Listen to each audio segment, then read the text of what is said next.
In an unknown place, a magician casts a spell in an unknown language. He's surrounded by spectators watching in silence. Meanwhile, there are a huge number of high school students in our world. In Korea alone, there are more than 150,000 of them. One of the many high school students was Gyul Lee, and he thought it was quite boring. His school was called School Number 3. It was a huge modern building. It was a very ordinary class that day, with the students diligently taking notes on the teacher's explanations. Our hero was quietly bored over an open textbook. There was nothing interesting in his thoughts. His eyes slowly closed and his head lowered closer and closer to the textbook. Suddenly, a bright glow in the form of shining circles with incomprehensible inscriptions appeared around Gyul Lee. The glowing inscriptions expanded rapidly and soon extended beyond the school. Everyone was amazed. Some students jumped up and down to see what was happening. Small objects like pens and headphones were flying into the air. The only question on everyone's mind was what was going on. Suddenly, everything around him froze, and Gyul Lee realized that time had stopped. A bottomless, shining well opened up beside Gyul Lee, and he was pulled in. He flew and flew. He screamed with fear and didn't know what was happening. And suddenly, he found himself in a room of people clapping their hands joyfully. It was unclear who these people were. Sitting on the floor in a ring of mysterious glowing symbols, Gyul Lee looked at the people around him and understood nothing. There were two guys standing across the street. They were talking in an unknown language. Listening to their conversation, Gyul Lee didn't know what they were talking about, but there was a clear realization that he was in very big trouble. One of the guys drew a complex glowing symbol in the air. It was a speech transducer. You understand me. At last, Gyul Lee could understand someone else's speech. He heard what he heard. But the situation didn't become clearer. If you know who I am? The mage asked Gyul Lee smugly. His name was Lair. Gyul Lee saw him for the first time. But maybe Lair knows him. Lair didn't know anything about Gyul Lee before either. The second mage, named Crisis, briefly noted the mental abilities of his companions. Lair replied that the Red Clan should not be considered overpumped morons, after which Crisis advised him not to be arrogant, turned, and disappeared from the hall. No one paid any attention to it. As Lair accepted congratulations from the remaining spectators, the spectators mouthed their congratulations and disappeared as well. They were left alone with Lair in a huge hall. Gyul Lee was amazed. He had never seen people just disappear into thin air. And he shared his delight with Lair. Lair waved his hand nonchalantly. I see this every day. It was time to get to know each other. Everyone wanted to know who the other person was. Lair fully introduced himself. Lair is a member of the Great Red Dragon Clan. It turns out there are dragons in this world, and Lair was one of them. They were in Lair's lair on Dragon Mountain, on the continent of Arsenia, in another world. And this was no joke. Lair used magic to summon Gyul Lee into this world, to prove that the dragons of the Red Dragon Clan are very smart. He summoned Gyul Lee with a new kind of magic that didn't exist until Lair created it. The Golden Dragon Kyrces thought that red dragons were stupid. To prove that this was not true, Lair summoned Gyul Lee with the help of cross-dimensional magic. But Gyul Lee couldn't understand how his summoning to this world was proof of the Red Dragon's intelligence. How could he return home now? The thing is, when Lair made the call, he wasn't thinking about how he was going to bring back the summoned. He was only thinking about how to draft someone. The fact that Lair wasn't going to take him back upset Gyul Lee. He grabbed the magician by the lapels of his clothes and demanded to take him back. This process was interrupted by Crisis returning and calling Lair to the Dragon Lord. Lair didn't want to go to the Dragon Lord, but obeyed. Gyul Lee was left to wait for their return. Left alone, Gyul Lee wondered if he could even get home. The returning Lair was very angry. Lord Dragon had cursed Lair. The Lord wanted Lair to be responsible for Gyul Lee now. And now Lair blamed Gyul Lee for what happened. Gyul Lee did not agree with the accusation. Anyway, now Lair needed to bring Gyul Lee home. Otherwise, the Lord would spread the rumor that Lair was stupid. And that made Lair terribly upset. And Gyul Lee was worried that he wouldn't be able to go home. He really wanted to go home. Gyul Lee didn't understand why Lair didn't want to bring him back. He's the one who summoned him here. Let him bring him back. It turned out to be complicated. There were several options for traveling between dimensions. The first variant, it was possible to move by teleporting to the mage himself. The second option was to move someone near the caster. A third option, you could call someone to the magician. There were only 3 different ways to travel between dimensions. So Lair could summon Gyul Lee, but he couldn't teleport him back. Why Lair couldn't teleport him back, Gyul Lee didn't understand. So he asked Lair. Lair replied that the process would take 50 years. And Crisis said that with Lair's head, it could take 100 years. The dragons were amused, but Gyul Lee was not amused at all. After all, in 50 years he would grow old and die. But there are 2 other ways to get you back to your world. The first is to teleport you with interdimensional charms. The second way is for you to create an interdimensional gateway and walk through it to get home. Yeah, Layer was happy with that option. You could open the dimensional gate and go home yourself. I really want to bring you home. That's impossible. If I try to use magic, you'll die. So we have no choice. Gyoli Lee. Layer has calmed down, and Gyul Lee was put in front of the fact. He must become a magician. He must learn magic and open the gate of dimensions himself. Otherwise, he won't be able to return home. Layer injected a mana-filled crystal shard into Gyul Lee's body. It was the first time Layer had performed such a procedure on a human, and he didn't know if there would be any complications. But the procedure was necessary. The mana invested in this crystal would allow for 200 years of interpretation magic to be used on Gyul Lee. It inspired Gyul Lee. He decided that he would definitely try to learn magic. The beautiful Serpires of the Silver Dragon Order volunteered to teach Gyul Lee magic. She was so beautiful that Gyul Lee forgot to let go of her hand while he was greeting her. "A man from another world," said Serpires. "I'm interested.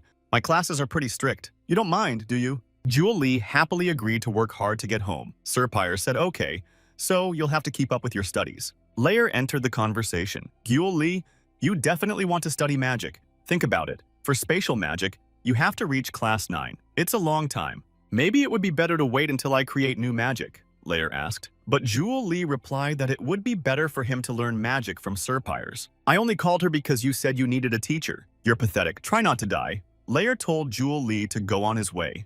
They arrived at Serpires' lair. Serpires explained that she had searched for a variety of magic for different races and found universal formulas that allow races to use the same spells with the same training methodology. With this methodology, Gyul Lee can quickly become a mage. For people to reach 3rd class magician in 5 years is a level of genius, and reaching the 5th class is super genius. But according to the Serpires method, Gyul Lee can become a 5th class master in 100 days. For Gyul Lee, it was amazing information, so they began their training. They gave painful mana injections. It would be painless to strengthen mana with normal training, but it was too slow for the Serpire system. She prided herself on her powerful standardized and condensed method of teaching to maximize potential. The training was so excruciating that Gyul Lee screamed and begged to be let go. But Serpires was relentless. "Be patient. Use your willpower," she said. "Don't you want to go home? You promised me you wouldn't give up. The 100 days are almost over," persuaded Serpires. The teacher took care of Gyul Lee. She put him to bed before his new grueling classes. He was given balanced capsules instead of food, including Serpires teaching Gyul Lee the theory of magic. There are 3 ways to create magic: spell, action, product, Serpires told her. One day, it happened. Mana Gyul Lee drew a circle, and he became a 1st-class magician. From that moment on, Gyul Lee's training was supplemented by beating him with monsters, so that he could learn the basics of combat. Serpires also trained Gyul Lee in elemental magic, like fire and ice. Gradually got better and better. Training with monsters was no longer like beating up Gyul Lee. He had already successfully confronted them. At Gyul Lee's meditation, he was successfully summoning mana circles, and Serpires was pleased with him. And it finally happened. He had graduated. Serpires congratulated him. "You can now be considered a full-fledged wizard." With the help of Serpires' intensive method, Gyul Lee was able to reach 5th grade. From then on, he had to work on his own to achieve greater results. Serpires gave Gyul Lee a magical staff. The staff contains a mana stone with a mana amplification and magic aid spell. You had to channel mana into the stone and say a spell. Then you can use magic directly without delay. And in the hilt of the staff made of dragon bone was a hidden sword. It was the Serpires' reward for Gyul Lee's hard work for 100 days. Gyul Lee was happy. He had really done it. He had become a magician, and he really liked Serpires' gift. It was a treasure. Serpires sent Gyul Lee back to Layer's lair. They agreed to meet again. After all, Gyul Lee is Serpires' apprentice. Serpires wished him good luck. "You're not dead yet." These were the words that greeted Gyul Lee Layer. Gyul Lee was indignant. "You knew about her training method and still sent me to her." To which Layer replied, "You liked that your teacher was a woman, and you wanted to go yourself." Gyul Lee had nothing to say. He was frustrated that he worked so hard but only made it to 5th grade. 9th grade seemed so far away. Layer discussed it with the Serpires, and they found a way to upgrade Gyul Lee. He had to get a dragon heart. Dragons have 2 hearts. The first heart is for blood. The second heart is responsible for mana. The second heart is called the dragon heart.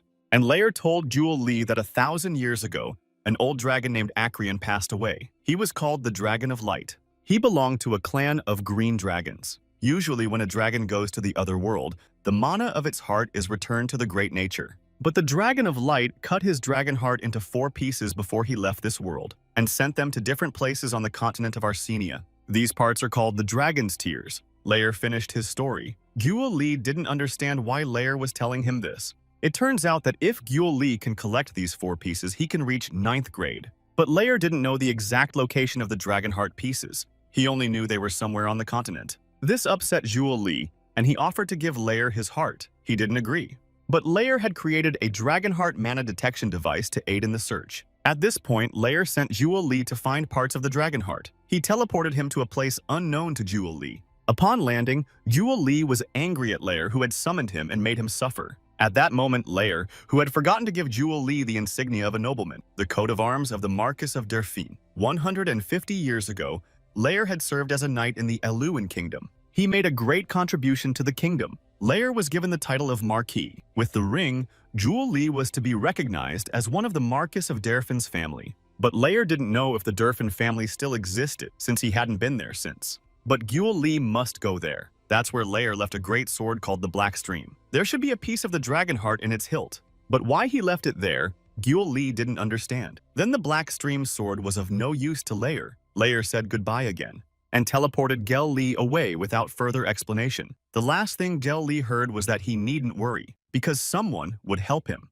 When he found himself where Lair Gyul Li had sent him, he was upset. He didn't know where he was. He had nothing, not even money or a map. He was walking through the forest and heard the sounds of fighting. Gyul Li went in the direction of the noise and saw a girl, almost a girl, fighting against the orcs. "She's just a child. She can't defeat the orcs." Gyul Li exclaimed and ran to help. He managed to defeat one orc when he saw the girl didn't need his help. She could take on the orcs with ease, and they ran away from her screaming for help. The girl fought with amazing skill, and the orcs had no escape from her, and the girl was chasing the enemies with war cries. The girl exhaled in satisfaction as she finished hunting the orcs. She thought she had passed the time well. Saw Gyul Li and asked him who he was and if he was on the side of the orcs. The girl wanted to ask what Gyul Li was doing here, but then she remembered something and asked Gyul Li why he was taking so long. She was waiting for him. That surprised Gyul Li. How did the girl know him? She said she heard about him from her dad. He didn't know which daddy he was talking about at first, but then he noticed the girl's resemblance to Lair and guessed she was Lair's daughter. They met. The girl's name was Lucy, and she was a half-elf. Gyul Li introduced himself as well. They went together to the human world. They came to a human city in the lands of Condemned. Gyul Li walked through the city and thought it would be worth reading books about the human world, and Lucy talked about the city. A cart passed by carrying something that smelled really bad. Lucy explained that there were a lot of monster hunters in this town. Because this land is close to Dragon Mountain, hunters sell monster parts. It looks ugly but can be compared to selling tuna. The girl wanted to eat, but Gyul Li stopped her. He didn't have any money and wanted to know if Lucy had money. It turned out that Lucy had left her jewelry behind and had only taken small coins with her. It would take 3 or 4 months to get the money back home. They decided to find a place to sleep first and then go out to eat. Lucy had a great appetite, and Gyul Li heard the conversation at the next table. They said the mercenaries would leave the city after they were paid, and they were discussing whether the mercenaries could negotiate with the Lord. 2 people asked to join Gyul Li and Lucy at the table. The mercenary Makan and his comrade Elysia. She was a priest. When they met, Makan noticed that Gyul Li didn't look like a mercenary. Gyul Li said he was just a traveler. Gyul Li asked Makan what was going on in the tavern. He heard outraged shouts and speeches from different directions. Then, Makan told me that 5 months ago, monsters from Dragon Mountain attacked the village of Jathon, which was part of the land of Condemned. To protect the village, Lord Condemned hired a large number of mercenaries, and a great many mercenaries have left this world to defend the village. The contract fee was small, but the mercenaries were counting on the profits from the sale of monster parts. Makan continued the story. But the Lord took all the money and gave no compensation for the mercenaries who left this world. At that moment, a squad entered the tavern and formed a formation at the entrance. Gyul Li warned everyone to be quiet. After the soldiers, a nobleman entered the tavern. He introduced himself as Lord Condemned's son, Reynold Paul Condemned. He's come to announce his father's will regarding the mercenary pay situation. The Lord has decided to pay the mercenaries double what he promised, but only until tomorrow. They refused to pay the dead, because they didn't do their will. The people in the inn murmured. Reynold Paul Condemned shouted for silence. Anyone who had a complaint about the Lord's decision would go to prison. Then, Alicia stood up and said that many people had gone to the other side because they'd been given the wrong assignment. The mercenaries were fighting under the Lord's orders, and the rest of the mercenaries are witnesses to it. Let the Lord not try to lie, and the Lord must pay the money for the slain in their memory. She was supported by the rest of the mercenaries in the inn. Let the Lord pay for the slain and give the profits from the sale of the monster parts. Renald Paul Condemned came to Alicia and said he was willing to pay money for the dead, but only if she played with him and did some things he was willing to pay for. An outraged Alicia slapped the Lord's son. She resented him for daring to say such a thing to a priestess. Then Renald Paul Condemned became enraged. How dare she strike his aristocratic face, and ordered Alicia to be captured. But then Jewel Lee stood up, shielded Alicia, and slapped Renald Paul Condemned as well. He was angry and ordered his guards to arrest them. The indignant Jewel Lee thought unfavorably of the Lord's heir. He should realize that he shouldn't provoke the mercenaries like that. It could end badly. At which point the inept Renald Paul Condemned angrily ordered this building to be torn down along with its people. Lucy sprang into action. In a leap, she stamped her foot into Renald Paul Condemned's face with a crunch. And to Jewel Lee's horror, Lucy began to actively raise her fists at the Lord. He couldn't understand who she was and why she was treating him like this. The mercenaries stepped in. They were not going to listen to the Lord's ramblings and stand aside. The mercenaries fought against the Lord's soldiers. Only the innkeeper and his maid stood aside and worried about the integrity of their establishment. Looking at all of this, Jewel Lee was worried that various unforeseen situations have been occurring since he got here, and he just calmly wants to go back home. The Lord's heir to Lucy's actions was loudly outraged. He shouted that he was royalty and would not let it go, and called for help. One of Renald Paul Condemned's soldiers swung a spear at Lucy, but Jewel Lee hit him with a lightning strike spell. The spell hit a few more soldiers. The people around him were surprised to see a magician here. Jewel Lee advised the people present to continue what they were doing without paying attention to him. The commander of the soldiers ordered to attack Jewel Lee because he thought that he wouldn't be able to use another magic right away. But Jewel Lee used a fireball to surprise the people around him and neutralize the soldiers. The soldiers realized he was dangerous. All the soldiers were tied up and Lucy said she was in a better mood. Makan and Alicia came up to Jewel Lee and thanked him for his help. The other mercenaries were also grateful to him and saw him. The traumatized were healed by Alicia through divine power, and Renald threatened everyone with terrible punishment if the Lord found out what happened here. It turns out that one of the warriors from the guards managed to escape, and now the Lord will find out what happened here. While everyone was wondering what to do now, Jewel Lee took out the device that Lair had given him to detect parts of the dragon heart and started it up. The device was showing something, but Jewel Lee didn't understand what it meant. While he was dealing with the device, the mercenaries were discussing what to do. Someone suggested closing the door, and Lucy suggested a good idea to separate the head of the Lord and his son. But Jewel Lee didn't think it was a good idea. The ruler will come here with an army as soon as he finds out about his son, said Makan, and the Lord's army came. A squad of knights came to fetch the heir, Renald. At the head of the squad was the head of the Lord's guard. His name was Sir Campbell. The mercenary men put Jewel Lee on the negotiating table. They trusted and respected him. Jewel Lee realized that he couldn't turn back now.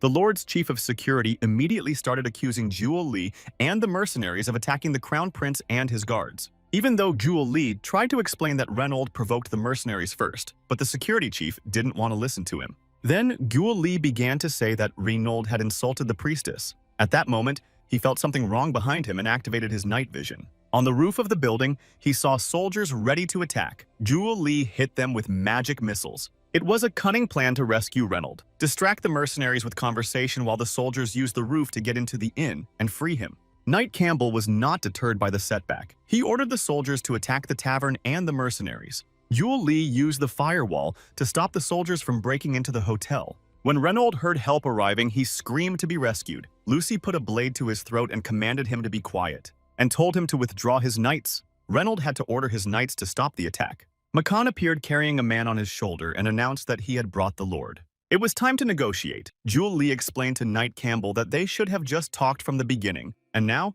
everything should be discussed calmly. A few hours ago, anticipating that the wars of Renald were about to come for Jewel Lee and the mercenaries, made a plan on how to proceed. For the mercenary Makan and his companion Elysia had a separate mission. They were tasked to go and steal the Lord. Cromwell took it upon himself to gather all the mercenaries and coordinate a plan of action with them. He was in charge of the mercenary guild branch of the Kingdom of Condemned. He said it would be hard enough for him to coordinate with everyone, but seeing how much Jewel Lee Cromwell does for them, he can't stand by. Lucy was tasked with extracting information from the Renald heir about the residents.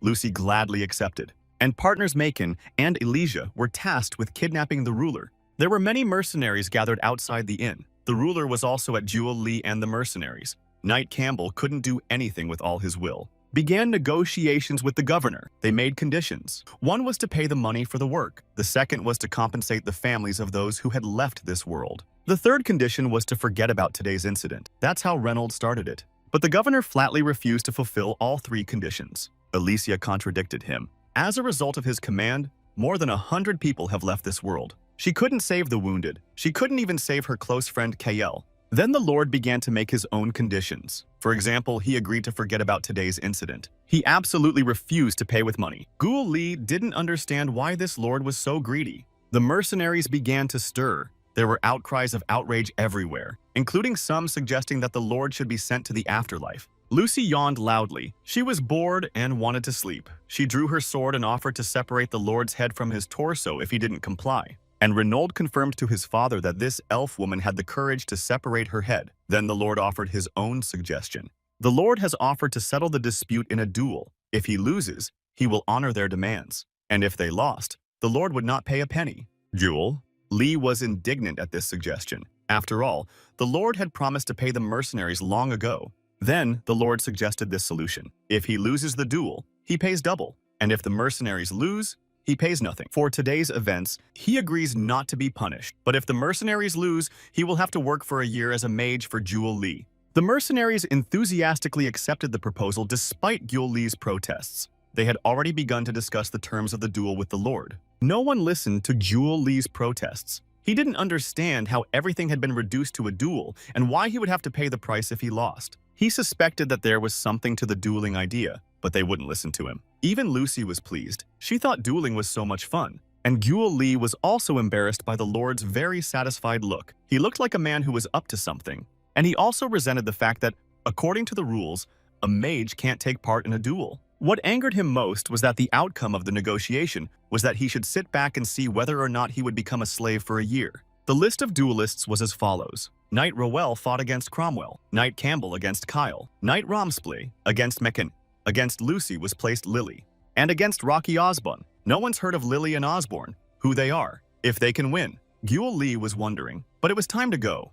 Looking at the large number of people who came to watch the duel, Jewel Lee thought that the rumors of the duel spread very quickly. The Lord was very pleased. He asked Jewel Lee how he slept and recommended that he get a good night's sleep because he'll be working for the Lord from today. Felix, the elf judge, came onto the field. She explained the rule of the duel. One of the teams must win 3 rounds out of 5. If someone wants to surrender during the battle, they have to throw their weapons on the ground. The referee announced the first fight. Sitting next to the joyful Lord, Jewel Lee thought that they should definitely win.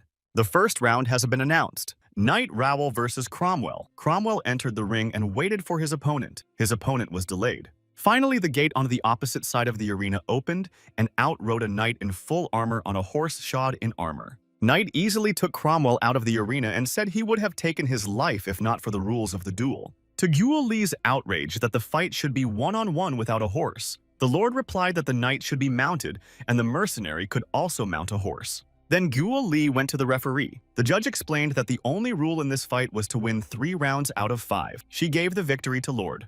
In the second round, Kyle the mercenary was taken out by Knight Campbell. Knight Campbell was declared the winner.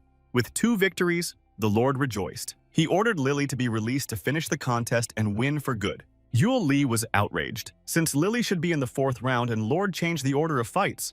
But from the arena, Lucy waved to him reassuringly. She didn't care what order to bat in. Jewel Lee was a little relieved that Lily was a woman's name. And when Lucy went up against a giant troll, Jewel Lee was outraged, and Lord was pleased. To him, Lily looked encouraging. Lucy was the only one who was calm. She yawned and asked for a quick start. But Jewel Lee was still worried about Lucy. After all, she would have to fight against a troll. The Lord ordered the fight to start quickly, and they began to fight. Troll Lily grinned and ran toward Lucy. Lily drew her sword and waited calmly for the troll to reach her. The troll brought its club down on the spot where Lucy was standing, but Lucy was no longer there. She leapt over the troll woman with her sword bared. She cast a spell and the sword burst into flames.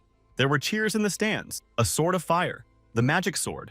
Lucy easily defeated Lily the troll with her flaming sword. She wondered if she'd done it too easily, and Lord was desperate. He'd invested in Lily's crowd. And after this fight, Lily would never fight again. The mercenaries were amazed at the ease with which Lucy struck the troll. They decided that this elf was a very tough girl. The Lord was outraged and demanded that Lucy be disqualified for using a magic sword. Jewel Lee remarked that it was abnormal to put a troll in the fight. The angry Jewel Lee demanded the referee to make a decision. After all, the basic rule of the fight had not been broken. The judge thought for a moment but declared Lucy the winner. Jewel Lee was very happy. He congratulated Lucy on her victory. Lucy's sword was a birthday present from Lair. Jewel Lee thought that since the sword had such properties, Lair must have made it from his own bone. And the Lord was angry and wanted to challenge the judge's decision. He feared Lucy's sword would be passed on to the next warrior. But Lucy said Daddy made the sword so only Lucy could use it. The Lord began to worry about the outcome of the fights and told the next fight to call Osborn. Mr. Osborn came in. Turns out he's a magician. The Lord ingratiatingly referred to Osborn as Lord and you and asked him to step out of his turn to fight. But Osborn refused to cut in line. He told the governor that they had the advantage and he would be the last one out. The mercenaries were talking anxiously. It wasn't fair. Fighting against a mage wasn't easy, and Rocky was unlikely to win against a mage. Lucy came up to McCann and asked if he could handle it. McCann told her not to worry. He has a secret weapon. Have announced the fourth round, Knight Rumsplay versus McCann. McCann has entered the arena. Macon entered the arena unarmed. The spectators noticed this and began to worry. An armored knight rode into the arena and asked Macon if McCann thought he was weak. And Macon said they would find out now. McCann was changing. He was covered with fur. His claws grew and his body proportions changed. McCann turned out to be a vertiger. Vertigers are a race of werewolves in battle form that resembles both man and tiger. The knight's horse was frightened, and then Macon lunged at the knight to attack. He leaped at the knight in a very long jump. The knight was astonished. He thought it was impossible. Knocked the knight off his horse and defeated him. As the knight Romsplay could not continue the fight, Macon won. The mercenaries and Macon rejoiced. The Lord shouted indignantly to Gyul Lee that it was unfair and wrong to use reincarnation. To which Gyul Lee replied that if a troll can duel, then people with special abilities can duel too. When Macon returned to the mercenaries, he was greeted with cheers. Lucy said that he was cool, and she didn't know it.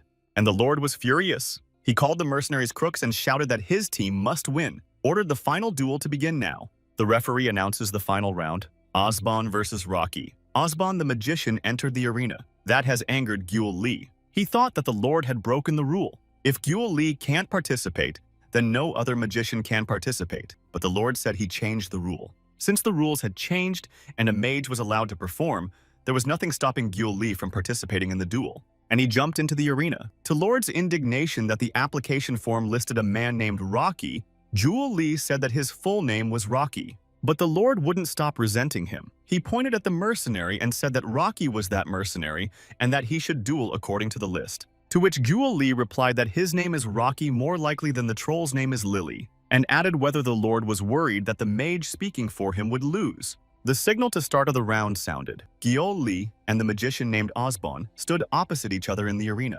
The magician asked Gyul Lee for the reason why he was dueling. The magician himself spoke at the Lord's request. This question made Gyul Lee think about how it came to be that he, a Dragonheart Shard Seeker, was standing in the arena and had to fight a mage. A short and thoughtful reply from Gyul Lee did not satisfy Osborn, and he voiced his indignation to him, and immediately attacked him to show him what he could do.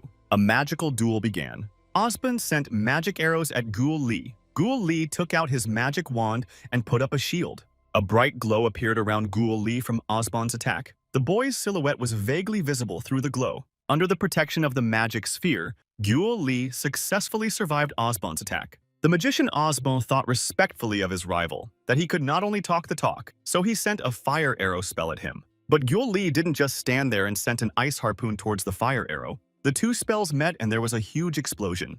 Osborn responded with two spells, Water Blast and Lightning Strike. He encased the lightning in a water ball. Such a thing is available to a mage of at least 5th level. To this, Gyul Lee responded with a snowstorm spell and lightning defense. And when Osborn's double spell reached Gyul Lee, he successfully countered it. Mage Osborn did not expect such a young mage to be able to resist his double spell and was shocked. He thought his rival was hiding his abilities. And Gyul Lee mentally thanked his mentor Sir Piers for her gift of a staff and a magic stone. They had helped him a lot. The enraged magician cast his Fire Blast spell on Gyul Lee. The audience empathized with the young man who was attacked with such powerful and dangerous magic. The very evil magician Osborn believed that Gyul Lee would definitely leave this world unable to resist his powerful spell. But Guo Li, standing in the center of the fire elemental, used the dissipation spell, and the fire blast that was raging around Guo Li dissipated. In the center stood a completely unharmed Guo Li. Magician Osban was very much surprised. He thought it was impossible what his opponent had done. He realized that he had underestimated him, and he was a 5th-class mage. And the boy said calmly that he had many more surprises and enough to repel all of Osban's blows. Guo Li retaliated by throwing a fireball at Osban to try and catch it. Osban also cast a dispersion spell on the fireball, but nothing changed. The spell didn't work. At the last moment, Osban was able to put up the shield and take cover behind it. Osban had never heard of such a mage before Guo Li came into his life, and he couldn't understand who he was or where he came from. While Guo Li fought in the arena, he remembered Sir Pyre's lessons. She was explaining the theory. The father of magic, the dragon. Elves, fairies, and werewolves learned magic from the dragon. A person learned magic from one of these races. By getting knowledge from one of these races, one can get not only knowledge but also learn complex techniques. Usually people who study magic get good results, and Guo Li was on his way to that. But at that time, Guo Li, who was exhausted by the torturous training, did not care about theory at that time. He suffered greatly and sought only to leave the training. Then Sir Pyres wondered why he wasn't diligent, but continued to teach him theory.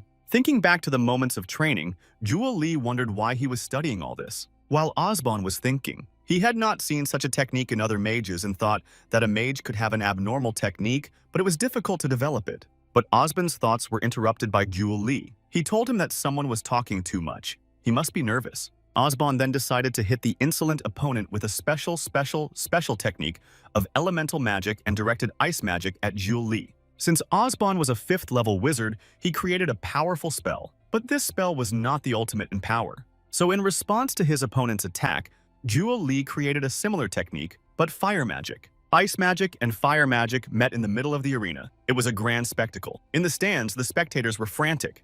For the magician Osban, it was frustrating that his opponent was able to replicate his technique, but he was still not going to give up. Since the techniques used by the magicians were of the same class, the winner was determined by the opponent's mana reserves, and Guo Li understood that. He determined that his opponent was maxing out and added more mana to his spell. Fire magic and ice magic fought fiercely in the arena. The fire magic became stronger and crushed the ice magic. It shattered into splinters. Osban shouted, standing amidst the shards of crumbling ice magic. Guo Li came up to him and demanded that he surrender. He wanted to finish the fight. And Osban thought he lost to a Sage Tower apprentice, a member of the inner circle of the tower. For someone as old as Guo Li, that's a big score. Due to his specific magical education, Guo Li had never heard of the Tower of Sages. He simply asked if his opponent would admit defeat. He conceded defeat and bowed his head to Guo Li. The Lord was on the rostrum, shouting at Osban that he must not surrender. But no one listened to the Lord. The victory was awarded to Guo Li. The jubilant mercenaries congratulated him vigorously. After accepting the congratulations,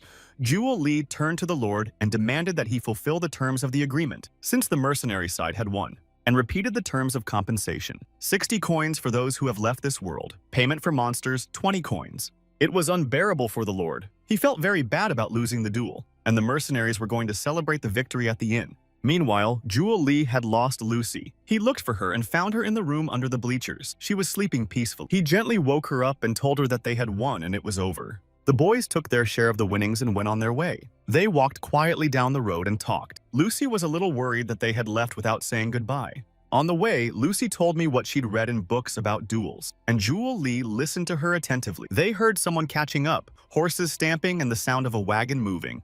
A traveling carriage pulled by a pair of horses caught up with them. Elijah and McCann were there. They rebuked the boys for leaving without saying goodbye. They said that all the mercenaries were grateful to them and wanted to thank them. Told us that everything had been settled, that Cromwell had given everyone their money and sent the remaining mercenaries home, and asked where the boys were going. Guo Li thought for a moment. He said that they were going to the northeast first. The mercenaries rejoiced. They were on their way. They were on their way to the shrine of Kraungus, and they offered to go with them. She had already got into the carriage and was glad she didn't have to walk. And Guo Li thought that he and Lucy were traveling for the first time and could use an escort, so he agreed to Mankin and Alicia's proposal. After getting into the carriage, Guo Li took out a device to detect parts of the dragon heart. It was pointing to the northeast. When she saw Guo Li checking the device, Lucy noticed that it was useless for long distances. Guo Li didn't know that, but so he wouldn't doubt Lear, Lucy told him that she would feel the dragon heart. There's a reason Lear sent her on the road with Guo Li. Then Guo Li thought that he would have to be with this troublemaker all the time. And Guo Li made an attempt to send Lucy to her parents. He told Lucy that her mom was worried about her. If Lucy wants to visit her mom. To this, Lucy replied that while Lucy was traveling, Mommy was having a really good time with Daddy. That upset Guo Li. He thought that while he was traveling, Lear was working on improving his space travel magic, and Lear is having fun. Since the wagon was shaking constantly, Guo Li felt sick and nauseous. He had to lie with his head in Alicia's lap to get used to the bumpiness of the road. It was more comfortable. I guess Guo Li had never ridden in a wagon, Alicia concluded. Makan looked into the carriage. He asked if Guo Li had come from the Tower of Wise Men. Osmond asked Guo Li the same thing. Guo Li asked the mercenaries what the Tower of the Sages was. The mercenaries were surprised the mage didn't know about the Tower of the Sages, but he told them. It's a huge tower. It's in the center of the continent. There are many mages there. They do research, and there's the Academy of Magic. There, 7 magicians teach their students. These students are called the Inner Circle. The representatives of the Inner Circle of the Tower of Mages are mostly mages of Guo Li's age. Guo Li thought Makan knew a lot, so he asked him if he knew anything about the Darphans. They are in the kingdom of Elwyn. Then Makan took out a map and showed Guo Li. He said that they were now in the kingdom of Arsenia, showed the state of Kudrin, and next to the kingdom of Elwyn. They're heading towards Krongus. And Makan clarified that Darphan was in the kingdom of the Elwyn family. Leo Li confirmed that the teacher had told him so. He hoped the device would point to Darphan and everything would be okay. Guo Li thought as he looked at the ring. He in turn asked his traveling companions why they were going to Krongus. Alicia had a divine assignment. She's been given a divine request to fulfill, and she's on her way to fulfill it. The conversation was interrupted by Lucy saying she was hungry. The time was late, so they stopped for a rest. At the camping site, we cooked food and everyone had a hearty meal. We discussed the way ahead. The next town was 4 days away. Their next stop would be at Huazhongmin village. Lucy clarified that they had left so quickly that they did not have time to stock up on provisions. Lucy suddenly stopped eating and became alert. She warned that someone was coming toward them. A man came out of these woods. He said he was traveling. He was walking by and noticed a campfire and asked permission to join them, and added that he was a mercenary and would like to travel with mercenaries like himself. But Lucy replied that there were 5 others with him.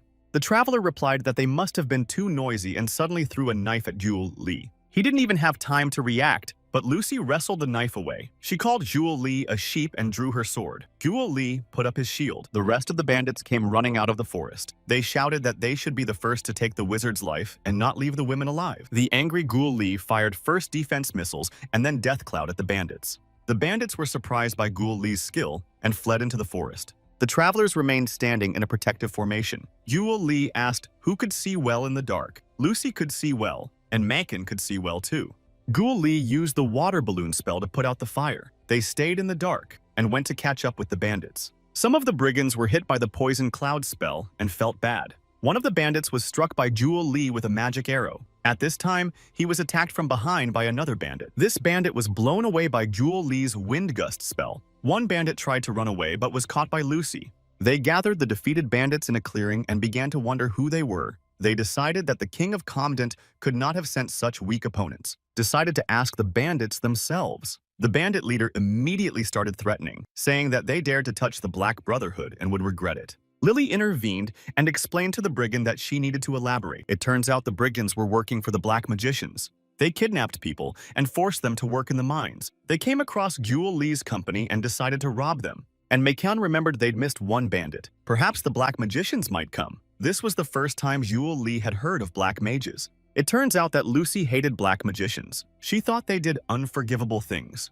And for Guo Li, they explained the situation. Normal magicians had to use mana to cast spells. And Black Magicians only need to make a deal with the devil. They sell the souls of others. They get power for it. They are despised and feared by all. The Black Magi especially valued the souls of elves. They had more life force in them. Lucy hated Black Mages for this reason too.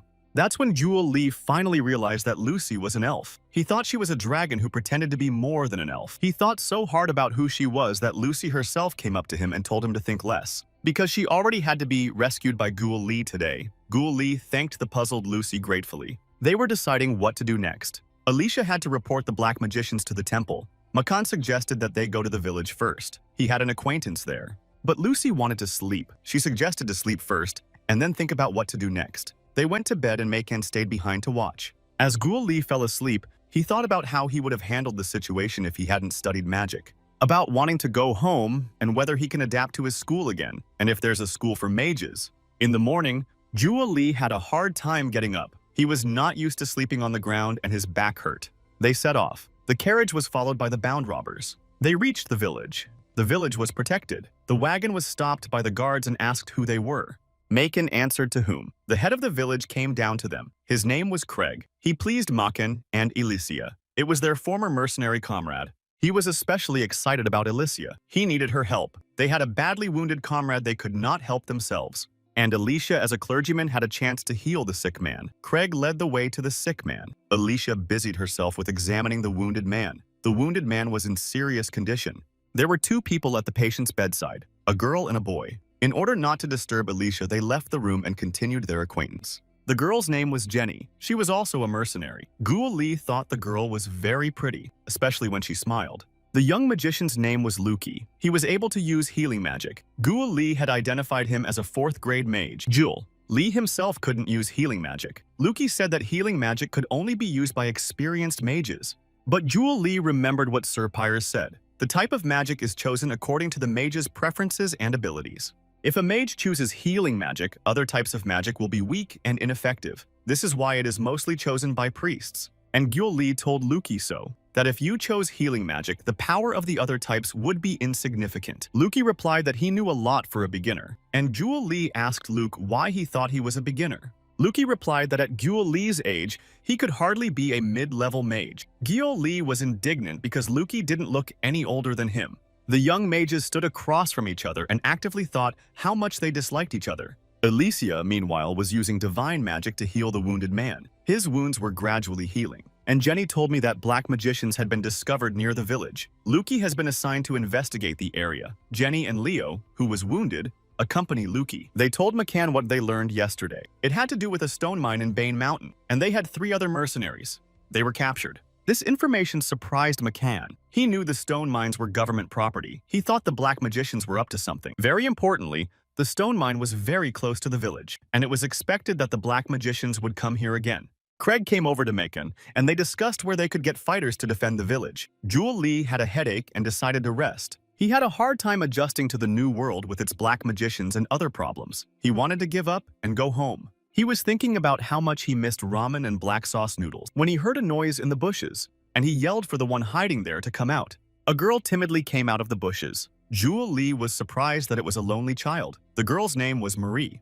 She asked to touch Gyul Li's magic rod. To cheer up the girl, Jewel Li called out flickering lights. The twinkling lights amused Marie. She smiled and jumped after them. Jewel Li asked Marie why she was alone and where her parents were. The girl started crying. She said that her parents were attacked by bandits and left the world. Jewel Li was confused. To distract Marie, he created an illusion of an earthly merry-go-round. Marie liked the merry-go-round. She stopped crying and asked Jewel Li what it was. Jewel Li explained to Marie that it was called a merry-go-round in another world. Marie looked at the carousel and said she wanted to study magic to avenge her parents. Lucy came to find out who had hurt the girl. And the girl saw Lucy's elf ears and asked to touch them. Lucy flatly refused the child. Jewel Li stepped in and urged her to let him touch her ears. But Lucy was adamant and wouldn't let her touch her ears. And Jewel Li thought Lucy was very uncooperative, although he wanted to touch her ears too. Jenny called them. Alicia had finished treating Leo. They had to go over to the others. Suddenly, Marie got upset and ran away from the boys. They didn't realize what was wrong. Jewel Li really hoped that the girl had a home and ran home. The healed Leo was already sitting on his bed talking to Jenny about his friends who had been captured. He thought about what had happened to them in captivity. But Jenny wasn't happy about it. She suggested that they must have left the world by now, and Leo himself would have gone after his friends if Alicia hadn't helped him. Then he asked Luca if the mage who had hurt Leo had been caught or not, but Luki shook his head in the negative. Leo whined. By catching the black mage, they would be able to avenge their comrades. He started to get up. Alicia warned the mercenary not to exert himself. He thanked her for saving him, but now he had to act. Suddenly, there was a great noise outside. Everyone listened and jumped outside. The village was on fire. Someone had set it on fire. Jewel Li remembered Marie. How she's a little girl alone in a burning village, and I ran to find Marie. The mercenaries were deciding what to do next. Maken said they would take care of the villagers. Luki was eager to fight, and Jenny was to guard Luki. In a situation like this, Leo couldn't lie down to recover. He went to help as well. Alicia was on Alicia to help the wounded. At this time, Jewel Lee was walking through the blazing, ruined village and called out to Marie. He heard shouting and saw two bandits holding Marie and arguing about whether she should be killed or not. One bandit said that they had orders to take everyone's life. The second bandit said it might still be useful for experiments or sacrifices. But Jewel Lee scattered the bandits with the air bomb spell and shouted to Marie to run to him. And Marie ran up to him and called him brother. They were surrounded by a ring of armed bandits. One of the bandits said that it was the magician they were told about and that he should be killed. But Jewel Lee wasn't going to wait for the bandits to act. He sent a mystic energy blast at the bandits. Marie was hiding behind his back. The bandit leader commanded them not to retreat and to stop his magic. Lucy stood next to the bandit and advised him to finish quickly. Then she drew her sword, and it was as if she turned into a tornado of many Lucys. She moved so fast that she struck at the bandits. Before they were hit by the lightning strike spell, some of the bandits noticed that these children were quite strong. Lucy and Jenny came to the rescue. Lucy asked Lucy if she was all right, and Jewel Lee was glad that Jenny had come to help. Marie was hiding behind Jewel Lee, holding on tightly to his clothes. About Luke, Jewel Lee thinking he's surrounded by a bunch of villains, and Lucy's only worried about Lucy. And Lucy thought of Jewel Lee that he actually came to help too. Why did he only mention Jenny? The bandits saw that the defenders now had two mages. They panicked and started to run away. The name Makos was heard several times among the cries. Craig came over. He said he was worried about Jewel Lee when he ran away, and he was glad that everything was okay. In return, Jewel Lee asked Craig to take care of Marie. And Lucy was surprised by Jewel Lee's behavior, that he ran to save the girl. Marie clung to Jewel Lee's sleeve and roared, and didn't want to go to Uncle Craig because he was scary. Jewel Lee calmed her down and promised to come back. But Marie roared that Mom and Dad said the same thing as Jewel Lee's brother but didn't come back. But Jewel Lee gently stroked her head and said he was giving her his word. Brother is a magician and magicians don't lie, and he will avenge Marie. He left Marie with Craig and went to help the others. Craig told him to take the right side. Lucy came up to Jewel Lee and asked if he was going to be the first to fight again. Jewel Lee excitedly asked her to go together. While McCann and Leo were ferociously smashing the enemies, the bandits were nervous, but they didn't retreat yet because they were outnumbered. When the fireball burst into the bandit ranks, it knocked out many people and caused panic among the bandits. It helped Jewel Lee and Lucy to join McCong. Jewel Lee thought from the number of enemies that all the followers of Black Mages had gathered here. But Macon contradicted him. Because there were fighters here, it was the mages that mattered most. There were no Black Mages here yet. And then someone cast a diamond dust spell on the bandits. The Black Magician emerged from the darkness. He said that stupid bandits are useless. He asked Macon and Jewel Lee if they were looking for him. And Jewel Lee compared the Black Magician to a substance that pops up by itself, and he asked if he was the Black Magician. He said he was going to send him to the next world and introduced himself. His name was Rufus, and he was the second apprentice of the Black Magician Makos. His speech failed to impress, and Rufus sent an ice spear spell at his opponent. But it was met with a magic cannon spell. There was a massive explosion. Then Jewel Lee assigned roles. He would take the magician and the others would deal with the bandits. He suggested that Rufus call the teacher at once, as Rufus himself was not a worthy opponent. After that greeting, Rufus looked so furious that Jewel Lee thought it would be strange to get a smack after saying that. A magical battle began. Jewel Lee responded to Rufus's ice storm with a firewall spell. The two elements met violently. Each of the mages held up a powerful wall of his spell, behind a wall of his spell. And Rufus didn't expect to meet a worthy resistance from such a young mage and started to get nervous. He wondered if his opponent was also a Black Mage. But Jewel Lee's opponent told him that he was just really tough and thought he was expecting a stronger opponent, and Rufus yelled that he couldn't lose. Jewel Lee replied that he had worked hard to collect mana and learn magic, but Rufus had taken the easy path of black magic, and he enjoys watching Rufus get angry. And what's the point of practicing black magic when he can't beat a mere wizard? A furious Rufus sent an ice bomb spell at him, but Jewel Lee easily fought off his spell. He added that Rufus must have made a contract with some nice demon if that was all he could do. And Rufus was getting angrier and angrier. He was cursing and threatening to take Jewel Lee's life right now, so he ordered the bandits to attack him. And he told Rufus that it's low to try to win a number when you can't do it with your powers, and reminded him that Rufus had forgotten something. Lucy appeared behind Rufus in a leap, and the bandits were hit with magic arrows. The Black Magician's apprentice was left alone with an enraged Lucy. Rufus put up a barrier, but Lucy screamed her father's name and her blade burst into flames. Rufus realized that Lucy's sword was magical and put up a powerful ice shield. The fire blade shattered the ice shield with ease, and Lucy struck Rufus with the blade.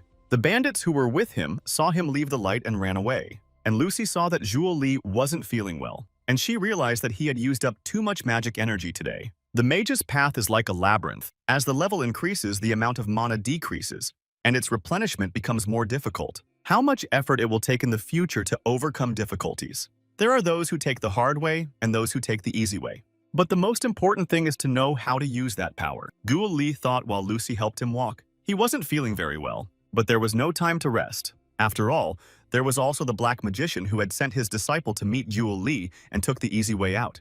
Meanwhile, the Black Magician was taunting the village defenders. Jenny shot at him with her bow, but the arrows didn't take the Black Mage because he had a defense against normal attacks. He stood unscathed under the mercenaries' attacks and taunted them. The mercenaries could only grit their teeth. After verbally abusing Jenny and Luca, the Black Magician sent fireballs at them. Luca was desperate, but covered himself with a magic shield, and the fireballs didn't hurt Jenny and Luca.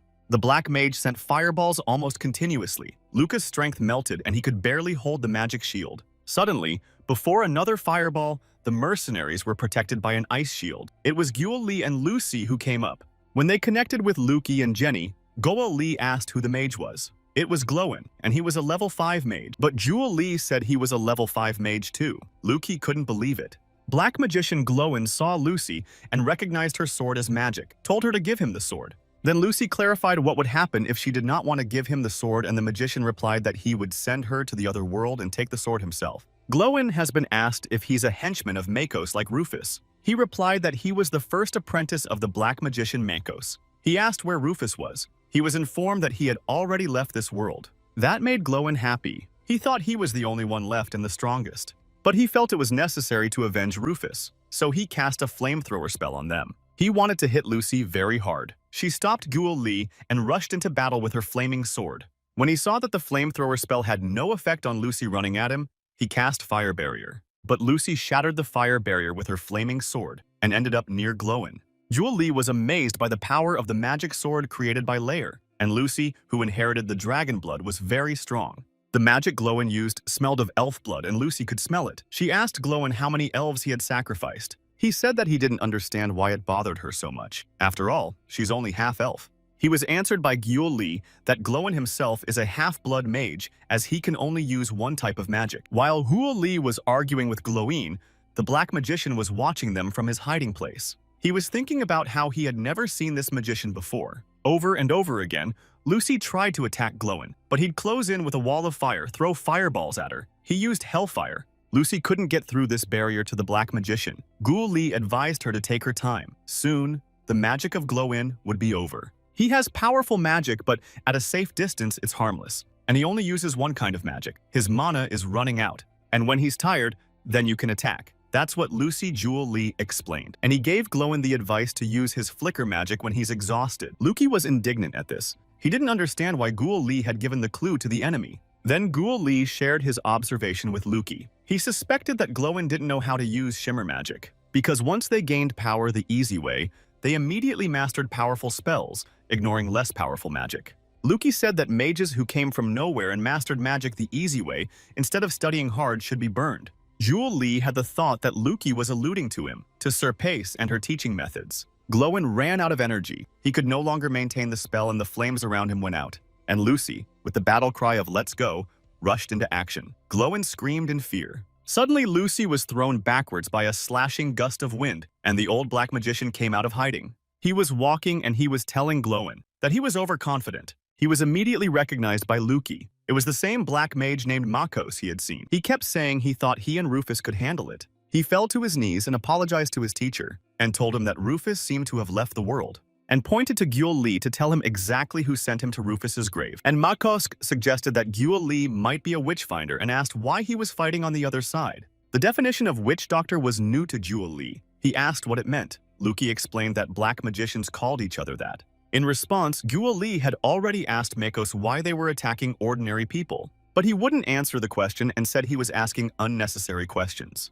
He cast the arcane energy spell. A shaft of unknown energy rolled towards Guo Li and his friends. To protect himself, he put up a force wall shield. He could barely keep up the pressure. It was so strong that Guo Li's feet were gradually sinking into the ground. Guo Li screamed. Fiery magical energy raged in the streets of the ruined village. Guo Li's friends were worried about him, but suddenly, it was over. Mako stopped maintaining the flow of arcane energy. The raging flames subsided, and Guo Li breathed out a sigh of relief. The confrontation had not been easy for him. His strength was exhausted and his feet had plowed a furrow in the ground. The release of energy was very powerful and clearly contained the energy of another world. Makos was also surprised that such a young wizard could block his magic. At that moment, Makos was attacked by Leo. He shouted that he would avenge his comrades. Makos snapped his fingers and sent magical arrows at Leo without looking back. In order to distract Leo, Guo Li attacked with the Firehorn spell. He responded with Ice Cone. Their magic met and mutually destroyed each other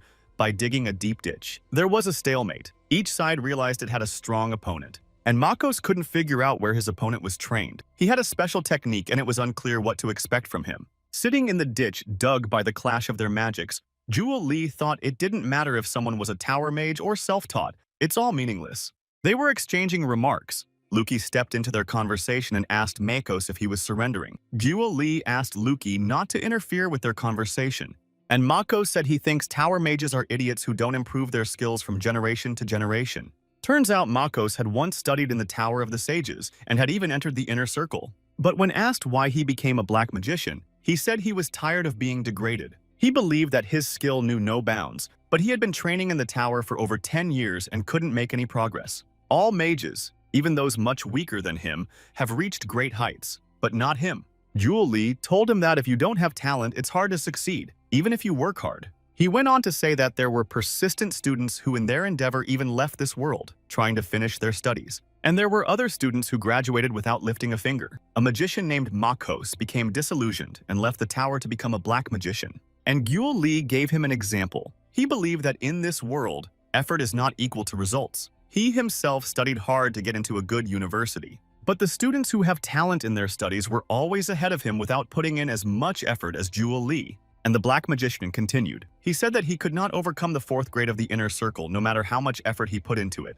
And he disagreed with the objections because now he had become a powerful magician, and now he wanted to send his rival to the other side. At that moment, Guo Li didn't know what to do. There was no way to change Makos' mind. He was too strong. After all, Guo Li is just an ordinary high school student. I had to come up with a solution that would change the situation. Makos was ready to send Guo Li to the grave. He was almost desperate. Makos is a level 6 mage.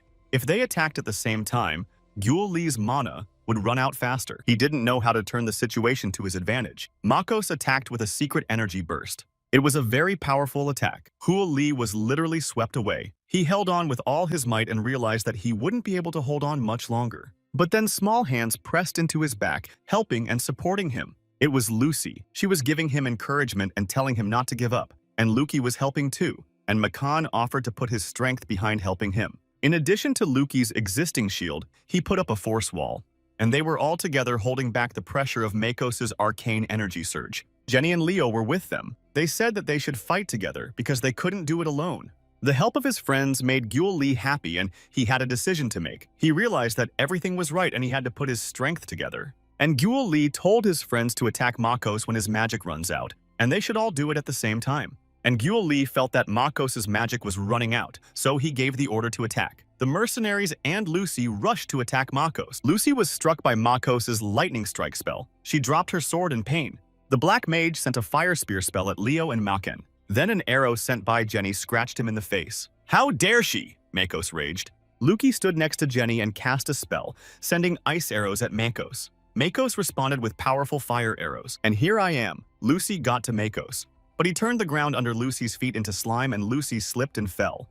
And Makos wished Lucy away and sent a slashing gust of wind at her. But Makos' spell was interrupted by a huge verdigris Maken towering over him with a deafening growl. With an air hammer spell, Makos threw Maken off of him. He thought his team of friends were pathetic brats and thought they couldn't beat him. He said that Guo Li's skills were too weak, so he decided to use physical force. He replied that he had hired a bunch of fighters himself. The comrades helped Guo Li buy some time and his mana was gradually replenished. And Guo Li also joined the fight. He summoned the Wind Gust spell. The black mage tauntingly told Guo Li that he was exerting himself so hard, but only using 3rd level magic and that it was already time to finish off Guo Li. And got the answer that the main thing is not the level of a magician, but his ability to use magic correctly in different situations. And with a cry of behold, the true magician directed fire magic away from Makos. He didn't understand why the attack was going that way, But in the attacked area, a fire tornado swirled and rose up. This result of the interaction of the two spells surprised Luca as well. The fact that wind gusts and fire gusts combined to create a level 6 fire tornado was a revelation to Makos. The help of Guo Li's friends didn't go to waste, and Makos became inattentive and missed the creation of the tornado. The fire tornado was closing in on Makos, and behind him his apprentice was calling out to him. Makos created a huge, powerful ice wall in front of him to protect him from the fire tornado. Meanwhile, a desperately cursing Lucy ran out to Guo Li. She dragged Liu Yi Makan behind her. He hit them with his spells. Fire tornado and ice wall met. The ice wall collapsed as shards flew around it. In the midst of the collision stood the sorceress Makos. For a while, the elements raged. Sparks and ice shards flew. Then the fire died down. Luki and Guo Li hoped that Makos was finished, but a furious Makos came out of the smoke. He was saying that his opponent was a punk, and now he's gonna get his ass kicked. It wasn't the first time he'd said he'd definitely punish his opponent, but now he was really angry, and Makos started casting Arcane Energy Release. The spell didn't work, and the Black Mage didn't understand what was wrong. In order to hit Makos, Guo Li created a very ordinary fireball. That surprised and amazed Luca. He didn't understand how he could use an ordinary fireball on such a strong opponent, but was assured that this not-so-powerful magic would end the fight, and the fireball rushed towards the enemy. Guo Li's assurances did not calm Luki down, and he continued to resent it, since the potential of a fireball and a level 6 mage were not comparable. Makos was also surprised, but suddenly realized that he had something wrong with his throat and couldn't cast a counterspell. He couldn't understand what was happening to him and couldn't put up a defense. The fireball hit the target. Glowin ran to the teacher's aid.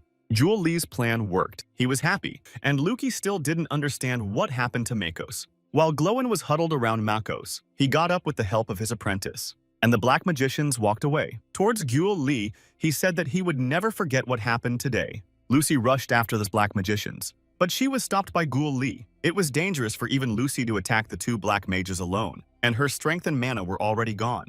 Unfortunately, the Black Magicians had to be let go. Supporting the teacher, Glowin led him away. Why the Makos couldn't deflect the fireball, Luki couldn't figure it out. Then Guo Li explained that there's this carbon monoxide poisoning that comes from incomplete combustion. It's difficult to understand what it is. Mana-generated fire caused incomplete combustion. He made the fire tornado with that in mind. Even though the wind was artificial, fire was real. So the gas generated together would be absorbed by the tornado. Makos' decision to block the tornado with the ice wall was a mistake. If Makos had noticed the gas, he could have cleared the air with magic. He wasn't vigilant, so he decided to stop the tornado with an ice wall. In carbon monoxide poisoning, the body experiences oxygen deprivation. There are headaches, dizziness. Concentration is impaired.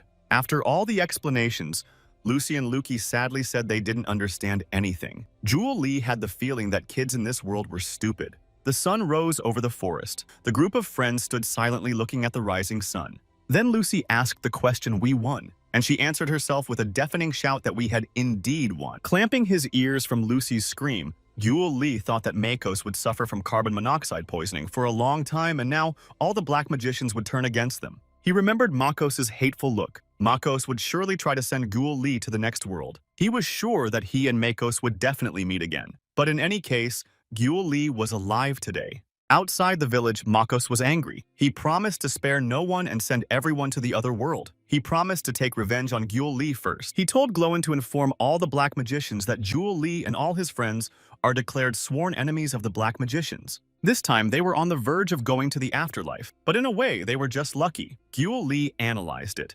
They thought Makos was definitely going to the afterlife, but he was stronger than they thought. He discussed with Makan about the power of the Black Magicians. But Guo Li believed that not all Black Magicians were so strong. His disciples had poor control over their abilities. If Guo Li had fought Makos one-on-one, he might have died. Guo Li thanked Lucy. He looked at Lucy and thought that if you looked at her closely, Lucy was pretty cute and her ears wanted to be touched. But Lucy didn't like this kind of attention from Guo Li. While Jenny was talking to Lucky, she said that by accompanying him, she was taking unnecessary risks not stipulated in the contract. And Jenny made it clear that she's a mercenary after all, so she'd have to pay extra for the risk. Then she approached Guo Li and praised him for defeating the Black Magician, said he was stronger than she expected. He replied that he'd just been lucky and wasn't sure he'd win the next time they met. Jenny stroked his head and said that luck is very important, especially for mercenaries, and he saved everyone, and she thanked him. He said they'd all fought together and the credit was shared.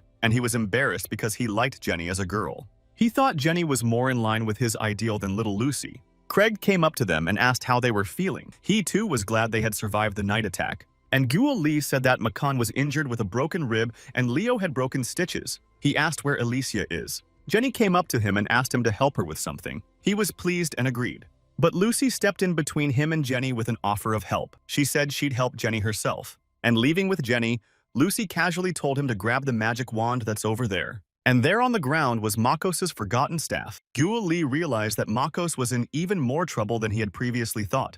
Holding Makos's staff in his hands, Guo Li thought that this staff was like his own, but in order to use it, it had to be shortened with mana. And Guo Li asked Luki if he wanted to take Makos's staff as a trophy. Luki gratefully took it. Even though they won the battle, the damage to the village was great. Guo Li looked around. There were many burnt houses and people who had left this world. They came to the door of the infirmary. They called for Alicia, but no sound came from behind the door. No one answered them. It was very quiet. When they opened the door, they saw that Alicia and Marie had been captured by bandits. Alicia had a knife at her throat and stood still. Marie was crying. The bandit leader promised them that they would be sorry if they fought the black magicians. Everyone was tired after the battle and didn't want to fight. Guo Li didn't understand the bandit leader. He had already taken a beating from them. What's he doing again? The bandit leader explained that he didn't feel well last time. He admits that Guo Li is a strong opponent, but he's no match for the black magicians. I had to check with the bandits to find out which black wizards he's no match for. Apparently the ones he'd already defeated. And the bandit continued. He threatened to send Guo Li's girlfriend to the grave if she ran away. Everyone looked at Guo Li in surprise. He asked if Alicia was really his girlfriend. Alicia was embarrassed and denied it. The bandit started talking and decided that his girlfriend was a red-headed little elf. These conversations were interrupted by the leader. He said the other wars should be coming soon. They should be outside by now. Everyone listened. There was silence all around. The leader began to get nervous as to why it was quiet and where the expected fighters were. Marie clamped her teeth into the hand of the bandit who was holding her. The thug let go of her in surprise and Marie ran away. At the same moment, Alicia blocked the hand holding the knife at her throat and simultaneously broke the ringleader's nose with a sharp backward motion of her head. Then twisted the ringleader's arm with a practiced motion and held him securely in a painful grip. She put the ringleader on the floor with a practiced move and fixed him firmly in place. The stunned leader of the bandits had no time to realize that their roles had been reversed. While casting binding ropes on the bandits, Guo Li remembered that despite her harmless appearance, Alicia was a mercenary. The bandits were firmly secured by the binding ropes. They couldn't move. A crying Marie ran up to Guo Li and hugged him tightly. Guo Li stroked her head. He was a little late, but everything will be fine now. A furious Lucy stood over the bandit leader. She hated being called a little elf, and now she was going to bring that truth to the bandit leader. Along with Mari, Guo Li marveled at how deftly Alicia had dealt with the bandit. She explained that as long as the child was held hostage, she could not resist. She was told that they had defeated the black magicians. It made Alicia and Marie very happy. They excitedly started hugging Guo Li. Marie shouted that she had the best little brother. Such emotionality was uncharacteristic of Alicia, and she embarrassedly pulled away and apologized. But Guo Li reassured her that everything was fine. And Marie, on the contrary, tearfully thanked him for avenging Marie's parents. He had promised, and he had avenged them. He called Lucy, who was still tirelessly educating the bandit leader. He advised her to finish her upbringing. Looking at Lucy, Guo Li thought he had survived. But if he doesn't want to be on the verge of going to the afterlife, he should be careful with Lucy. Told Alicia that Makan and Leo were hurt and she ordered them inside. While Alicia was treating Makan, Guo Li and Lucy were sitting next to each other. They were worried about Makan. He was hurt badly. He had a broken rib, but Alicia fixed him.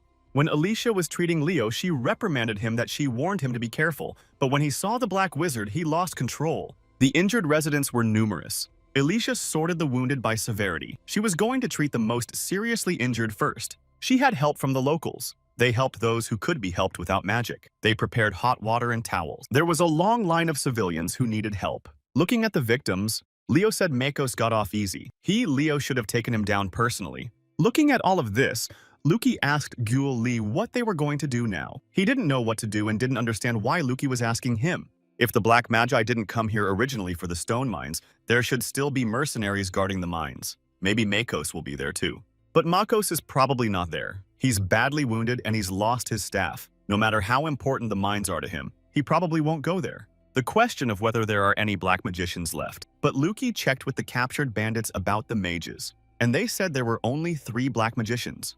He looked at the long line of injured civilians. He decided there was no way out. A trip to the mines shouldn't be delayed, and we need to get on the road right now. The bandit leader was showing us the way to the mines. Lucy was following him. We went to the mines in a small group. Lucy and Luki were in the lead, followed by Leo and Mekan, and at the end were Gyul, Lee, and Jenny. Jewel. Lee's journey was hard. He was very tired. He hadn't slept the previous night and then had an exhausting night battle, and now he had to walk uphill. He walked and thought about the fact that to save Marie, he had to send the bandits to the afterlife. He was desperate when he could go home. He thought about how he was just a normal high school kid, and now he's a magician who sends people to the other side of the world. If his mom found out, she'd harakiri him. He caught up with Mekan and asked how he was feeling. Elijah had cured Mekan, but he needed rest too. Makan, in turn, took care of Gyul Lee. Makan was an adult-trained mercenary, and Gyul Lee was already sweating profusely. It was obvious that he was exhausted. Jenny offered to help him. She offered to lean on her. He asked Jenny if it would be hard for her if he leaned on her. She said it would be a little hard, but she would get there. Luki heard the conversation. He asked Lucy if she was tired and marveled at her incredible fitness. But Lucy told him that she would go ahead and accelerated sharply. Luki and Gyul Lee were already walking with their last strength. Finally, the mercenary leader reported that they were close to the mines. They stopped. Nothing could be seen behind the trees. Gyul Lee decided to use magic. With a vision spell, he saw a group of armed men in the buildings behind them. Suddenly, the leader of the bandits ran away from them, shouting to warn his own. He shouted that he was here and had been captured by the villagers. It was a complete surprise to Gyul Lee. He didn't suspect that the bandit leader had such artistic ability. And now, the leader stands at the head of the bandits and proudly announces that they are in Black Brotherhood territory and now they are definitely in. And Gyul Lee and Lucy thought that this weirdo had learned nothing from life. Lucy said it looked like he needed another beating. The bandits were talking about how this boy was the mage who had defeated the black mages in one fell swoop. And then Gyul Lee himself added to the bandits' fears by promising to defeat them too. The leader of the bandits was proudly saying that they were not afraid of threats when he noticed that his subordinates were dropping their weapons and were going to surrender. The leader tried to persuade the bandits to fight, but they refused. They said they were no match for a mage who had killed 3 black mages in one fell swoop. In the eyes of the bandits, a mage who single-handedly defeated 3 black magicians was so tough that they surrendered without a fight. The high praise shocked Gyul Lee. "Help me!" The scream of a reared bandit leader flew through the forest. It was Lucy telling him what not to do. The bandits were overwhelmed and frightened. Mekan approached them and made them an offer. He offered the bandits to work for him. The bandits thought about it. In order to free the captured villagers, it was decided to inspect the mines. They left Mekan and Lucy outside to watch over the captured bandits. We went into the darkness of the mine in a small group. There were many glowing crystals in the mine. Leo said in shock that he had never seen a mine with mana crystals so large. They found wooden crates filled with bags of gold coins and jewelry. Apparently, the black magicians were planning to escape and had gathered their treasure in one place. Leo wondered how much gold the black magicians could earn. At one point, Luki went to the wall and easily enough unscrewed a piece of rock with large crystals embedded in it. "These are mana crystals," he said. This mine was comparable in size to the Collant mine, the largest on the continent. It was amazing to calculate how much money the black magicians made. At a guess, they mined about 500 kilograms of mana crystals here. That means they could have earned over 1 million gold. It was unclear if anyone had that much gold, why they needed so much mana. In the capital, a luxurious mansion cost 10,000 gold. If the compensation for the mercenary's death was 30 gold pieces, then how much can one earn in mana was impressed by Gyul Lee. In such mines, the work is very hard and requires a huge amount of manpower. So the black magicians kidnapped people and forced them to work in the mine. They illegally extracted a huge amount of mana crystals. The black wizards clearly have bad intentions. All the kingdoms could be in danger. Leo concluded after thinking it over. This situation is going to be a new adventure, thought Gyul Lee. When they came out of the mine, they discussed the new facts with Mekan and Lucy. They came to the conclusion that it was much more complicated than they had previously thought. We had to escort the freedmen back to the village, and there, Mekan said to tell the Lord about the mine. Mekan looked at Leo and said if he could do the job. He asked if he was the one Mekan was talking about. He explained that he had met a lot of mercenaries and they were not all of good manners, but Leo was too well-mannered compared to the other mercenaries. So he assumed Leo was a knight. Mekan continued to reason that the comrades Leo had lost in the battle with the black mages were probably guarding him, which is why Leo was eager to avenge his comrades.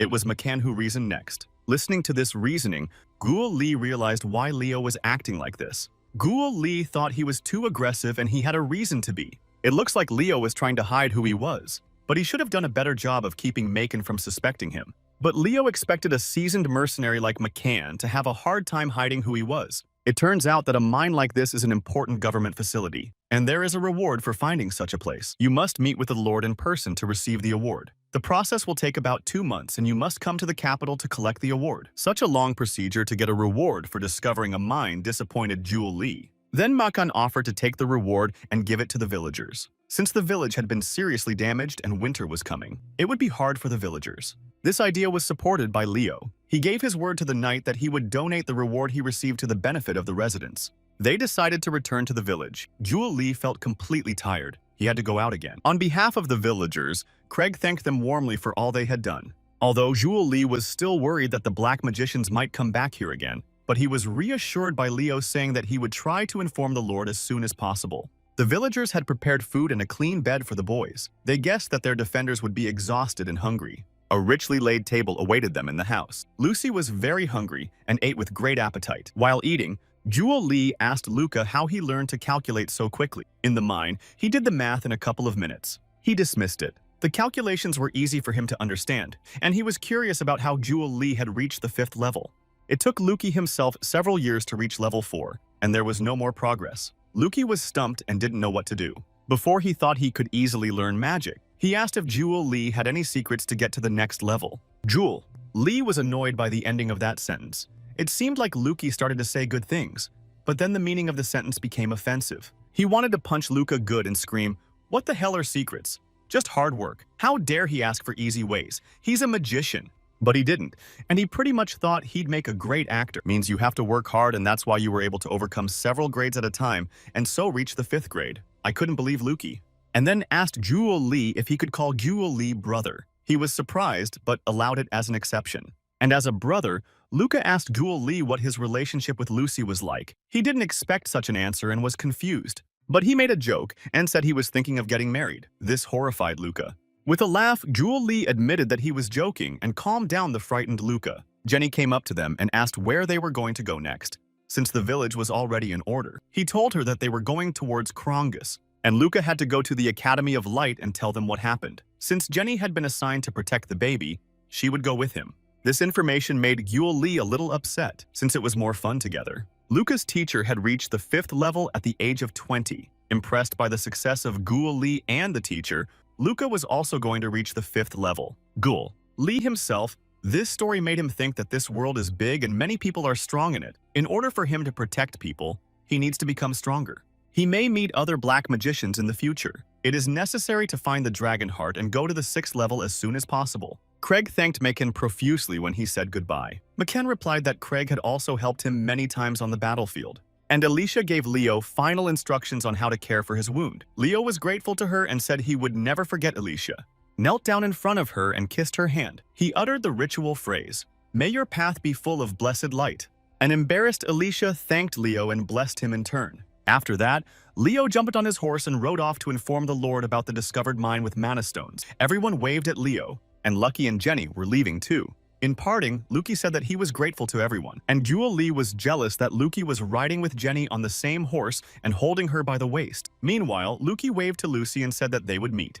And Lucy also waved her hand to Luca and wished him a happy journey. With that, she pleased him. Jenny winked at Jewel Lee and told him to see you later, kid. He was very happy about it. And little Marie was crying to say goodbye to her brother. She begged him not to leave. She begged him to come back. He promised Marie he'd be back. Lucy told him to keep his promises to himself. It was just a matter of time. He would tell Marie to obey the adults until he came and not to be sick. Marie sadly agreed. He was reassured by Craig, who promised that Marie would be in his care and would be fine. Already McCann was hurrying to get into the carriage and get on the road. The last words of farewell were said. Everyone sat down in their seats and they set off. Little Marie stood next to Craig waving goodbye and shouting, "Thank you, brother, and see you later." While sitting in the wagon, Jewel Lee thought that it was sad to part with someone. It was more fun together. He already missed Jenny. He noticed that Alicia was thinking about something, so he asked her what she was thinking about. She said she was worried about the black magicians. They had always been the enemy in any continent. After constant pressure, they hid deeper into the darkness. The black magicians became more organized to protect themselves. Alicia asked Jewel Lee if he had heard of the holy struggle that happened 100 years ago. Jewel Lee hadn't heard of the holy struggle. He was also a little annoyed by Lucy's snoring next to him. He scratched the back of his head in embarrassment. Alicia was amazed. She hadn't expected he might be hearing about this for the first time. He excused himself that he and his teacher only practiced training and magic, but Alicia still couldn't understand such a lapse in training. And he knows the history of the human world perfectly, Jewel Lee thought. Alicia began to tell. 100 years ago, all the nations of the continent were in a state of chaos. Many innocent people left this world during the battles. Those were terrible times. To survive, many were looking for a way to increase their power. So some of the ordinary mages started practicing black magic. There were more and more black magicians. The king of a small country, Nicholas I, was hungry for power. So he supported the witchfinders. Thus, the Empire of Plain was born.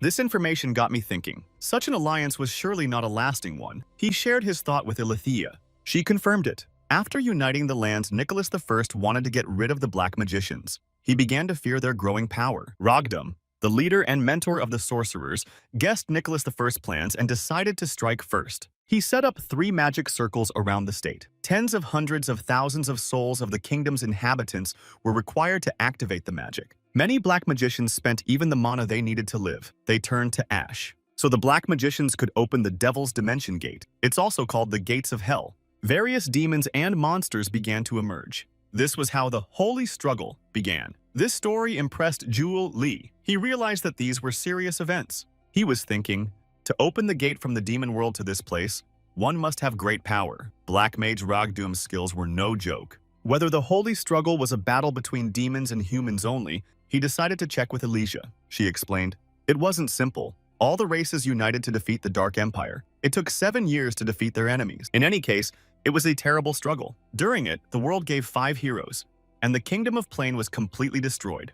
And Alicia listed the names of the heroes of the Holy Struggle for Jewel Lee. The brilliant magician Lionel, the quick and agile elf Trinity, the mercenary King Tony, the high cleric of the Holy Church Emily, and the Knight of Light Shusta. These 5 heroes were all completely different, but by fighting hand in hand, they were able to defeat the enemy. The Knight of Light, Shusta, was the one who ended the 7-year struggle by sending Ragdam to the other world. To this day, songs and legends are written about this event. It was interesting and informative to hear this story. Jewel Lee was interested in what is happening to these characters now. Looking at the sleeping Lucy, Alicia yawned. The 5 heroes are powerful people to this day. Shusta got a lot of support and became the ruler of Eluin. Lionel became the head of Crisis Tower and created the Tower of Sages and the Academy of Magic. Jewel Lee clarified Crisis Tower. Yes, this is Lionel's teacher's tower. And Jewel Lee remembered the golden dragon he saw when he first came to this world. So he's Lionel's teacher. If you think about it, there's a fragment of the dragon's heart in Eluin. And Lair said he was a knight of that state 150 years ago. By doing a lot of work, he was able to get a high rank. He also said that the fragment of the dragon heart was in the Black Stream sword. 50 years after the end of the Holy Struggle, Shusta became the ruler of Eluin. Jewel Lee pondered. He checked with Ilisi to see if she knew what sword Shusta used. She was thinking, Shusta used a sword inherited from her mother. It was called the Black Stream. That's exactly what Jewel Lee guessed. He asked Alicia what kind of family Shusta's mother was from, but there was no reliable information about Shusta's origins. There were a lot of rumors about him, including some bad ones. If it turns out that Shusta's mother is from the Darfin family, then Shusta and Lair are related. Jewel Lee continued to ponder. Lucy woke up. She yawned sleepily and asked if it was just her imagination or if they were talking about her mom. They didn't quite understand her. As Lucy continued to yawn, she clarified that they were talking and mentioned Trinity, and she's Lucy's mom. It was a surprise to Jewel Lee. He asked Lucy if one of the holy wrestling heroes was really Lucy's mom. She reiterated that Trinity was indeed her mom. Even though Trinity was an archer, Lucy's talent for bows was lacking. It was obvious to Jewel Lee. He noticed that Lucy immediately swung her fists. After the end of the sacred struggle, Trinity retreated to the Elven Forest and cut all ties. Alicia was thrilled to learn that she was traveling with Trinity's daughter. And Jewel Lee thought that if Alicia found out that Lucy was the dragon's daughter, she'd be devastated by Kondratius. Alicia was very worried about what had happened. She hoped that the story of the Black Magicians would not happen again. And Jewel Lee didn't even want to cross paths with them. Alicia continued her story. She added that black mages are always secretive and always stand aside. During the Holy Struggle, the demons they summoned wreaked havoc on the continent, and the Black Magi stood by all this time. They don't summon demons now because they can't for whatever reason, Alicia explained to the boys. And Jewel Lee remembered Lair's explanation. The Dimension Gate had a capacity limit and would not accept mana if it exceeded the limit. Like Lair's dragon can't go through the gate, as it has a lot of mana, and if it exceeds the limit, the gate can explode. According to Alicia, it's likely that the black magicians can't summon demons because of a past defeat. They even had a song about it. When a black gate opens in the earth, when darkness descends from the heavens, in it will come a true ruler. He will save us all, and he will rule. It's always best to fix small problems before they become one big one, Alicia thought. Jewel. Lee got the impression that Alicia was worried that the black magicians wanted to summon demons again. She wondered if the mana stones were not for sale, but to be used to open the gate. Jewel Lee's mind was filled with various thoughts. He thought that everything would be fine and that opening the Hell Gate was a Herculean task, and it was difficult to summon demons. He thought, what the hell demons are? His job is to get back to Earth. Just send me home already. Makan taught Jewel Lee how to ride on the road. It was tiring. It was too high and my back hurt afterward. Lucy, for her part, was doing acrobatics on her horse, and at the same time, she was teasing Jewel Lee. But if he kept practicing, he'd learn fast. He was getting pretty good at it. Makan praised him. While saddling the horse, Jewel Lee clarified where they had come to. It was the trading city of La Rochelle, the largest city in the Kudran Kingdom. Looking at the panorama of the city from afar, Jewel Lee was marveled at the size and beauty of the city. The city of La Rochelle has a lot of mercenaries, in addition to a lot of merchants. Merchants are constantly moving goods in and out, so they hire mercenaries to guard them. This kingdom has the largest mercenary guild in the world. Makan had an old friend in this town who ran an inn. That's where they were going to stay. Friend's name was Sherman. He greeted Makan cheerfully. They shook hands. They gave Alicia and the boys a friendly greeting. There were few visitors in the inn. The travelers were given rooms and a bath and invited them to rest. Lucy was the first to rush into the room with a shout of joy. How nice it was to be bathed in hot water. Jewel Lee also enjoyed the comfort. By the time he got down to the mess hall, the whole team was sitting around the table eating. Makan said they were discussing tomorrow's business. If we leave early tomorrow, they could have arrived by tonight. Makan asked how far away the thing Jewel Lee is looking for is. In order to check, Jewel Lee took out the device that Lair had given him. The device showed that the Dragonheart shard was close to him. He asked Makan what was above this town. There was the fairy forest and the mirror lake, and there was also the fairy palace. He was very surprised. Jewel Lee didn't expect there to be fairies here, but Alicia cooled his emotions. She explained that no one could enter the fairy forest. The fairy forest is in contact with the spirits. That's why it's impossible to find it due to space distortion. It was called the spirit barrier. Even if you can get in, it's not easy to get out. It's possible to get in and come back out, but the odds are 1 in a million. After listening to Makan's explanation, Jewel Lee immediately realized that the Dragonheart shard was there, and that he was Jewel Lee, the loser.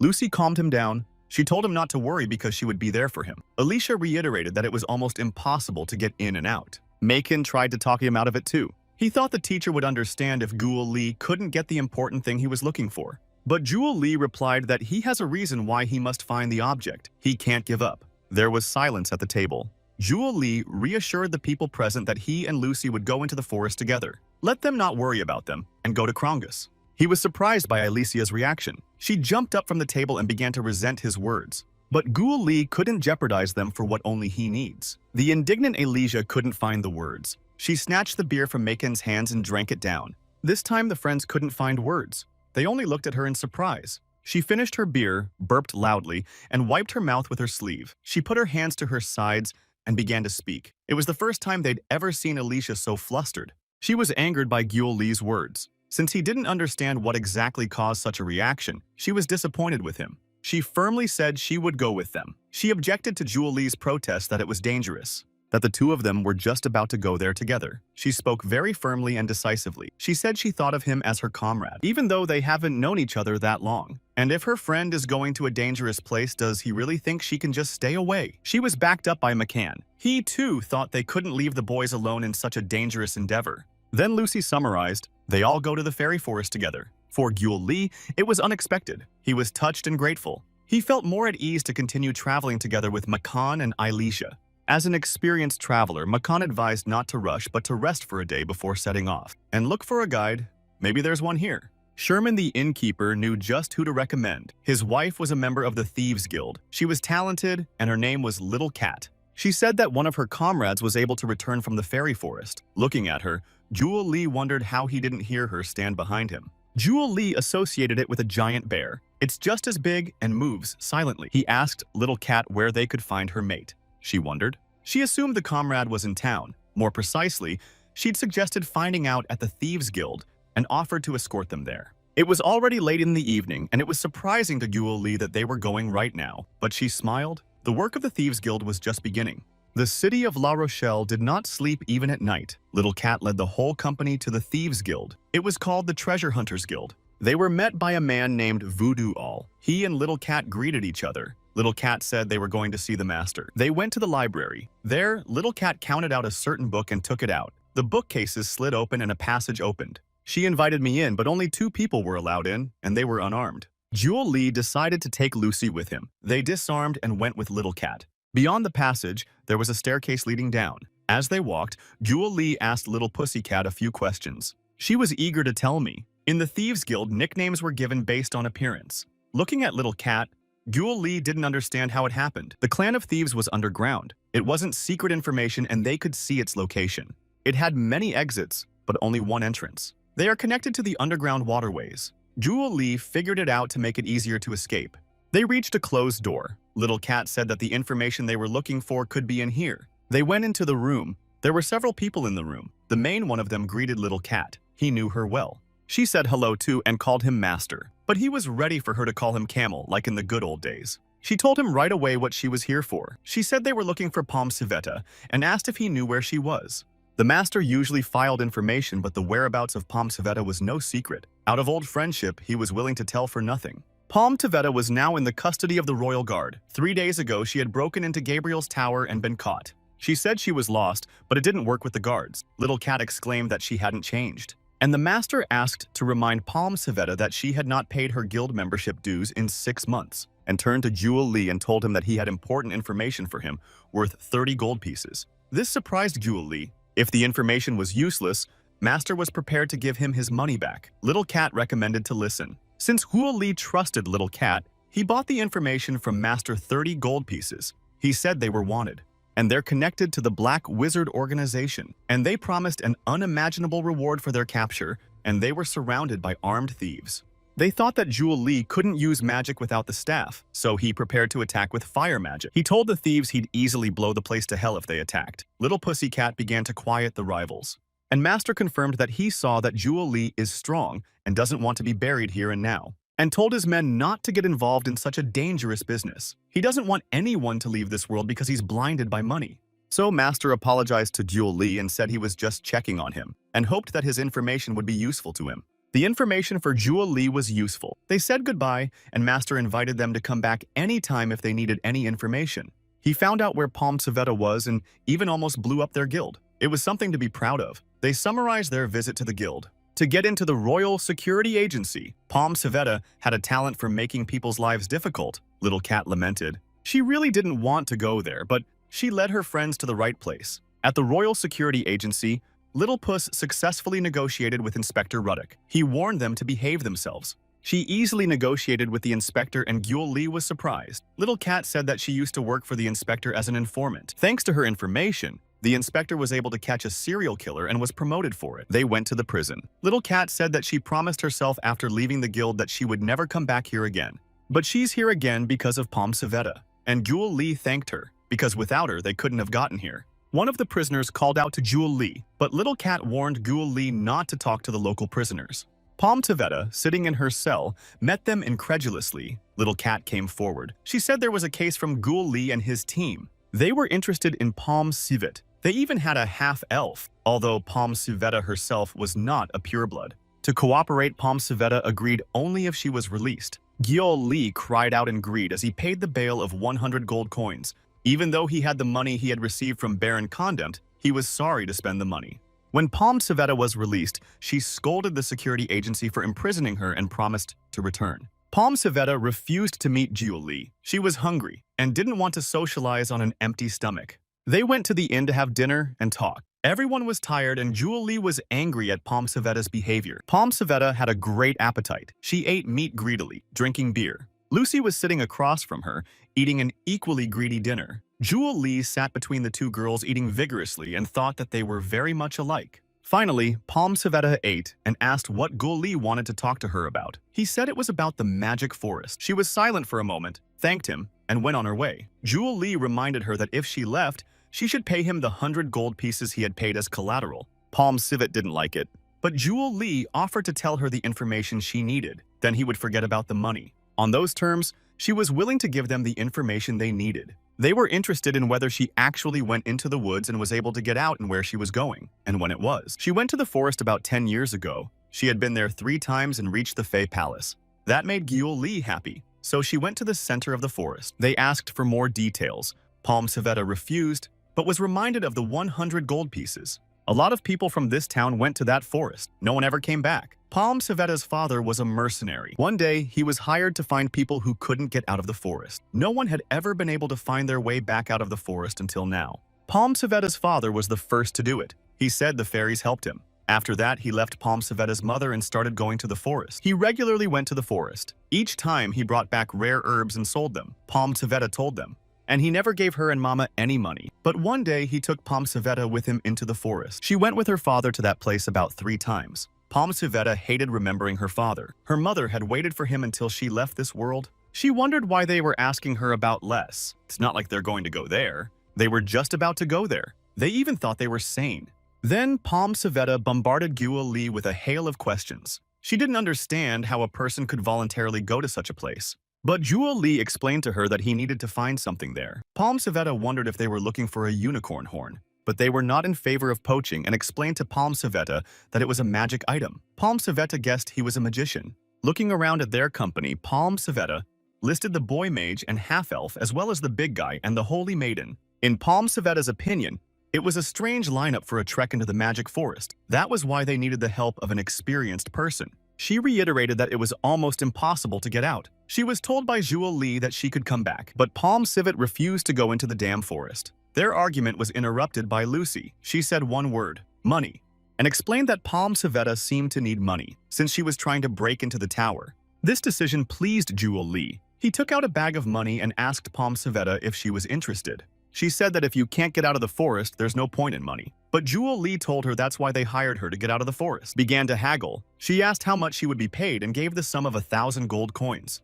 He thought about it. He had received 2,500 gold pieces the last time. Well, there was no choice and he was ready to pay. While he was thinking, the Palm Savetta got excited and thought she'd quoted too much and lowered the price. First to 700 coins, then to 500. While he was thinking, the price dropped by half. Jewel Lee was surprised in his mind and told Palm Savetta that he would pay her 500 gold pieces. She got excited and tried to grab the bag of money right away, but Jewel Lee didn't give her the money, only after the work was done. She warned me that if she saw anything dangerous on the horizon, she'd run away. What happens to them is not her concern. Alicia didn't like the new member of the team. She considered her ungrateful and realized that this cat-like thief could not be trusted. If she doesn't fulfill her promise, they'll have to go into the woods themselves. That was their original plan anyway, so there was nothing to lose. The next morning, they packed for the road and bade farewell to the innkeeper Sherman and his wife Little Pussycat. If he could get one piece of the dragon heart, his magic circle would be stronger, but he hadn't studied the skills for the 6th level. Jewel Lee pondered.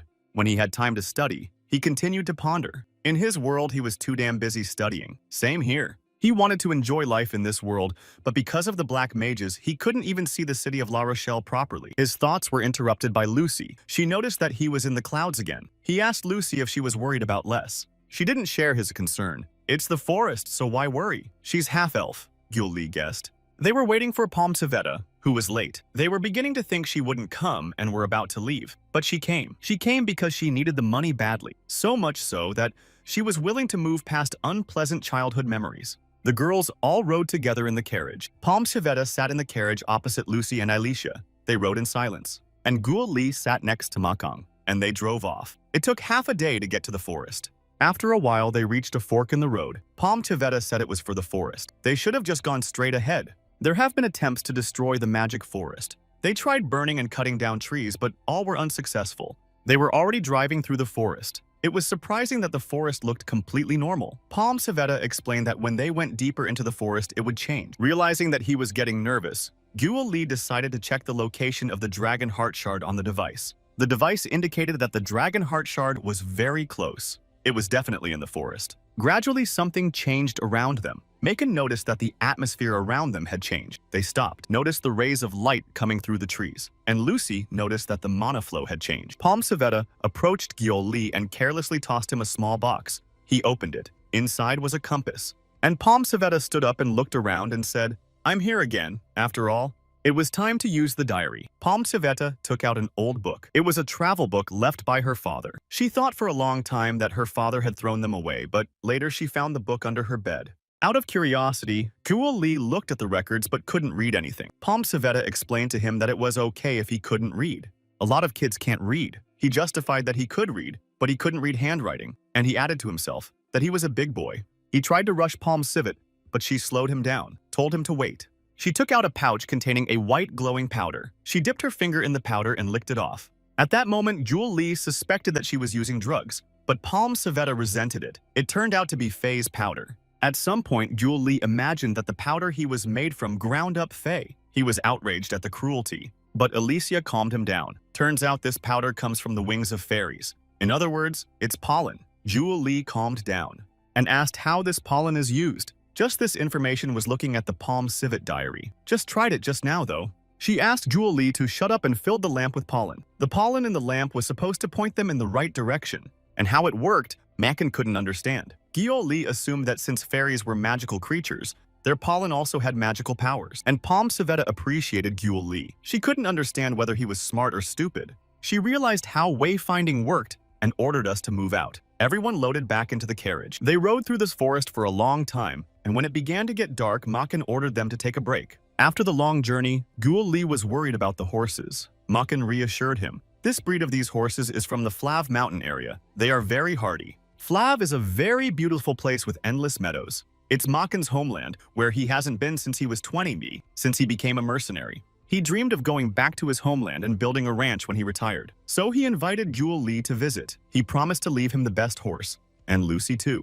Nothing had happened to them in the forest so far. Palm Savetta thought something had changed since she'd first been here. But they're still outside the forest. Maybe things have changed inside the forest too. Suddenly, Lucy felt something. She characterized it with the word triggered. The others didn't understand at first, but little glowing lights flew toward them. They circled around and came very close. Are baby spirits who have not yet grown to be full-fledged spirits of light. They seem to have come from the forest, Lucy explained to everyone. Makan had been to many places in his life, but this was the first time he'd ever seen anything like it. It was beautiful. One of the spirits sat in Lucy's palm. Lucy was touched and delighted. And Alicia and Jewel Li couldn't even touch those little glowing spirits. That's probably because they're ordinary people, they decided. It looks like Lucy was talking to her little light spirit. She asked it something. Jewel Li was surprised that this beam of light could talk. A startled Lucy turned to them and said that there were no more fairies living in the fairy forest. This news surprised and angered Jewel Li. He thought that there must be fairies in the fairy forest, but it turned out that the fairies had disappeared. All the travelers were startled by the news, and the little spirits began to fly away. It was noticeable that they were all flying in the same direction. The little spirit that communicated with Lucy remained. Lucy was thinking of a name for it. Since he was a spirit of light, Lucy named him Els. Els started flying around Lucy at high speed. Lucy couldn't tell if he liked the name or not. The elves had the spiritual arts. Jewel Li asked Lucy if she had studied it. He didn't understand why Lucy didn't understand spirit. Mom tried to teach Lucy, but she said Lucy didn't have the ability. Jewel Li thought about what Lucy has an aptitude for. He decided that hitting people. He remembered what Sir Pyres had told him. Spirits need energy to be able to materialize. And the basis of that energy is, of course, mana. Magicians store their energy in the magic circle and can extract it from there. Spirits can only take mana into themselves and cannot extract it. Then she taught that if elves or fairies can't contact spirits in the first place, there's no way to learn. He asked Lucy if she could feel the dragon heart. She said she couldn't feel it yet. And Jewel Li ordered everyone to go to bed. We would have to go further inside the forest. Looking up at the night sky, Jewel Li thought that if there were no fairies in the forest, then where was the dragon heart? In the morning, when Jewel Li was stretching his body from sleeping on the ground, Palm Tivetta asked him if he was sure he would pay her the full amount. Then Jewel Li gave her half of the money. He promised to give her the other half when they left the forest. Palm Tivetta thanked him. When Jewel Li asked what she was doing with the money, she briefly said, she's paying off the debts accumulated during her mother's treatment. It was all her father's fault.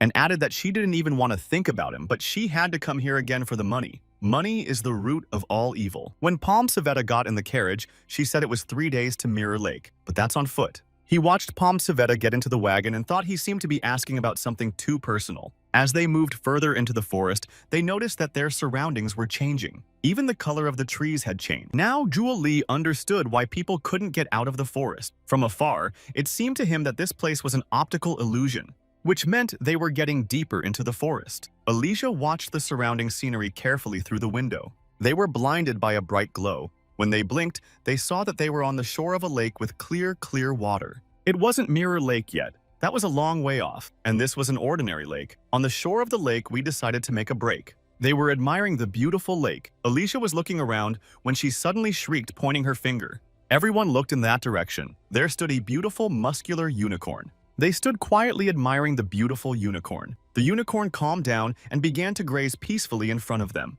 Only Palm Savetta expressed her bewilderment as to why everyone was marveling at a common unicorn, as if she hadn't just marveled along with everyone else. According to legend, unicorns are intelligent and noble creatures. Usually they are difficult to approach as they only let innocent girls near them.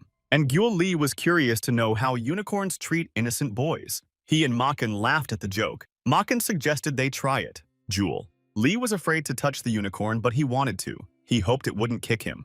And Lucy was already stroking the unicorn and assuring the others that he was kind. Palm Savetta came up to them saying she wanted to pet the unicorn too. The girl stroked the unicorn and enjoyed being with him. He stood still and relaxed. He seemed to be enjoying it too. Meanwhile, Gyul Lee was desperately jealous and wanted to pet the unicorn too, but was afraid to approach. Alicia came up to them. She wanted to pet the unicorn too. But for some reason it reared up and wouldn't let Alicia come near it. And Alicia couldn't understand why the unicorn reacted to her like that. Palm Savetta playfully nudged her elbow with the words that she wasn't such a saint. This incident had upset Alicia greatly. She couldn't calm down. She said it was all a misunderstanding and that the unicorn was strange. Gyul Lee responded by telling her that she was calling an animal that couldn't even answer back. But Alicia didn't calm down. She felt like everyone should know that she wasn't like that. In response to Alicia's lament, Palm Savetta wondered if all priests were so uptight. She didn't understand why the beautiful unicorn let the thief touch her and rejected her. Alicia wondered what could be wrong with her and cried. Lucy came up to her with the unicorn and said that she had accidentally pulled the unicorn's mane when Alicia came up. That's why he was acting up. Alicia was now hugging the unicorn and crying with happiness. The unicorn calmly let herself be hugged and stroked. The horn of the unicorn had magical powers and was renowned for its powerful healing properties. And that's why the horn of the unicorn was worth a lot of money. That's what Palm Savetta told everyone. And Gyul Lee immediately suspected her of criminal intentions against the unicorn. He and Alicia thought that Palm Savetta wanted to cut off the unicorn's horn for money, so they persuaded her not to do it. They argued furiously until Lucy, riding the unicorn, interrupted them. She said that the unicorn wanted to show them a shortcut and they should follow her. Everyone piled into the carriage and followed the unicorn, who was showing them the way. Looking at the fabulous beauty around him, Gyul Lee wished he had a phone and could take a picture of it. He looked at the scenery they were passing by and thought that when he returned to his world, he would remember such moments. And thought to get home, he'd have to find the dragon heart sooner rather than later. Lucy finally looked back and told them they had arrived. Mirror Lake lay before them. They were amazed at the size and beauty of Mirror Lake. Gyul Lee said it was so huge and looked more like the sea. He leaned into the water and saw his clear reflection. Gyul Lee was thirsty and reached out to scoop up the water. But he was interrupted by Palm Savetta roughly slipping her belt around Gyul Lee's arm and pulling him away from the water. He only had time to shriek in surprise, and they mutually shouted at each other. Gyul Lee didn't understand Palmaya Savetta's action. She explained to him that he must have decided to leave this world. If you touch the water of Mirror Lake, it will just swallow it up, Palm Savetta explained. She used the twig as an example to show how the Mirror Lake absorbs an object, and Gyul Lee shouted at her that she should have said so beforehand. She just remembered it, Palm Savetta explained for Gyul Lee. She called the others to look at the reflection in the lake. In the reflection, she was still holding the branch that the lake had already swallowed. It was a creepy lake. Then Gyul Lee created a fireball and sent it into the Mirror Lake. The fireball did not disperse, but was completely absorbed by the Mirror Lake. And Alicia reminded him that Mirror Lake was believed to be connected to another dimension. Gyul Lee remembered that he had heard about it too. It was called Mirror World. It looked peaceful on the outside, but inside it could be chaotic. If something went into the lake, it never came back out. They couldn't even use the raft to get to the other side. The lake would swallow it up. Gyul Lee thought for a moment. He specified the approximate location of the fairy palace. Palm Savetta thought it was somewhere across the lake, but she and her father had never crossed the lake. Then Guo Li asked her to look at her father's diary entries. Suddenly, the elves that had been circling around them flew across the lake. They continued to discuss options for crossing the lake. It was also dangerous to use a spell and fly across the lake. There was a chance of not calculating the amount of mana and falling into the lake. Guo Li thought that there was already a problem with obtaining the first part of the dragon heart. Lucy, who was looking in the direction of elves who had flown away, saw him coming back. She even saw someone following him, and they saw the Pegasi flying in their direction after the elves. This pleased Makan as well. It was the first time they had seen not only a unicorn, but also Pegasi. They thanked elves for bringing Pegasi to help them. The Pegasi were showing that they were ready to move them. He knew there was a safe way out, which pleased Jewel Li. But Palm Savetta was skeptical because Mirror Lake would be below them. He thanked Palm Savetta for the information she had given them and said that she didn't have to continue on with them. But Palm Savetta refused to leave them. She hoped they would meet the Fairy Queen and she would give them her treasures. And now they're flying across the Mirror Lake on the backs of Pegasi. Jewel Li shrieked with fear. Next to him on another Pegasus, Palm Savetta was afraid. In flight, Jewel Li asked Palm Savetta if her father could have gotten to the fairy palace. Palm Savetta doubted it. He hoped that the dragon heart part was in the fairy queen's possession. However, Jewel Li was worried when he was told that Faye wasn't here. They noticed that the wind had become strong and a hurricane was brewing ahead. Palm Savetta lamented why she had only flown with them. They flew into a raging hurricane and argued with her. Palm Savetta blamed them for putting her in such a dangerous situation. And Jewel Li reminded her that he offered her to stay. She objected that he hadn't given her the other part of the money. Without it, she had to wait for them on the beach. Lucy interrupted their argument by telling them to hold on tight. The wind was very strong. Jewel Li thought that he couldn't leave this world so easily. Suddenly, they flew into a windless area. Jewel Li wanted to relax, but Lucy warned that the storm was heading their way again.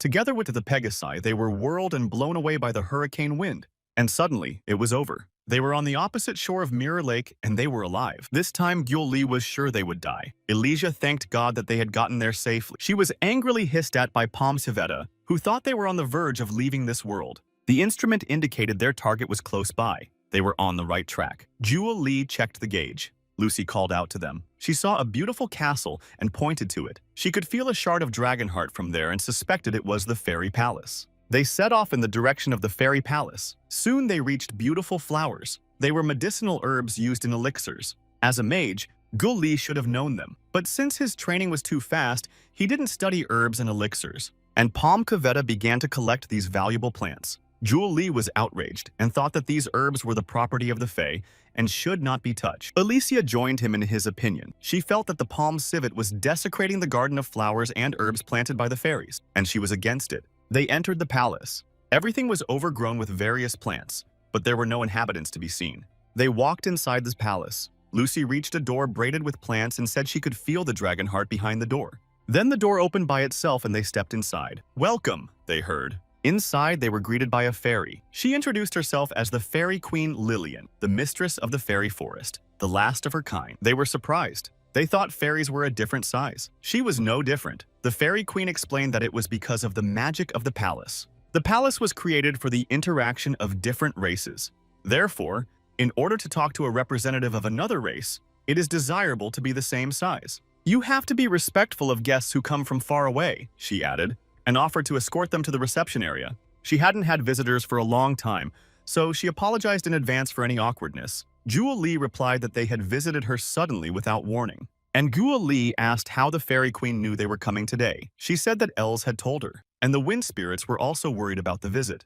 Queen Faye apologized for their inconvenience. Jewel Li clarified how to address her. It was okay to just call her Lillian. He asked Lillian if she knew why he had come here. She replied that she was not powerful enough to be privy to such knowledge. He began to speak and wondered if he should tell the others what he was looking for, since they had come all this way for him. He told Lillian he was here to find one of the dragon hearts, and asked Lillian if she knew where to find a piece of the dragon heart. Elysia and Macon gasped. It turned out that he had been looking for the dragon heart all this time. Only Palm Savetta asked why he wouldn't go up to the dragon to ask for it. Jewel Li was surprised that the dragon could just give him the dragon heart. Then Lillian summarized that they had come to find one of the dragon heart pieces. Jewel Li confirmed and added that Lillian had the part. After that, Lillian asked Makan, Elysia, and Palm Savetta to go out for a while. She wanted to talk to Jewel Li and Lucy alone. Then Makan and Elysia led the loudly indignant Palm Savetta out of the room and out themselves. what they would do if Lillian refused to give up a piece of the dragon heart. She asked them. Jewel Lee found it difficult to answer this question since he had never thought about it before. But Lillian withdrew the question, saying that she was joking. She said that from the beginning she thought she saw Lucy somewhere, and realized she was Layer's daughter. Lucy said that was right. Layer used to come here with the other dragons to be treated by the fairies. It wasn't an easy thing to accomplish. Lillian remembered him. She asked why Jewel Lee wanted the dragon heart. It was the only reminder of the archlion who was willing to bear the pain of a broken heart for the sake of peace. After her words, Jewel Lee was ashamed to say that he needed the dragon heart to solve his problems. He decided to tell the truth and ask Lillian for help. And Jewel Lee told the story of his arrival in this world to Liliana. She asked if Lear was still working on the Dimension Gate. He said he probably was. He thought maybe Lair was just having fun with Lucy's mom.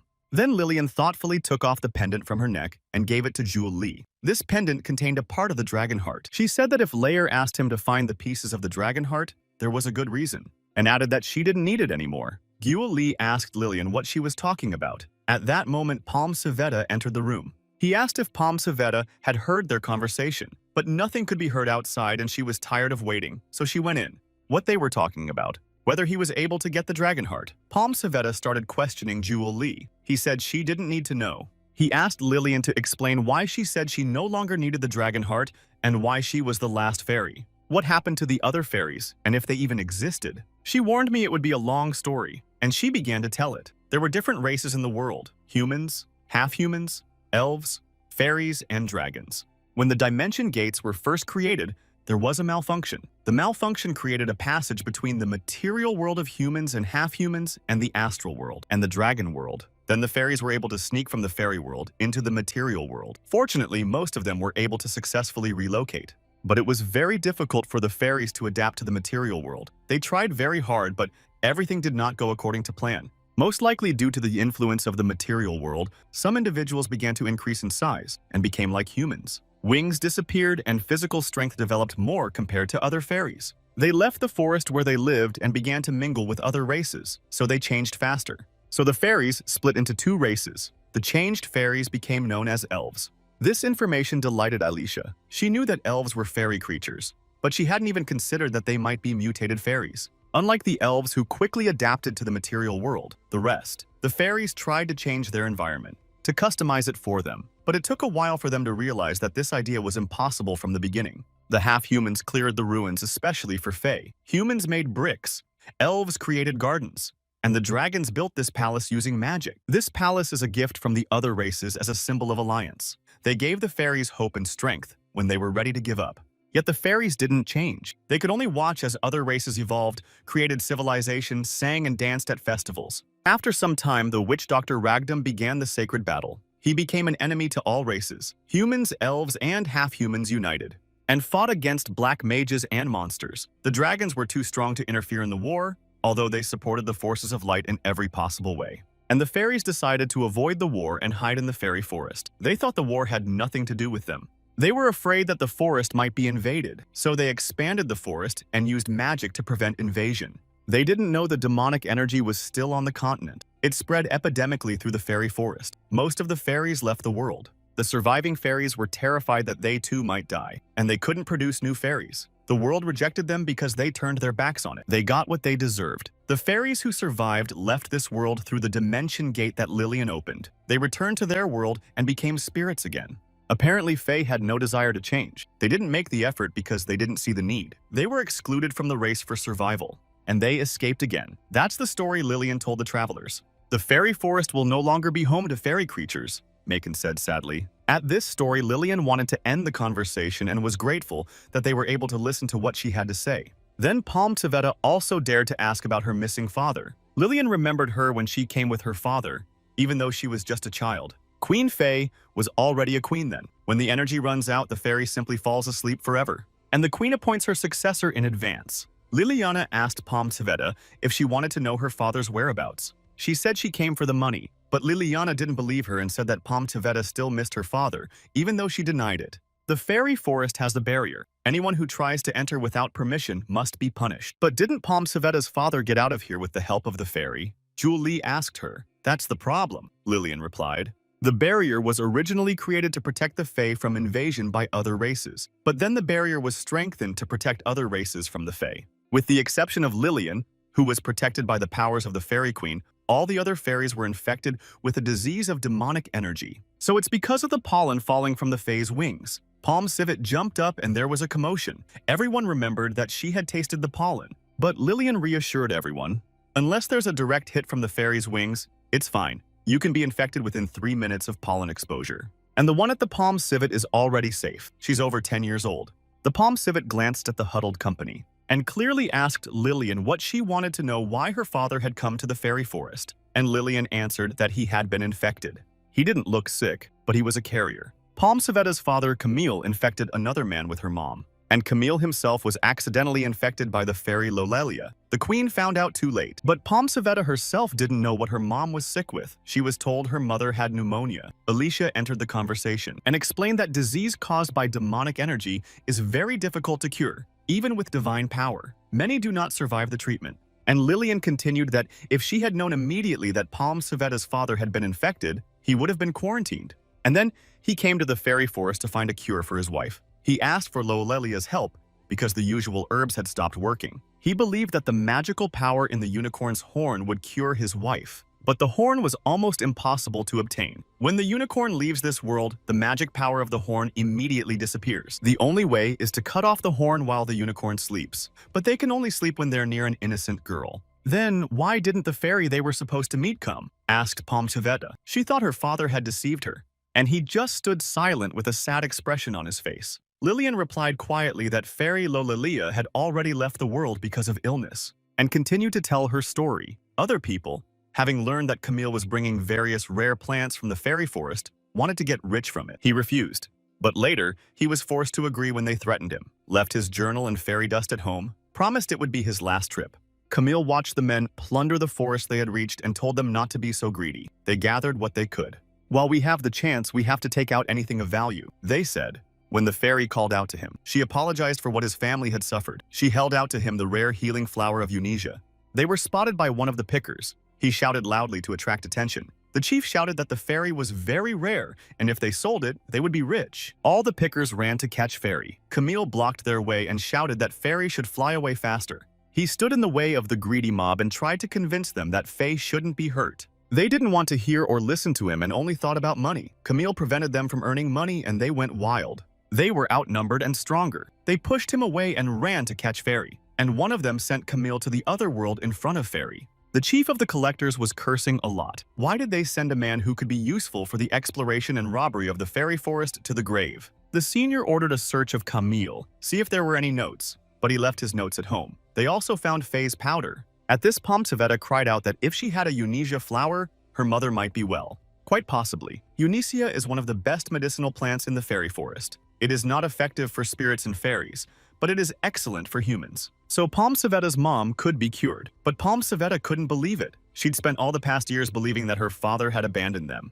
She'd spent her whole life blaming him, but now she didn't know what to do after Lillian told her. She cried and decided that Stefan and his men who ruined her father and used Palm Civeta's talents for years were more important. Palm Civeta's father went into the forest to get medicine for his wife and was treated like that. Jewel Lee concluded. So you can never treat people well, Lucy concluded.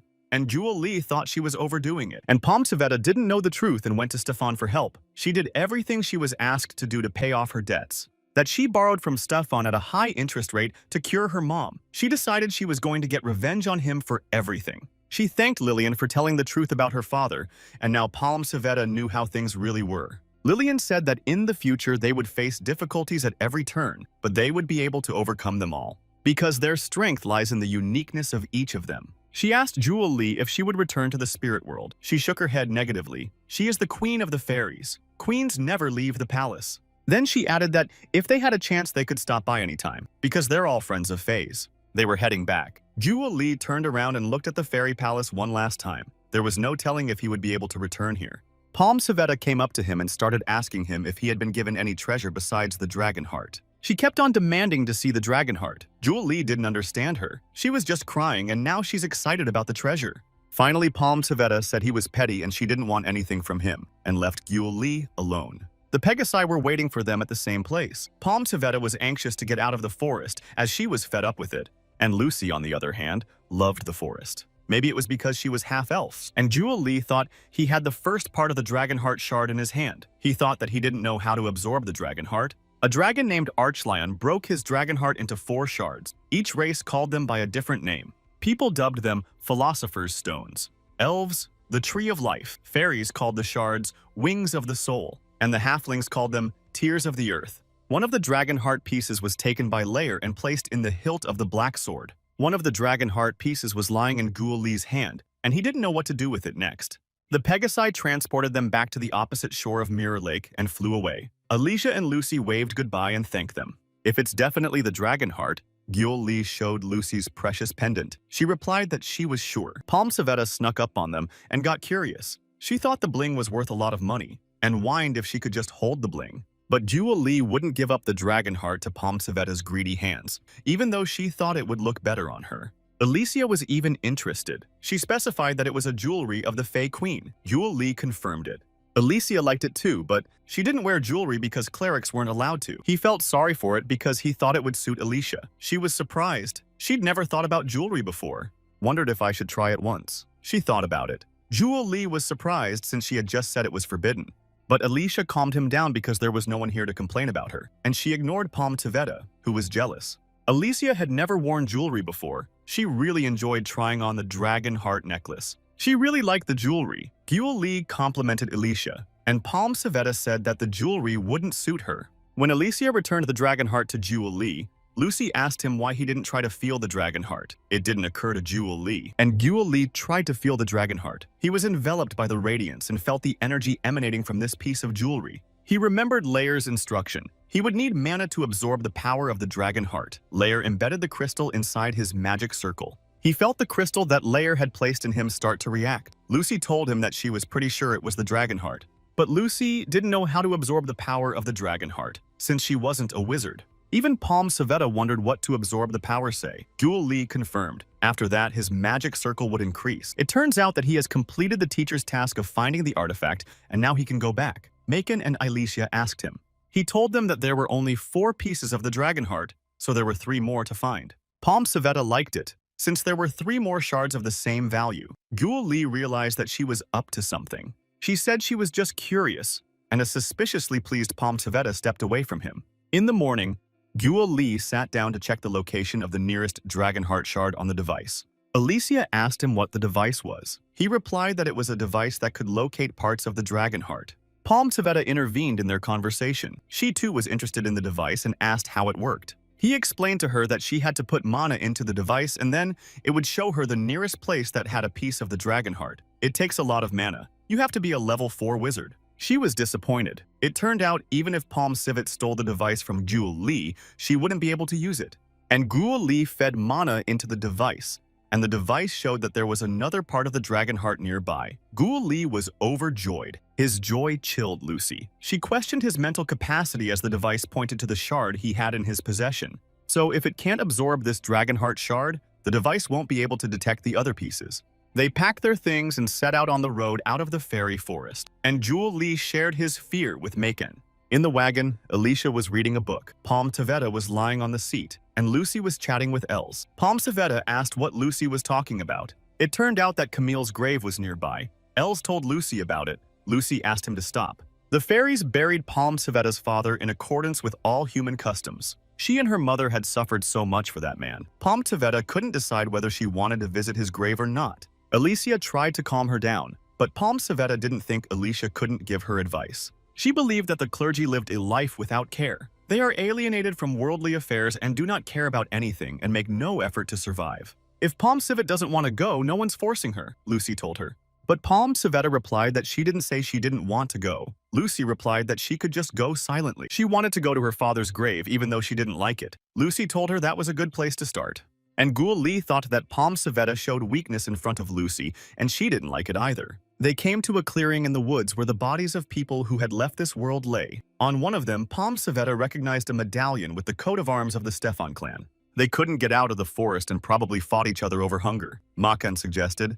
Elijah said they should be put to death. Jewel Lee agreed and suggested that they be put in a mass grave. They worked together to create a common burial ground. They made a cross. And Palm Savetta didn't like that they'd put her father in the ground. She just wanted to visit his grave. Flowers grew thickly on Camille's grave. Palm Savetta stood over his grave. She asked Alicia to say a prayer so that Papa could rest in peace. Father's diary and a bag of fey powder Palm Savetta left among the flowers covering his grave. And Gul Li offered to rebury him in his homeland, but Palm Savetta refused. She decided that her father should stay here. Plus, she got Lillian's permission to come here whenever she wanted. When Gul Li asked her if she would continue to work for Stefan, Palm Savetta was outraged. She said she would take revenge as soon as she returned. And Gul Li asked her if she had forgiven her father. She said she hadn't quite forgiven him yet. On their return, Palm Savetta suggested a feast of all sorts of goodies.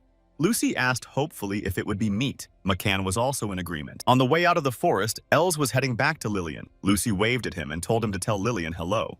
Palm Savetta also demanded that Gul Li give her the rest of the money. Gul Li realized that they were almost out since she was asking for money. They planned to reach La Rochelle before sunset. I was hungry and sleepy. The carriage drove quietly. Lucy slept very soundly on the road. Suddenly, she woke up and shouted for the carriage to stop because she sensed danger. She had the same premonition as the last time she'd met the Witchfinders. Palm Savetta demanded clarification. They said that they had fought black magicians before, so Lucy was able to sense their presence. When Palm Savetta learned this information, she was outraged. If she had known about it earlier, she would not have worked with them. They suspected it, so they kept silent. Gul Li thought to himself. To detect the ambush, Gul Li cast the evil detection seal. The seal showed that the enemies were close and very dangerous. Gul Li ordered everyone to be on guard. Many fireballs flew at them. Gul Li summoned his magic staff. He managed to put a protective dome around the people, and they were unharmed.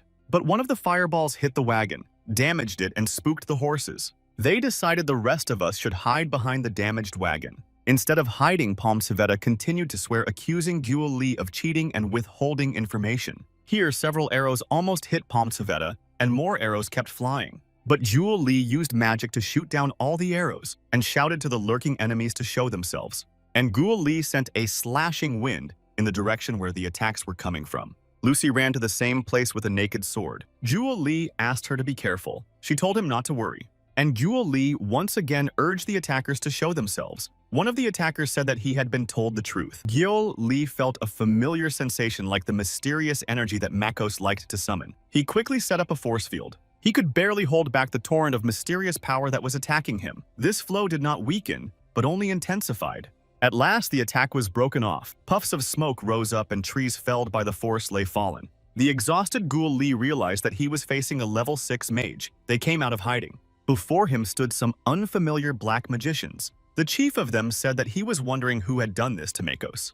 And Gul Li was younger than Black Magician thought. He calculated the ambush, but Gul Li's team spotted it in time. Otherwise, they would have gone to the end of the world. But Gul Li told them that they had demonic energy and weren't hard to spot. He was surprised that they'd already heard about him. Of course, he was known as the little wizard who dared to stand up to the higher powers. The Black Magician answered him, and the Black Magician prepared to cast another spell. The exhausted Gul Li only had to curse. But Black Magician went on to say that he didn't believe that a magician of Gul Li's age could achieve the 5th level of magic, but now he had seen it with his own eyes. He said that his disciples were black magicians, but they were barely at the level of Gul Li. The disciples all said they were ashamed of Master. While Black Mage was talking, Gul Li was wondering if Lucy would be able to deal with those hiding in the forest. He looked at the carriage and thought that they couldn't drive it anymore. What were they going to do next?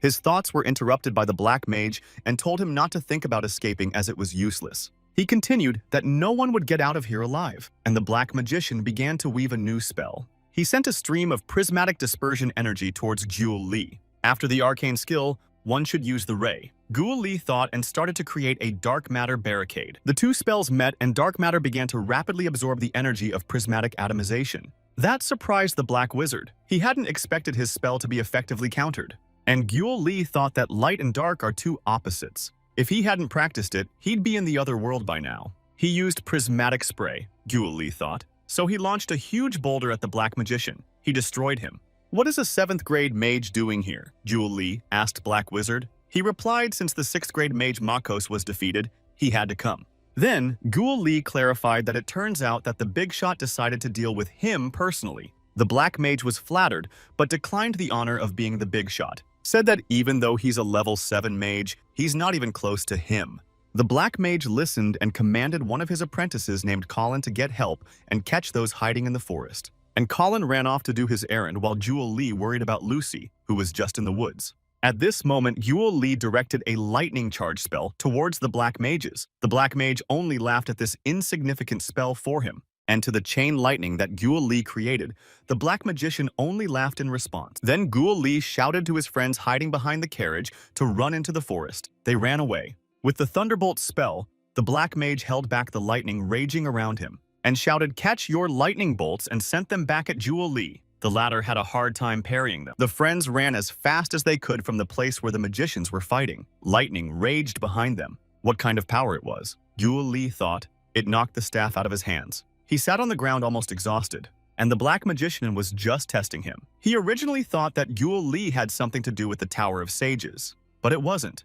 He had a question. He wanted to know why Jewel Lee was meddling in the affairs of the black magicians. At this, Jewel Lee tried to justify that he didn't do it on purpose and didn't care about the black mages and it just happened. But the black magician didn't believe him. He accused that Jewel Lee had robbed them of the Mana Stone mine. And he made an offer to Jewel Lee. He offered to surrender because he was interested in him and also promised to take Jewel Lee's friends to him. But Jewel Lee replied that even if he got it, Jewel Lee's friends would never obey. At this phrase came a cry from Palm Civet from the woods that he should give up and she would agree. He left no choice for the black magician, and he understood Jewel Lee's position, and told him not to blame him for being sent to the next world, and uttered the power word stun. At this moment, Jewel Lee thought that he was finished. He didn't know how to resist it, while the black magician was urging him to side with the Dark One. If he resisted, he would leave this world. Just side with black magic. Jewel Lee felt like his head was splitting. He couldn't move. He felt like his brain was being squeezed. He remembered his training with Serpires in the days of mana injections. He realized that compared to his training with Serpires, what he was feeling now was nothing. And Jewel Lee threw off the shackles of the black mage's spell with a powerful effort of will. The black magician was amazed. He thought it was unbelievable that Jewel Lee had a great command of his mind, and added that that's probably why Jewel Lee can read spells so fast. And Jewel Lee replied that after his teacher's rigorous training, black magician's torture was just a tickle. Black magician wondered who Jewel Lee's teacher was. But to himself, Jewel Lee thought it was so painful that he was ready to leave this world. And Jewel Lee sent a fireball at the black magician, but Black Mage easily blocked Jewel Lee's spell. Although Jewel Lee wasn't sure about the rest, he realized that he could use skills faster than the enemy, so he decided to attack without stopping. Magic projectiles were replaced by ice arrows. He attacked even though he knew he couldn't defeat a 7th grade master. He wanted to buy some time to escape with the boys. He sent a spear of fire at the enemy. The black magician's figure appeared out of the smoke. He said that Jewel Lee had raised a lot of dust, and he didn't understand what Jewel Lee was trying to do. He said it's impossible to defeat him, and that Jewel Lee doesn't think he can escape. But Jewel Lee couldn't give up. He thought he wouldn't know until he tried and continued to attack. While putting up a shield against another attack, Jewel Lee felt that this attack was different from the previous ones. This time, the black magician was assisted by his apprentice. Jewel Lee had to confront both of them. He thought he could barely handle one and two would kill him, so he had to focus on the other mage. A cry for help came from the forest. Jewel Lee looked back there. Could it be his friends in trouble? His opponent marveled that he still had the nerve to worry about his comrades in such a situation, that he was unbelievable. And the black magician asked whose orders Jewel Lee obeyed. He wondered why Black Mage was interested in him, and told the black wizard that he didn't have to answer his question. He decided to see how long Jewel Lee would last if he still expected to defeat his opponents. He once again attacked Jewel Lee with the stun force word. His attack was interrupted by an exclamation. Enough. It came from Les. Everyone turned around. Lucy was standing at the edge of the forest. She held the blade of her sword at the throat of Black Mage Colin's apprentice. She ordered the mages to ask for staffs under threat of sending Colin to the other world, to which the black magician told Colin that he knew he was useless, but he didn't expect him to be this useless, and ordered his second apprentice Camp to deal with them. By capturing the magician's apprentice, Lucy didn't expect his comrades to give a damn about his life. Without answering them, Kemp began to cast a fire spell. Jewel Lee shouted for her to run, but at that moment, a Mankin in the form of a half-tiger jumped at Camp. Camp sent a fireball at Mankin, but the Mankin continued to attack. Then Camp used the wind-slashing gust. Mankin was about to reach him, but a powerful spell slammed into him. This spell struck Mankin, and he could not attack anymore. The spell was cast by the Black Mage himself. How dare he attack him? Camp was angry. He was going to take Makang down. Guo Li shouted to Makan to be careful. But he wasn't allowed to be distracted for long. The Black Mage intercepted his attention by sending an ice-striking spell at Guo Li. And that's why Guo Li didn't have time to help Maken. Camp had almost formed a spell that would send Maken to the other side. But Camp didn't see that behind him in the tree was a dark figure with eyes that glowed in the darkness, and was surprised when his mage's staff was slapped with a leather strap and ripped from his hand. After holding Camp's magical wand in her hands, Palm Savetta decided to take it for herself. Behind Camp. At this moment, the huge figure of half-tiger Maken towered behind him, and it was all over for Camp. Colin the apprentice saw what had happened to Camp, but could do nothing. Lucy's sword glittered at his throat. Then Palm Savetta called Alicia and said she could come out. She was ready to take care of Maken. Alicia came out of the forest holding a stick, and Alicia, with the help of divine power, began to restore Makanu's health. After curing Makan, Alicia asked Guo Li if she should treat him, since she saw that he was obviously not feeling well. But Guo Li wasn't ready to be treated yet. He hadn't dealt with the enemy yet. The enemy couldn't have guessed that things would turn out this way. Guo Li offered to surrender. But he couldn't do that, because if he walks away with nothing, what's he gonna say? Okay? He had many things he wanted to ask Guo Li, but in order not to jeopardize the mission, the Black Magician decided that it was time to send Guo Li to the next world. And the Black Magician began to work some kind of outlandish sorcery. His body soared and sank into the process. The stone Lucy threw at him shattered against the Black Mage's surrounding defenses. The jokes were over, and he sent diamond dust at his friends. He created a powerful spell, and a wave of diamond crystals from the tiniest to the largest went from the Black Mage towards his friends. Guo Li had a wall of fire to protect him from it, but diamond dust could easily penetrate through the fire. I had to think of something else, but Guo Li's mana was already running low. Alicia called out to him. She and Palm Savetta had their backs to the diamond dust Makan. Guo Li thought they must have escaped the spell. Next to Guo Li with her flaming magic sword, Lucy stood up. It was useless. There was a huge difference between the magician's powers, but Guo Li and Lucy stood shoulder to shoulder against his spell. While Guo Li was urging Lucy to sacrifice herself and take the boys and run away, Lucy refused. Guo Li suddenly started coughing, staggered and fell down without strength. He used up all of his mana and begged his friends for forgiveness, begging them to flee. But then the dragon heart shard on his chest shone with an awakening glow. The light coming from the dragon heart was so bright that Black Mage had to squeeze his eyes shut. He didn't understand what was happening or where the light was coming from. He thought it was some kind of trick and he got angry. He said that nothing would help them and they would all leave this world anyway. At this time, Lucy alone couldn't handle the Black Magician's spell flow, and Guo Li's crystal, implanted in his body by Lair, began to react. The crystal glowed and Guo Li felt as if his body was being broken from the inside. He screamed. He remembered Sir Pyre's lessons. She said he's in pain because the magic circles are penetrating his body. If he can overcome the pain, he can level up. She told him to be strong and not to forget his purpose. Through the pain, he realized that. He's looking for the dragon heart to level up and return home. He heard Lucy screaming at him that he could do it and she believed in him. He told himself and his friends that he would live. He didn't realize how, but he found himself in some unfamiliar forest with palm trees. He looked around and saw a man sitting on a rock. The man asked him if he knew where he was. Guo Li assumed he was in some tropical forest. The stranger said he was right, and this is the Loire rainforest, home to many animals and plants. And you could also say it's the lungs of the continent of Arsenius. But what are you doing here? Asked Guo Li. The stranger said that this was his home and asked if Guo Li knew who he was. But this was the first time Guo Li had seen him, and thought that for some reason, the people of this continent acted similarly when they met him. Then the stranger decided he should introduce himself. His name was Archlion. Guo Li exclaimed, remembering where he had heard that name. Archlion was the name of the madman, that is, the great dragon.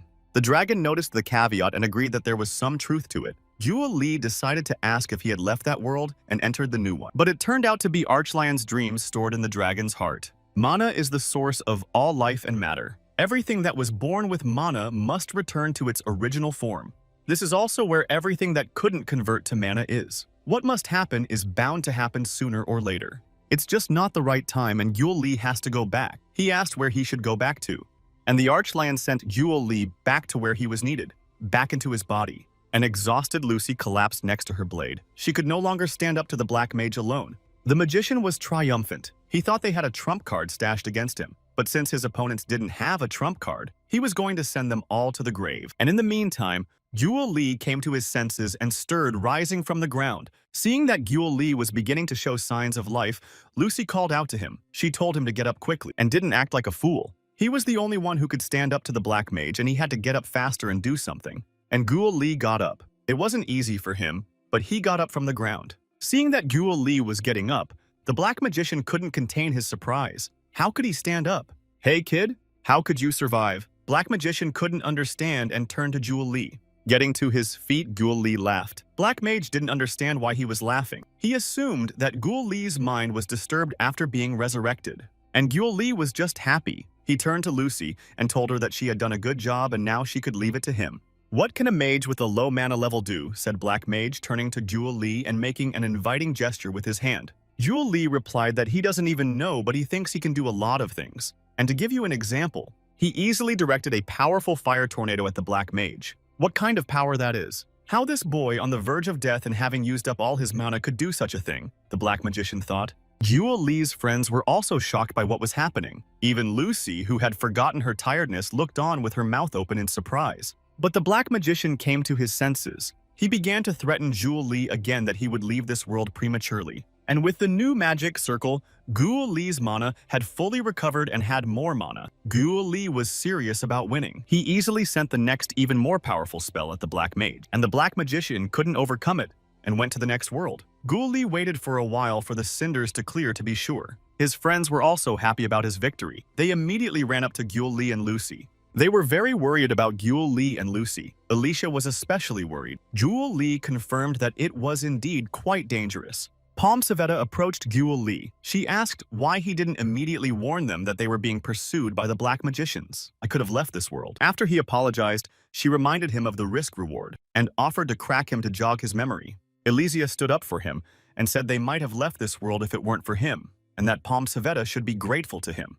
But Palm Savetta compared her concern to her wife's and asked her not to interfere in their conversation. Elysia didn't know how to answer her. They were all partners and friends, and Gyul Lee tried to reconcile the girls. Gyul Lee, who was interested in Lucy's outburst, replied that he was the one who absorbed the dragon heart after his mana was completely depleted. Friends congratulated Gyul Lee on reaching 6th grade, and Palm Savetta was surprised that he was a 5th grade mage. When she heard the confirmation, she muttered quietly to herself that you can't tell by the intelligence, and it's interesting. The Black Wizard's disciples were tightly bound. Now the question was whether the carriage could be repaired, and we had to find the horses hidden in the forest. Then Elysia suggested that the three of them go for the horses with Makan and Palm Savetta, and Gyul Lee and Lucy were left to rest and recuperate. Although Gyul Lee's mana had increased, he still felt tired. If he hadn't been promoted to the 6th grade, he would have left this world. Lucy suddenly said that this was not the end and pointed to the staff of the Black Mage he had defeated.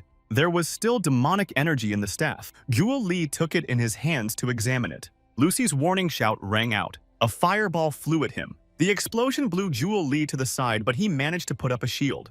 The old magician approached them on horseback. He called him a restless boy and accused him of sending a man to the other side.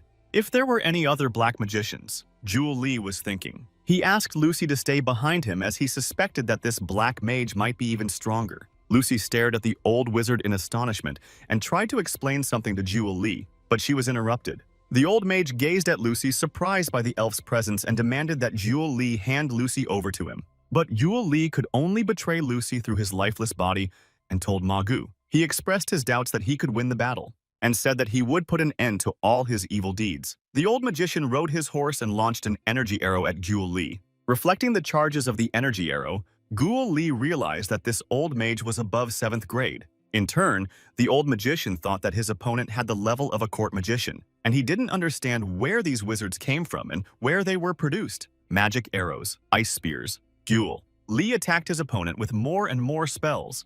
Dissipation, Crystal Shield, blocked the attacks of Gyul Lee Old Mage. He repelled my attack like a trifle with astonishment, thought Gyul Lee. The old mage also noted that his opponent had better magic than he thought, but he didn't give his opponent a chance, and started to cast Atomic Blast. But he was already being jumped on by Makan in half-tiger form, and Palm Savetta was attacking from the other side. There was a massive explosion. Makan and Palm Savetta were struck by this explosion. The old mage said they and their methods were pathetic and asked how many he had sacrificed to get that kind of power. This accusation angered Gyul Lee, and he replied to the mage that it was that witchfinder. But he was stopped by Lucy, who said that the energy of this mana was different. Then Guo Li asked why she didn't say it right away. She said that she tried to do it, but they wouldn't let her. If you think about it, there really wasn't any demonic energy in his opponent's mana. And he turned to his opponent that perhaps there was a misunderstanding. And he is not a black magician. But the old mage didn't believe him because the staff that Guo Li kept holding in his hand was oozing demonic energy. At that moment, he realized what was going on and thought why he kept holding that staff. He's not stupid. He hastily said it wasn't his staff, it was planted on him. But the magician says he's not making a convincing excuse, and he sounds like a boy. Guo Li had a thought that he'd been getting told he was an idiot too often lately. He made the argument that he uses a different staff in battle, and it can be seen, and displayed his staff with the words that this alone is his primary weapon. The magician agreed with that argument as reasonable, and Guo Li thought it was time to decide whether he was stupid or smart. The magician got off his horse and offered to provide solid proof that Guo Li is not a black magician. Then he would stop fighting him. Guo Li wondered what proof he could give. The mage had already asked him how he had managed to get such a powerful strength at such an age. And Guo Li guessed that because of his strength, the magician suspected he was a black magician. He wondered how to explain it. He came up with a plausible explanation that he was actually 70 years old. But the magician didn't believe him. The mage was 67 years old, and he understood perfectly well what a boy or a young man looked like. Lucy interrupted their argument. She said that she was sick of watching and had to stop and slapped Guo Li. Then, Guo Li decided to swear to his teacher that he was not a witch doctor. But the magician replied that it was unconscionable to betray his teacher. Alicia stood up for Guo Li. She said he wasn't a black magician. But the magician didn't believe her either, and scolded Guo Li for recruiting a priest. For such a convinced magician, Guo Li had run out of arguments. A new person appeared in the clearing. Leo came over and said that Guo Li was not a black magician.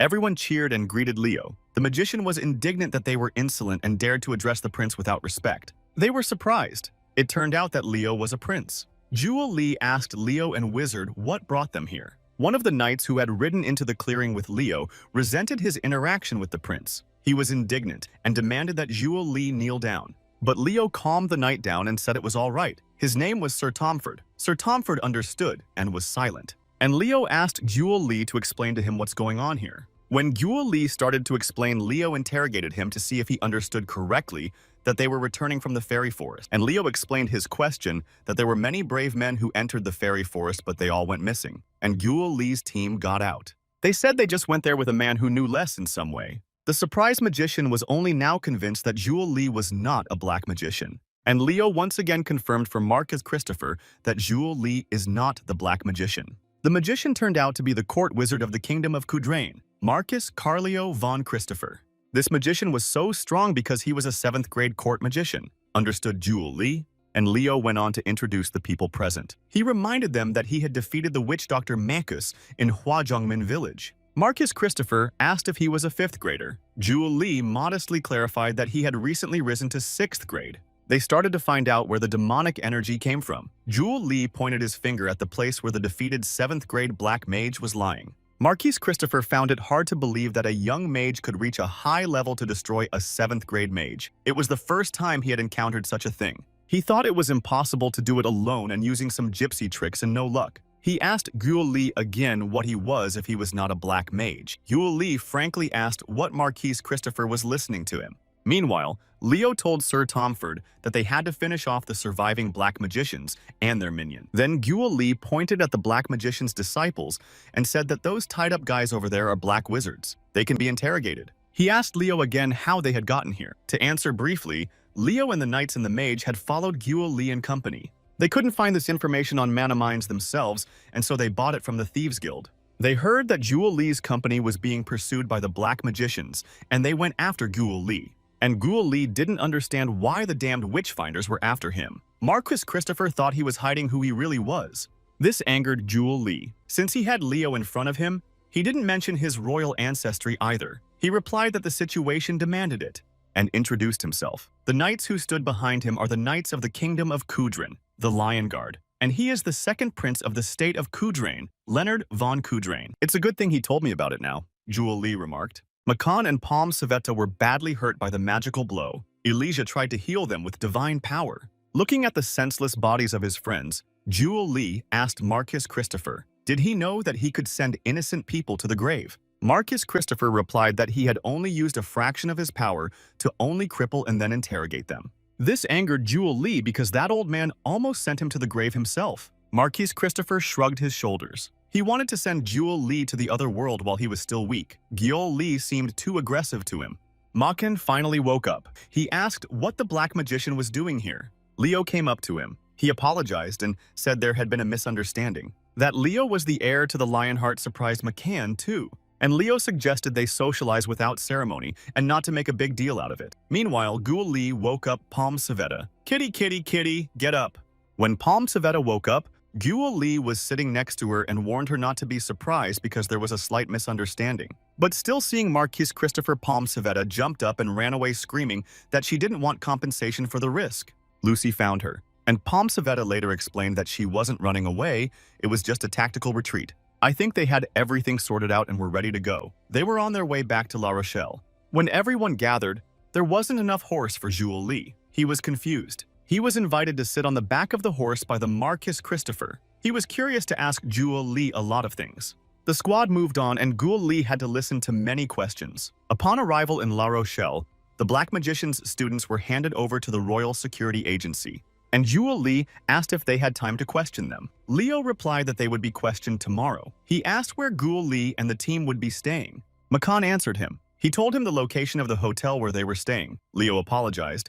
He had to meet the mayor. Marquis Christopher bade Gyol Lee farewell and said he would question him again tomorrow. Sherman, the innkeeper, was overjoyed to see them back. Makan told him that they had been gone for days, but it felt like 6 months. Sherman and Little Cat had a lot of questions for the returnees. But in the beginning, they tried to make everyone comfortable. Lucy finally made it to the plentiful and delicious meat meal. Palm Savetta kept up with her. She too was enjoying a delicious meal. And Gyol Lee looked at the chewing girls and realized that if it weren't for Lucy, he would have already left this world. He remembered how she rushed to his aid. She had rushed to his aid and then alone, holding off the Black Mage's spell until she was exhausted. If he'd been all alone, he'd be resting on his own. He looked at Lucy and realized that she had fallen asleep with a sandwich in her teeth. He decided to take her to her room. He took Lucy to her room and put her to bed. He's the reason she's been through all this. He said goodnight to Lucy. He looked at the dragon heart shard in his palm. There was no more light coming from it. But Gyol Lee got a really bad headache. It was so bad that he dropped the dragon heart shard and fell to the floor. He was woken up by Lucy's voice. She told him he was a pervert and to go to his room. He didn't immediately realize how he'd gotten here. Then he realized that he had felt the absorption of the heart shard. He remembered a pain similar to the one he'd felt when he'd been trained by Sir Pyres. Remembered the Archlion? Apparently, the heart shard had stored magic techniques, and it was good that everything had worked itself out. Because Gyol Lee didn't know how to absorb the power from the heart shard, it would have to be sorted out later, even though Gyol Lee didn't want to feel that pain again. A pillow flew into Gyol Lee, and Lucy sternly ordered her to get out of her room immediately. As he was leaving, Gyol Lee turned to Lucy and thanked her for today and said goodnight. Lucy looked at him in surprise. For a delicious breakfast, Gyol Lee got up satisfied. He was finally able to get a good night's sleep in bed. At breakfast, Gyol Lee was talking to Makan. They couldn't imagine that Leo would be the second prince. Makan told them that in the kingdom of Kudrin, the coronation process is a painstaking endeavor. Prince Lionheart is the son of a concubine. He has a reputation for being a sound mind and a good man. But there was a son by the queen. He was 7 years old at the time. His name was John. He was weak, timid, and very picky. When Leo was old enough to be crowned prince, the nobles were fighting over who to support. In such a situation, King Rakia could not decide who to crown. The reason was that John was growing up. To avoid being the cause of strife, Leo relinquished the crown and gave way to a direct heir. This made John the first prince, and the strife in the kingdom subsided. However, many of the nobles had their doubts. From that moment on, Leo stopped attending official events to study etiquette and politics. He started going outside the palace to drink and fight. It's since then that Leo has been known as a willful troublemaker. Leo came to their table and apologized for being late. He sat down at the table and began to talk. He's back from the Royal Security Agency. They started the interrogation yesterday and planned to finish it in the morning. The attackers were mercenaries. They knew nothing. Even the fact that the order was given by the Witchfinders had only recently been realized. Is the usual attitude of working for money and remaining reliant on Black Magician disciples added his thought to Gyol Lee. Leo got a little confused. They had a problem because the Black Magician's disciples in the prison had died in the night. That surprised Gyol Lee because there were guards in the prison, and Leo had put extra guards on them. However, they still went to the other side. After the holy battle, They realized that black magicians can do things from a distance. And Jewel Lee was curious about what happened in the mountains, how the black magicians find mines with monastones that have never been found before. The girls listened with interest. They also left their territory to find Jewel Lee to avenge the lost mana mines. Marcus Christopher added, rumored to be the Dark Gate, their vast sorcerers association. If it's the Dark Gate, Alicia didn't finish her sentence, but thought about it. On the one hand, the information about the Darkness Gate was considered a rumor, but on the other hand, the number of disappearances in remote areas increased tenfold. Maybe they were monsters, but there's a chance that people were kidnapped for sacrifice. For such an organization to exist, someone has to run the witch doctor, and Jewel Lee remembered the black magician saying that he was following his orders. Marcus Christopher was outraged by witchblades who are nothing without stolen demonic power. They follow his orders and do as they please. If one of the black mages is caught by the Marquis, he guarantees that the exit to the afterlife will be terrible. The girls, especially Palm Tveta, resented the noise that kept them from eating. Marquis Christopher slammed his palm on the table and offered Jewel Lee to be his disciple. The latter was surprised. The magician continued. He has a couple of students that he gives limited knowledge to, but he didn't have a student to teach everything to. Jewel Lee offered to be that student. Alicia was happy for Jewel Lee. She had heard that mages were reluctant to pass on their knowledge, but here he was being offered an apprenticeship by the court mage himself. If Jewel Lee is trained by this gentleman, he can become a court magician. Palm Tveta was happy, and added that she's friends with the guy and even helped him in and out of the fairy tale forest. 3 men entered the inn. One of them turned to Palm Tveta. He thought she'd run away long ago, but she's hiding here like a stray cat, and advised her to follow him silently. He commanded Palm Tveta who he is. Jewel Lee asked him. He was told by Palm Tveta that they were Stefan's pawns. The Leo Knights present here drew their swords and pointed them at the newcomers. They were confused. They didn't understand who the armed men were. And Jewel Lee asked Leo to wait a little while to go out to the courtyard, because they need to sort things out. He said they'll wait outside. If there's anything, call them. Palm Tveta asked what was going on. She was told that the boss had ordered her to be brought in, since he'd heard she'd recently returned from the fairy tale forest. What does he care where Palm Tveta came back from? At the moment, Palm Tveta was working for Jewel Lee, and no one could take her away whenever they wanted. Jewel Lee declared to everyone, and he went on. He said he had business with their boss, so they would see him soon. In the meantime, they were having breakfast, so the bandits should leave. The bandit Selton was enraged by this statement and swung his fist at Jewel Lee. But Lucy beat him to it with a crunch, stamping her foot into Selton's face. This action angered the new visitor to the hotel. A huge, muscular figure towered behind him. With a bum sound, a huge fist slammed into the new visitor's head. Macon turned to the defeated man and complained that he was rude to people who were trying to eat. Sherman added that they should not break anything. The new arrivals were asked what these wimps were hoping for when they came here. In response, the last of the arrivals shouted that they were Boss Stefan's cronies and not to be forgotten. Stefan's associates were invited to come in with a bunch of their kind, and Jewel Lee said they'd only get the Palm Tveta through our lifeless bodies. The bandit ran screaming and cursing to report to Stefan what had happened, and he left his comrades behind. Jewel Lee didn't understand and reminded him.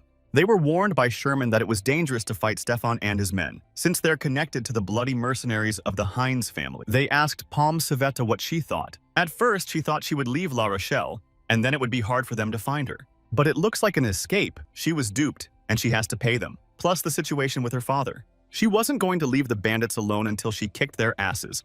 Jewel Lee and the rest of the group agreed. They decided to prepare for a battle with Stefan and his faction. The hotel door swung open with a bang. Careful of the door, shouted Sherman. A crowd of stern and determined gunmen stood on the threshold. They came a little sooner than we thought, Jewel Lee remarked. Sherman reminded him that fighting was great, but not to break anything. Ask one of the action movies. Palm Tveta, if this is all about her, and said she was finished and had to go with them. She replied that she didn't understand why they kept saying the same thing. The militant was outraged, and then Jewel Lee threw a glass of water in the face of the hot-headed militant and told him to cool down and stop talking nonsense. The gunman decided that these youngsters had really decided to retire, so he ordered the others to take care of it. The militia all rushed into action to deal with the bratty kids, but a McCann they'd never seen before got in the way. The boys stood in a tight group shoulder to shoulder with Palm Tveta, and Alicia said that she couldn't believe that everyone decided to attack the weaker-looking ones. One of the thugs came at her and told her to behave, and took a swing at her. Alicia responded by blocking his arm at a painful point near the elbow crease.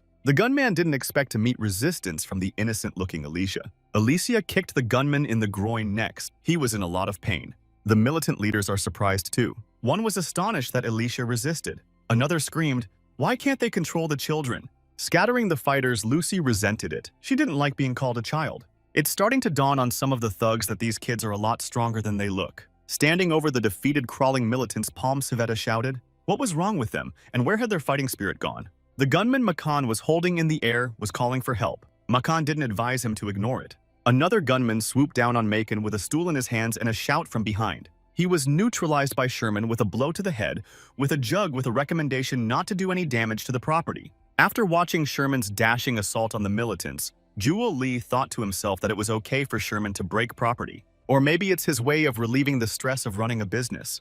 Jewel Lee continued to think. Meanwhile, he was attacked from behind by a gunman. Without even looking back, Jewel Lee hit him with a lightning spell. He advised the downed gunman to run and call for help. Quickly run and call the other guys. And the militants ran away screaming that they'll show more. Let no one go anywhere and wait for them here. Jewel Lee promised them they wouldn't leave. The door of the hotel opened with a bang. Sherman shouted for the door to be handled carefully. Jewel Lee asked why it was taking so long, since they were already waiting for them. Mercenaries came into the inn and asked if they were waiting for Stefan's men. Don't let them think they're getting out of here alive. Enough, said the man who appeared behind the backs of the mercenaries. Finally showed up, said Palm Savetta. Jewel Lee asked her if it was Stefan. From the doorstep, Stefan chided Palm Savetta for the outrage and said he would turn a blind eye if she went with him now. And Jewel Lee suggested that he forget about Palm Civet altogether. It was impossible because she owed too much. When asked how much she owed, answered Palm Savetta herself. 3,000 gold pieces. It's all because of them, since it was not normal to charge 30% interest on a loan. But Jewel Lee suggested that the debt was an excuse. The main reason is the fairy forest. It doesn't make sense for them to take the Palm Savetta because of one debt, said Jewel Lee. The one who confirmed that Jewel Lee is right, and he needs to go to the fairy tale forest. And Jewel Lee told him that they knew about the whole situation, including Stefan threatening Camille. He denied everything and disagreed. But Jewel Lee said that the fairy queen had told them personally. But Stefan didn't agree and said the fey queen was bullshit. But he had an offer. He ordered Calvino leaves to be brought to him from the fairy forest. Makan explained it to them. He said it's an antiseptic plant. It's used as an anesthetic or as a drug. And Stefan kept raising the price. He said they needed to bring the fairy queen, undead or alive. She'd be valuable either way. If he did that, he'd cancel all his debts. Next to Jewel Lee, Lucy scolded. They asked if Stefan seriously thought they would accept his proposal. He said, then there was no other choice, and gave the mercenaries a command to attack. Jewel Lee tied the mercenaries with restraining threads and told Lucy that Stefan was not to be missed. She knew it herself. And Stefan commanded that everyone but Palm Savetta be sent to the afterlife. An enraged Palm Civet dived at Stefan. She screamed at him that he was a fat pig. And with a jumping leg kick to the head, Palm Savetta knocked Stefan off his feet. He's not going to get away with it now. He's crazy about money, Palm Savetta said to Stefan. The door rattled open again. Stefan was about to become indignant, but men from the Royal Security Agency burst into the hotel. Lieutenant Guilford, everybody stay where you are, commanding officer. After that, Stefan suggested we discuss it peacefully. She didn't agree. To begin with, Jewel Lee suggested Palm Savetta follow the order of the security agency. What the hell is going on here? Lieutenant Guilford asked them. And then Stefan complained that he'd been captured and was about to be sent to the afterlife. That angered Jewel Lee. And Palm Savetta said that Stefan was paying a lot of money to the people in the security department and they were all in on it. Lieutenant Guilford ordered the arrest of everyone but Stefan and his men. But Jewel Lee wouldn't calm down and contradicted him. He said it wasn't them who started the riot, but Stefan's men. They were just defending themselves. But Lieutenant Guilford wouldn't listen to him and resented the way he dared to cross the Royal Security Agency. Leo came into the room and said he thought it was unfair that only one side was being heard. Behind him stood Sir Tomford and the Marcus Christopher. Leo said he had seen with his own eyes that those they were protecting had attacked first, and those trying to be arrested were in self-defense. He said that mercenaries have no right to attack civilians on the premises. Standing in the courtyard of the inn, Leo and his cronies could hear everything that was being talked about in the inn, and the loan and Stefan's order. Lieutenant Guilford resented Leo's words. What does he know if he just walked in here? And one of the gunmen said Leo had been here before and they were in the same gang.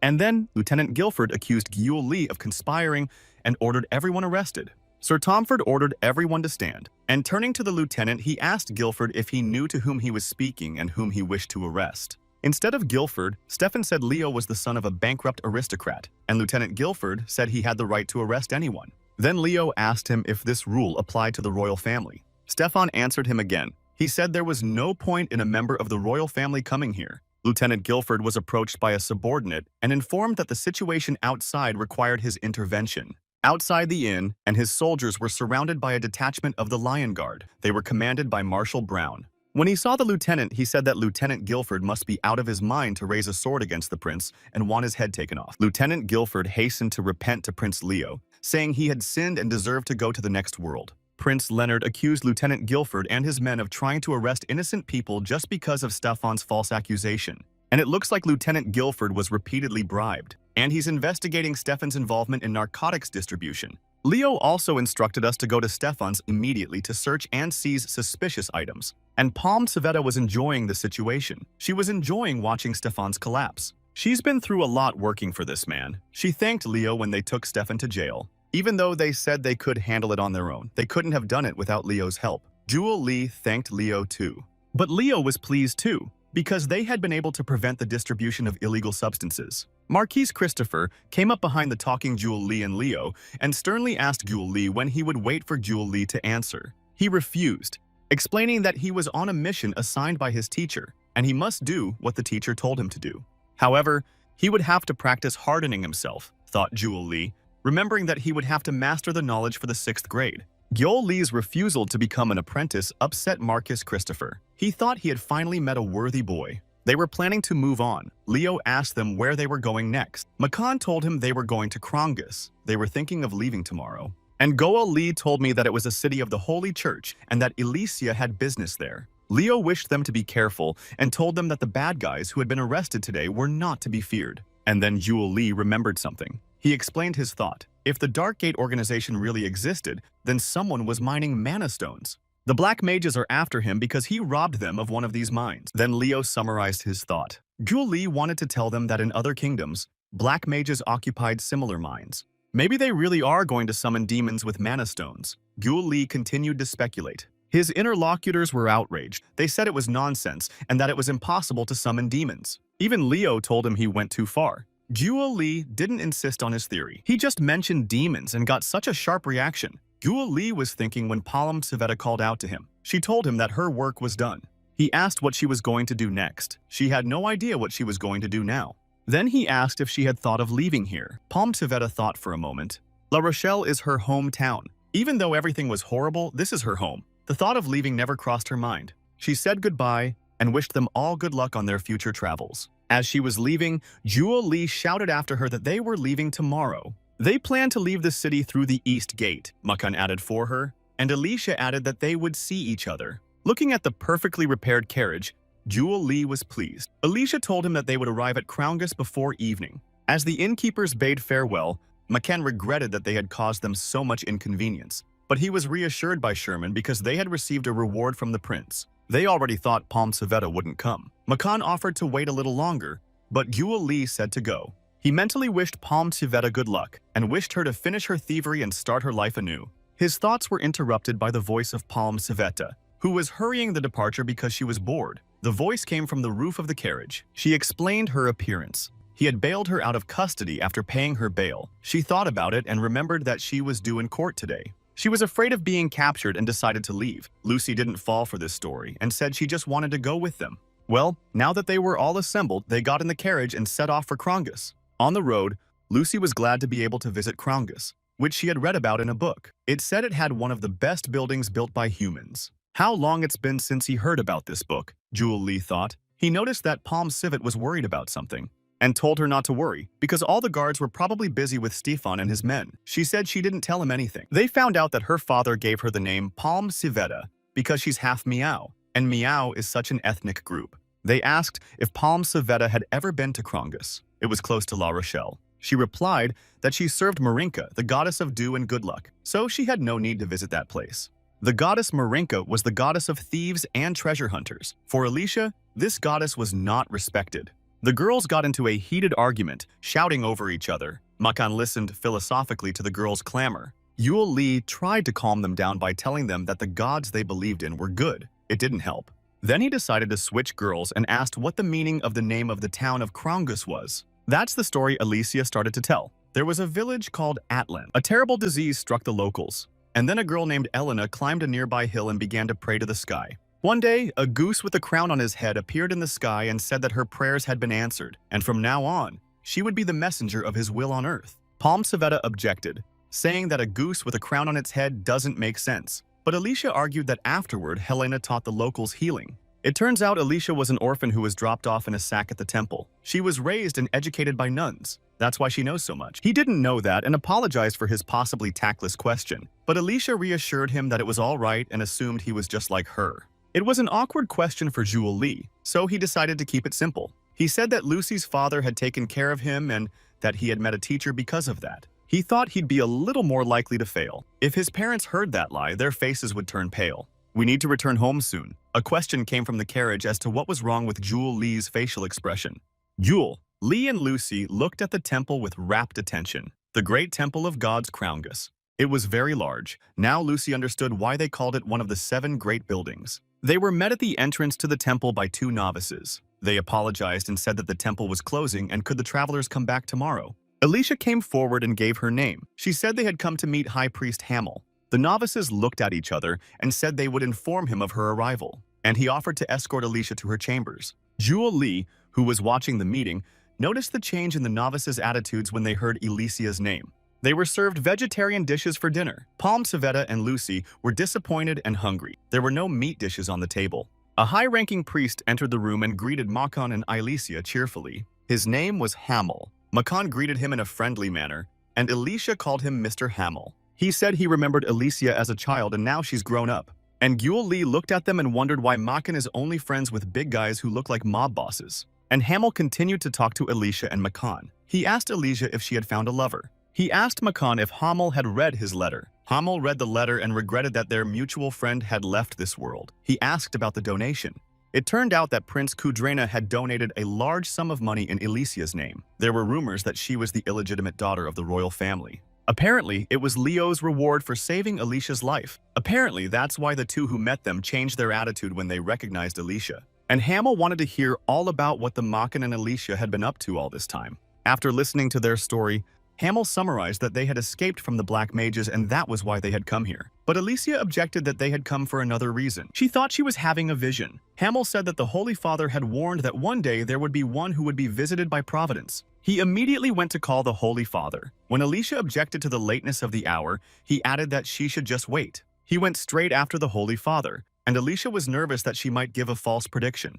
The door opened and an elderly man dressed in pajamas ran into the room with an exclamation that, "This is the place." The kindly Jewel Lee told Grandpa that the toilet was at the end of the corridor. But it was the Holy Father who wasn't looking for the toilet but for Alicia. Bowing to her grandfather, Alicia said a ceremonial greeting for him. Jewel Lee was surprised that this man was the Holy Father. Hamel came over and said that it was still worth it to get dressed.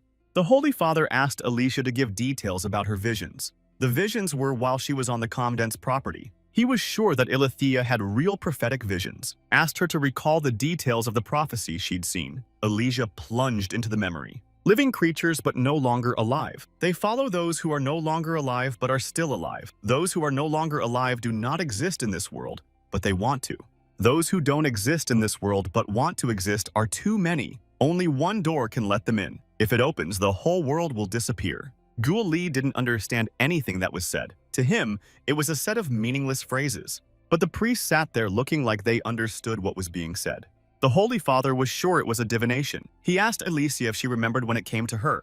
She was praying at night and suddenly a light came upon her. Then she went towards it and saw a silhouette not far away. Her intuition told her it was the light. Then she suddenly regained consciousness and was in her bed. But it was too real to be a dream. Then she thought it might be a vision. Since then, her skills and divine power have improved greatly, and Mekon added that up to that point, they had saved many people from death. Hamel admitted that Alicia had reached the level of a high priest. They were interrupted by Jewel Lee saying they needed someone who could understand the prediction. And then the Holy Father remembered that they hadn't met and he didn't know who the young man in front of him was. The Holy Father asked everyone if they had remembered the prediction correctly. The girls answered in different ways. Palm Chivetta answered incomprehensibly, and Lucy said it was easy. And Jewel Lee said he can't remember the predictions accurately. Then the Holy Father told them that he thought the prediction was closely related to what was happening now. He thought it had to do with magicians, who wanted disturbance and confusion. Now the danger to them is almost gone.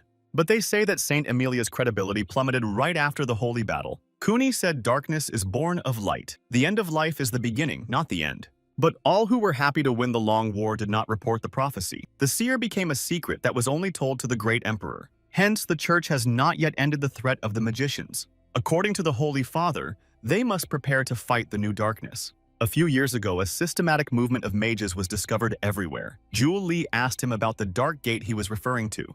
Then, the Holy Father asked him how Gyul Li knew about it. He replied that he had a bad relationship with the Dark Gate. The priest told Ilisi that she'd gotten carried away with her work in the Bane Mountains. She was glad she hadn't had time to finish her mission there. The priests went on to discuss that even if one signed a contract with a high-ranking Aburi demon tribe, it was still difficult to become a mage. Have suggested that perhaps the black magicians have already taken over the royalty and nobility of every country. But Makin suggested that this conspiracy theory was overdue. If someone is known to be involved with black magic, their honor and life will be forfeit. Why would they be drawn there? Pomsaveta didn't understand. People who have nothing to regret should stick together. Does the Holy Father know what he wants? Said Gyul Li, and the Holy Father thought for a moment.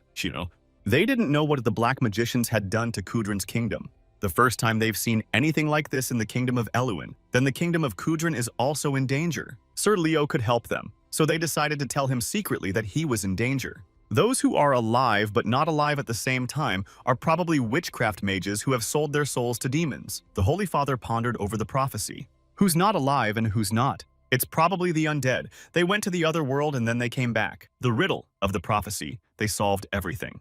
There's no point in going to the other world and then being resurrected. Regarding the head of the Great Dark Gate, he doesn't exist in this world. Who he wants to be in that world? He probably wants to be king. And the Holy Father assumed he was a high-ranking demon. And since the contract with Demon King Ragdam failed, no one can lead the Dark Gate. Another phrase. They exist in this world, but they don't exist. They started discussing the next phrase. And Gyul Li thought that this phrase seemed to be about him. Asmodeans or demons? They pondered. It was unlikely, since the demons and monsters that had appeared during the battle were no longer in the castle, that someone is not from our world, and Gyul Li took it personally. They kept wondering what that phrase could mean, and Gyul Li took every word he said personally. Nothing completed, nothing begun. Alicia continued to ponder. She wondered what it meant, and I've come to the conclusion that they want to completely destroy the world. She decided that maybe the existence of another world wouldn't matter if it was like this one, and concluded it was more dangerous than demons. And Pomsaveta said that she should capture and send the villain to the other side of the world.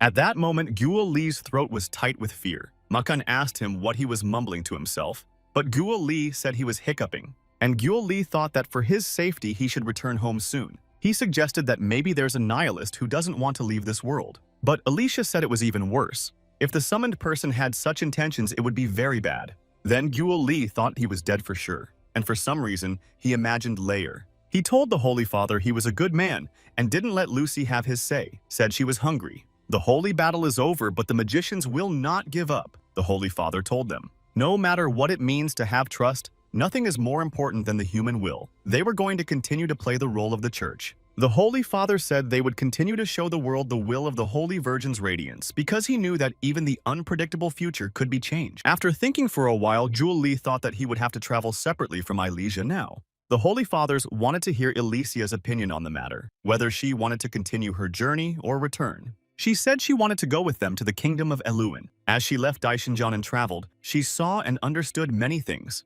She needs to gain more experience and help people more. And if there are black mages in the kingdom of Eluin, they need to go there to stop them. Of course, they will still face the dark forces. Alicia finished her speech. The Holy Fathers interjected incomprehensible phrases that Hamel Heist's decision to remove Alicia from the world seemed to be the right one. Then the Holy Father turned to Alicia and said that she would be stronger than she is now. Maybe she would become another saint. Said that Saint Emilia wasn't a saint from birth, and asked Hamel to fetch something. He brought objects that looked like bracelets. The father said that Saint Emily used it. Let Alicia keep them. Of course, it wasn't just a gift. It was a treasure of the church, the greatest blessing of the church. The bracelets were given to Ilisia for the duration of her mission, so it was imperative that the bracelets be returned afterwards. You have to take it while you still have it, Gyul Li said. She listened to his opinion. She wore the bracelets. They were Saint Emilia's shining bracelets. It was already dawning, and the Holy Father said it was time for them to go to prayer. They asked if Alicia was tired and would go with them to pray. She happily agreed. The three priests retired to prayer. After that, Gyul Li and Makan noticed that Alicia's face had gotten lighter. Makan also shared with Guo Li that black mages were becoming harder to avoid, and Guo Li agreed with him. Jewel. Li himself had a suspicion that this prophecy was aimed at him. He didn't quite know if it was possible or not. He felt he had to gather the pieces of the dragon heart and leave this world. He didn't want to know about the black mages and the dark gate. He even prayed to God, if there is one, not to make fun of him, but to help him. Before leaving, they were blessed that their future journey would be filled with the blessing of light. And Guo Li asked Alicia if she wanted to stay longer at the temple. After all, she had recently arrived here. She easily replied that it was okay and that she would come back here anyway. Palm Civet asked him if he was sure the item was where they were going, but Guo Li had double-checked the place before leaving and was sure. She also asked what he would do if the item wasn't there and someone stole it. But Guo Li didn't think that far ahead. But the Palm Civet didn't stop and frightened him that he would have to steal the thing, and it wasn't easy. She didn't fall behind. She didn't like the look on Guo Li's face at her assumptions. Lucy came up to them and interrupted their argument. She asked for someone to stroke her head. Guo Li stroked Lucy's head. And getting into the carriage, I thought of Lucy's very soft hair. They passed through a border checkpoint in the kingdom of Eluan. In this kingdom, the royal family has remained in power for 150 years. It was a long way to the capital, so Makan hurried them up so they wouldn't be late. On the road, Guo Li took out the marquee ring and scrutinized it carefully. On the trip, Guo Li tried to practice magic. He asked Lucy to help him. He was trying to activate the mana of the spirit wings technique. He felt he couldn't handle the technique. He asked Lucy to back him up. She specified that she could beat him up or knock him out. Palm Civet intervened in their conversation. She was bored. She suggested that Lucy tie up Guo Li. She became interested and the girls began to coordinate their actions. Guo Li became nervous, thinking there would be trouble. Steering the carriage from the outside, Makan listened to what was going on inside and decided it was a bit noisy today. Meanwhile, the girls tied Guo Li so tightly that it hurt him. He shouted at them to stop. Alicia also interfered in their fun. Since the girls wouldn't stop having fun, Guo Li decided to make the pain worthwhile. He activated mana, experienced endless pain, and fell to the Archlion. The Grand Dragon greeted him and clarified that he had come to upgrade his technique to the 6th level. Guo Li confirmed and asked how he knew. It turned out that this entire space was created by Guo Li's mind, and so the part of the Archlion that was there knew everything about Guo Li. And he offered to learn the technique right away. Of course, Guo Li agreed. The Archlion explaining that he can clearly see what represents if he's a man using a 5th grade penetration spell, but that would be the limit. However, it is also possible to follow the thoughts of the departed. And then Archlion cast a penetration spell on Guo Li. Guo Li screamed in unbearable pain and woke up in the wagon. Alicia was leaning over him, and Palm Civet was guiltily saying that it looked like she had overdone it. Guo Li calmed them down. The journey of discovery is a long one and he'll continue it next time, Lucy told him. Alicia and Palm Civet supported him. En route, he and Archlion continued their training meetings and now finally finished the last procedure for level 6. After the last treatment, Guo Li asked Archlion if they would meet again. He replied that his heart was divided into 4 pieces, but it was essentially one. When Guo Li finds the other parts, he will meet him again. And Guo Li woke up in a traveling carriage. Lucy was sitting next to him. They were already approaching the Durfin estate. Instead of going straight to the castle, Durfin Makan advised to find a night's lodging and see how the village was doing. That was fine with Guo Li. After training with Archlion, he had a headache and wanted to sleep. He woke up to the fact that they were not allowed to enter the village. Guo Li was surprised that they were not allowed to enter the village. He asked Lucy if she knew what was going on. She said she didn't know, but that the roads were blocked for some reason. While Makan was trying to figure out the reason why they weren't being let through, Alicia warned that the atmosphere was very strange. A captain came up to the soldiers blocking the road and asked what was wrong. A soldier reported that suspicious people are trying to infiltrate the village. To calm him down, Captain Guo Li decided that if he laughed, the officer would think that Guo Li was a good person. But it didn't help and the captain didn't get any friendlier. He ordered us to take our places as the enemy was coming. A soldier came up to the captain and reported that they were finished. The captain praised them.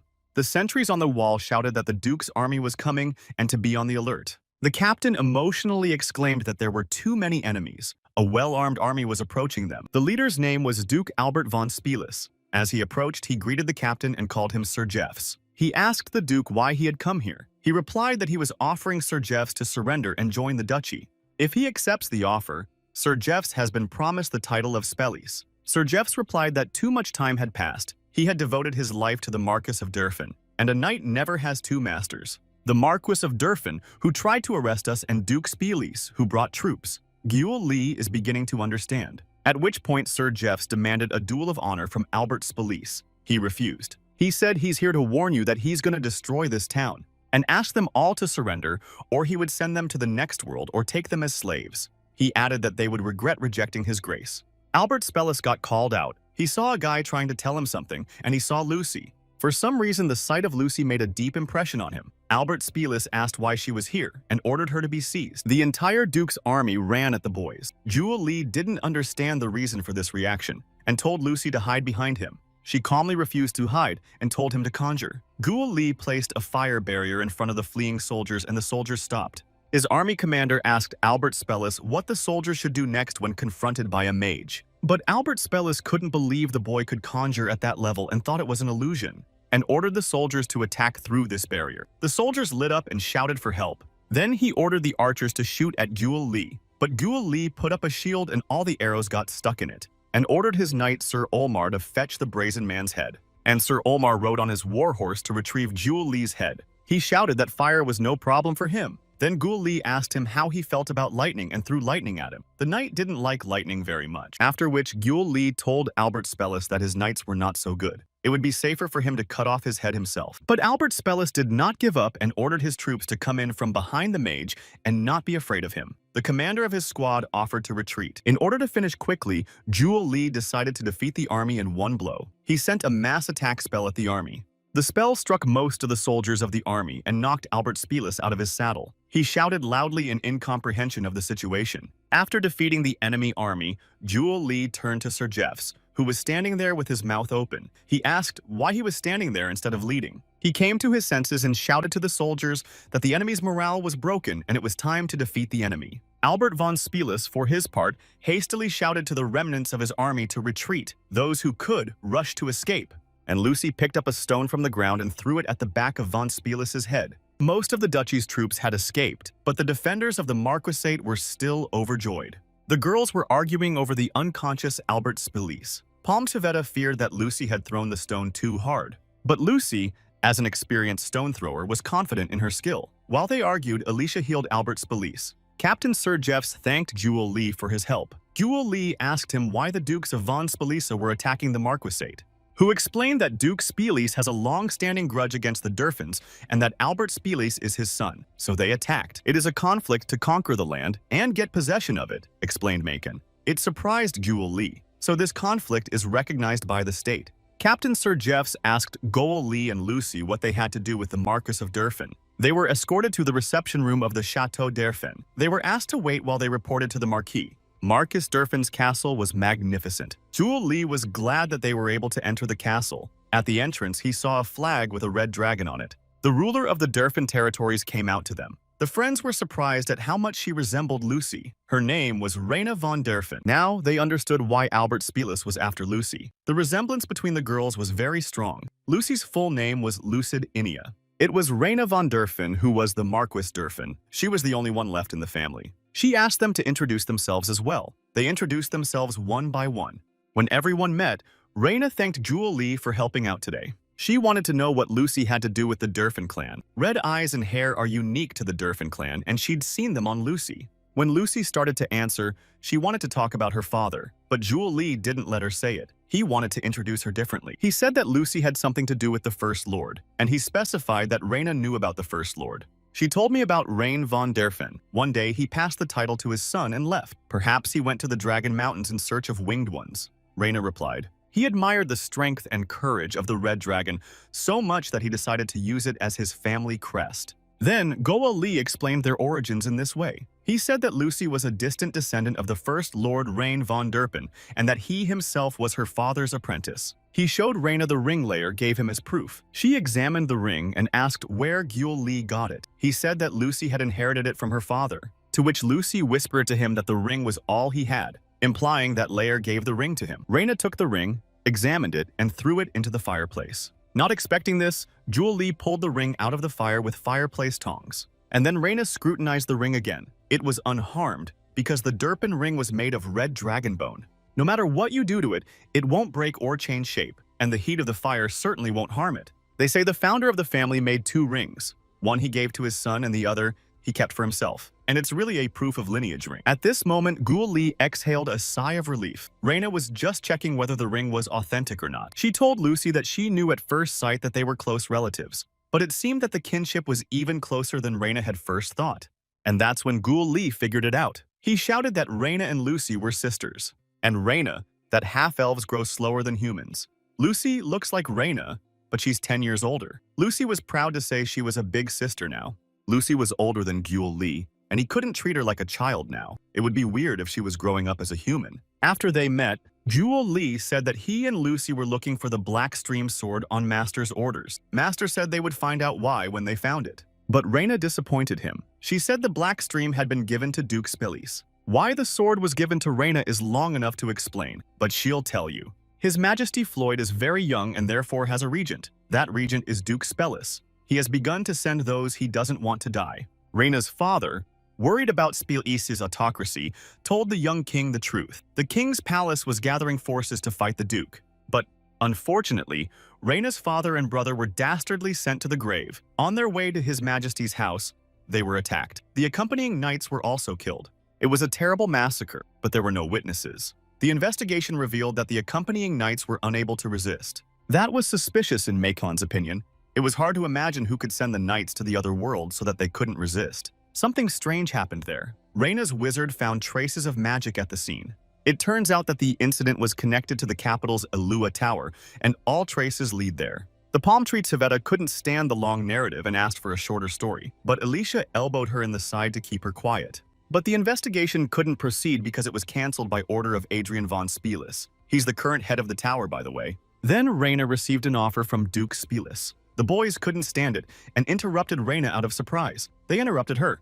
But in Makon's opinion, it was very deliberate. After all, she's the only one left of the Durfin family. If she'd agreed, they'd be without an adversary. Then Guo Li decided to clarify that the idiot who attacked them asked Reina to marry him. Reina didn't elaborate. It was Duke Truden von Spillis himself who proposed to her. According to him, he was lonely after the death of his wife. He was very old. This sentence angered Guo Li and Palm Civet. They thought the Duke was crazy. Since Reina was born into an aristocratic family, it didn't matter, but she thought the Duke was involved in her brother and father's abandonment. She refused his offer, thus starting a war. And the Black Stream, a family heirloom of the Marquisate of Durpin, would have fallen into his hands anyway. But Guo Li wanted the Black Sword. He asked if the Duke had any demands. Reina said that when she accepted the offer, it would be over. It sounded like a threat, but Reina thought the Durpin family didn't stand a chance. If they lost, they would be defeated forever, and the clan would disappear. And she felt she had to accept the offer to protect the land and the clan. But Lucy was outraged. She said she wouldn't let it happen. She told Reina that she would help her, and Lucy hugged her little sister warmly. Reina was touched. She hugged Lucy back. After that, Lucy told Guo Li that he was in on it too. He decided to eat first and think later. During the discussion, there was a suggestion from Elysia to hire mercenaries and send them to the Duke's estate. This proposal was rejected by Makon. He said the idea is good, but they won't do it. He doesn't think the Marquise can afford it now. But in Elysia's opinion, they had no choice but to hire a lot of mercenaries and wizards. In turn, Guo Li argued with Lucy about whether or not to help if Reina didn't directly voice her request for help. Lucy didn't listen to his objections. She was always an only child and wanted a little sister. Besides, her father told her she should help her family, so she will.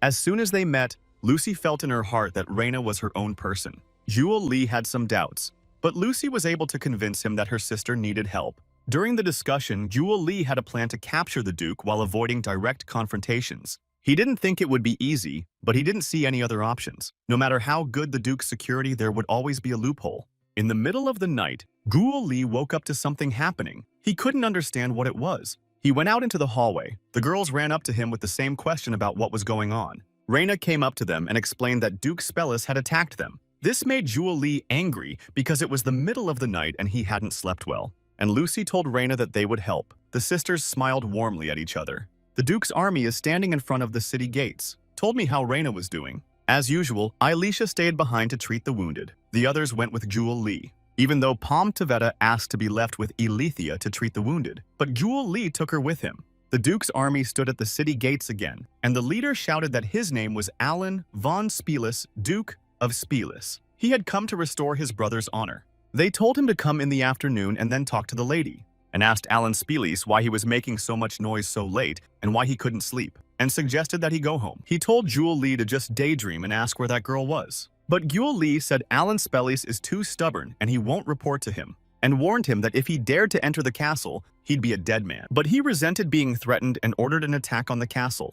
Enemy archers began firing en masse at the castle walls. The defenders were ordered to take a defensive position, but Jewel Lee cast a shield and covered the castle wall with it. All the arrows were reflected by the shield.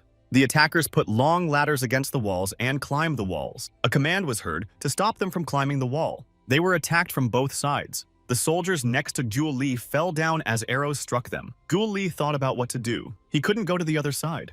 He sent fireballs at the attackers. But there was also a mage on the attacker's side, and he repelled his fireballs with ice spears. Jewel Lee told the mage not to think he was the strongest, and went to cry to the Duke. Lucy stepped onto the wall with a flaming sword. People and ladders flew from the wall with the swing of her flaming sword. In turn, Makan and Palm Savetta also contributed to the castle's defense. The Duke's magician was not alone, but with assistance. He recognized Jewel Lee as a serious opponent and was going to test his abilities. And Jewel Lee saw the magician and his assistants. He saw two men in front of the mage holding shields and protecting him. Jewel Lee decided that he would not let them rest. The Duke's magician created a giant water balloon and sent it toward the castle. It was powerful water magic. It was clear to him, but he was surprised by the power of the execution. So the Duke's magician created a mud hammer and sent it to smash the gates. In response, Jewel Lee directed the wind-slashing waves at the mud hammer, but immediately, several of the ducal magician's assistants put up shields against Jewel Lee's magic. And now, the mud hammer has begun to smash the gates. The gate was starting to give way. He had to stop it, but Jewel Lee didn't know how to do it yet. Palm Civet saw it too. She didn't know where to run to if the enemies broke through here and decided to look for escape routes. Jewel Lee heard her panicked expression and thought that if there were escape routes, they could be used to get behind enemy lines. In Maykan's opinion, there were too many enemies. But there was a chance to catch Alan Spielis, their commander, and they were ready to take that chance. While escorting Makian and Lucy out, Jewel Lee told them to wait and attack when there was confusion among the troops, and Palm Civet said she'd stay where they are now. Sir Jeffs has given Lucy and McCann a squad of soldiers to escort them down a secret passage and behind enemy lines. The enemy had a lot of low-ranked mages who held the defense. Therefore, the enemy mages began to attack more vigorously. Jewel Lee decided to pierce them with the fire spear. In response to the fire spear attack from Jewel Lee, they raised a unified magic shield. A satisfied Alan Spielis shouted to Jewel Lee that his attacks were useless. He suggested them to close their eyes and activated the flash in the middle of the enemy mages. After the flash, the enemies were temporarily blinded. They covered and rubbed their eyes with their hands. Alan Spielis demanded that they be helped immediately, but a bolt of lightning flew into the ranks of the enemy mages. It struck them. At a fast pace, Jewel Lee sent more and more spells into the enemy army. They saw that most of the enemy mages had fallen. Sir Jeffs ordered everyone to gather for a counterattack. An enraged Alan Spielis cast the fire arrow. It was a surprise to Jewel Lee that he was also a mage. Chief among the enemy mages, Byron controlled the mud hammer that kept crashing the gates. Alan Spielis turned to him to solve the situation, and Jewel Lee sent an ice arrow at the magician. But the head mage was protected by two assistants who were unharmed by the previous attack and were holding the shield. Then Jewel Lee froze the mud hammer with snowstorm and cracked the frozen mud hammer with a fireball. For Alan Spielis, destroying Alan's mud hammer was something incredible. The Duke's mage was Jewel Lee, who was harming his students. He was worried about this young mage for a reason and wanted to know his class and which tower he was from. But Jewel Lee wasn't in the mood to chat with the Duke's wizard, so he said this to him. The Duke's magician decided this boy was too bold, so he told Alan Spielis that he would take over the young man and let him concentrate on the gate. The mage ordered the two assistants to stay and ominously muttered that he would show this child the difference in their levels. And Jewel Lee analyzed the situation. He realized that using weak techniques was not an option. Indeed, the enemy mage was preparing a powerful technique to finish in one blow. And Jewel Lee was about to hit the mage with a powerful punch. He too cast a powerful technique, and they simultaneously sent a magical energy emission at each other. The two streams of magical energy collided with each other with a powerful explosion. The Duke's mage did not expect to be confronted by an opponent of such terrifying power in the guise of a boy. Alan Spielis looked at it and thought it was crazy. He didn't understand what kind of magic he was using. And a satisfied Jewel Lee praised himself and said he was the great magician Jewel Lee, and sent the first combo of 6 attacks at the enemy. Jewel Lee thought an eye for an eye. He would hit him with the same magic. The enemy panicked. Alan Spellis told his magician Byron to distract Jewel Lee. He replied that he was preparing to attack. To distract Jewel Lee, Alan fired a magic charge at him, and the magician's apprentices shot the wind blade and fire sphere at Jewel Lee. The enemy mages wanted to capture him with magic claws realized Jewel Lee. Sir Jeffs also realized that one friendly mage could not stand against the coordinated work of several enemy ones and ordered to cover the mage with shields. The attack spells flew at Jewel Lee from all directions, but the soldiers raised their shields and protected him. A soldier asked Jewel Lee if he was okay. Jewel Lee replied that if they were helping him, they wouldn't lose. The crystal embedded by Lair was glowing brightly in Jewel Lee's body, and Jewel Lee was sending powerful spells at the enemies. Duke Byron's mage didn't understand where this child was getting so much mana for an intense magical duel, and Jewel Lee turned to Byron and said that he couldn't win, and it would be over now, and said goodbye to his opponent. Byron exclaimed as much as he could when he saw the magical charges flying at him. There was a deep furrow in the ground where he had been standing. Looking at what was left of his magician, Alan Spellis thought it was impossible. Jewel Lee's nose bled from the last magical effort, but he said it wasn't over and created a powerful fire strike. He sent it to his enemies. That's when Jewel Lee ran out of mana. He could barely stand on his feet. Jewel Lee could only rely on others. Alan Spellis noticed this and ordered to immediately reinforce the attacks again, as the enemy mage was exhausted. Alan Spellis looked up and saw a squad of city defenders led by Lucy running towards him, as well as Palm Savetta and Makan. He wondered when they'd made it to the camp, but Makan was already scattering his guards, and Lucy was unstoppable. Alan Spellis's soldiers wondered why the Marquis of the Rhine was on the battlefield. They mistook her for Lucy. She said she was her big sister. Lucy asserted herself as she relentlessly crushed her enemies. And Palm Savetta in her transition uniform also surprised the soldiers. She intimidated her opponents and told them not to mess with her. The Duke's squad leader advised them to retreat and regroup, since they can't win in this state. Alan Spellis made this decision to retreat. He ordered the troops to return to the manor and regroup. Seeing from the castle wall that the enemy army was about to retreat, Jewel Lee said that he would not allow it, and he shouted loudly from the city wall for Lucy to catch Spellis. Then Lucy thought for a moment. She braced herself and jumped, shouting to McCann to give her a lift. He instantly understood her plan and powerfully threw Lucy straight at Alan Spellis. A surprised Alan Spellis had only just had time to say what the hell this was when he saw Lucy flying towards him. Duke Alan Spellis spurred his horse into a gallop, but he couldn't get out of Lucy's path in time. The absolute super heavenly lightning shouted Lucy's foot strike, knocking Alan Spellis off his horse. Duke Alan Spellis was stunned and fell off his horse. Lucy stood over him and held her sword to his throat, telling him to surrender. If he didn't want to lose his head, she was angry and frightening at that moment. And then Alan Spellis said he surrendered. The castle defenders cheered. The enemy had surrendered and Durfin had won. Everyone shouted. Reyna looked at them from the castle window. She looked out and cried with joy and gratitude. "Thank you," she said. Sitting on the castle wall, the exhausted Jewel Lee was also satisfied and said, "Thank you all." It was still night. The people of Durpin were jubilant. They had won. They had won. Long live Durpin. Even though the surgery was a success, they still had a lot of trouble. Palm Taveta took credit for the success of the operation, although Lucy told her she was just running around screaming. Reyna ran out of the castle to Lucy with a shout of joy. She hugged her sister tightly. She carefully asked Lucy how she was feeling, if she had any injuries. Lucy told her that she was fine. And Jewel Lee's nose was bleeding, and he too wanted support and approval. Makan came over and gave him a friendly hug. He said that Jewel Lee was doing a good job.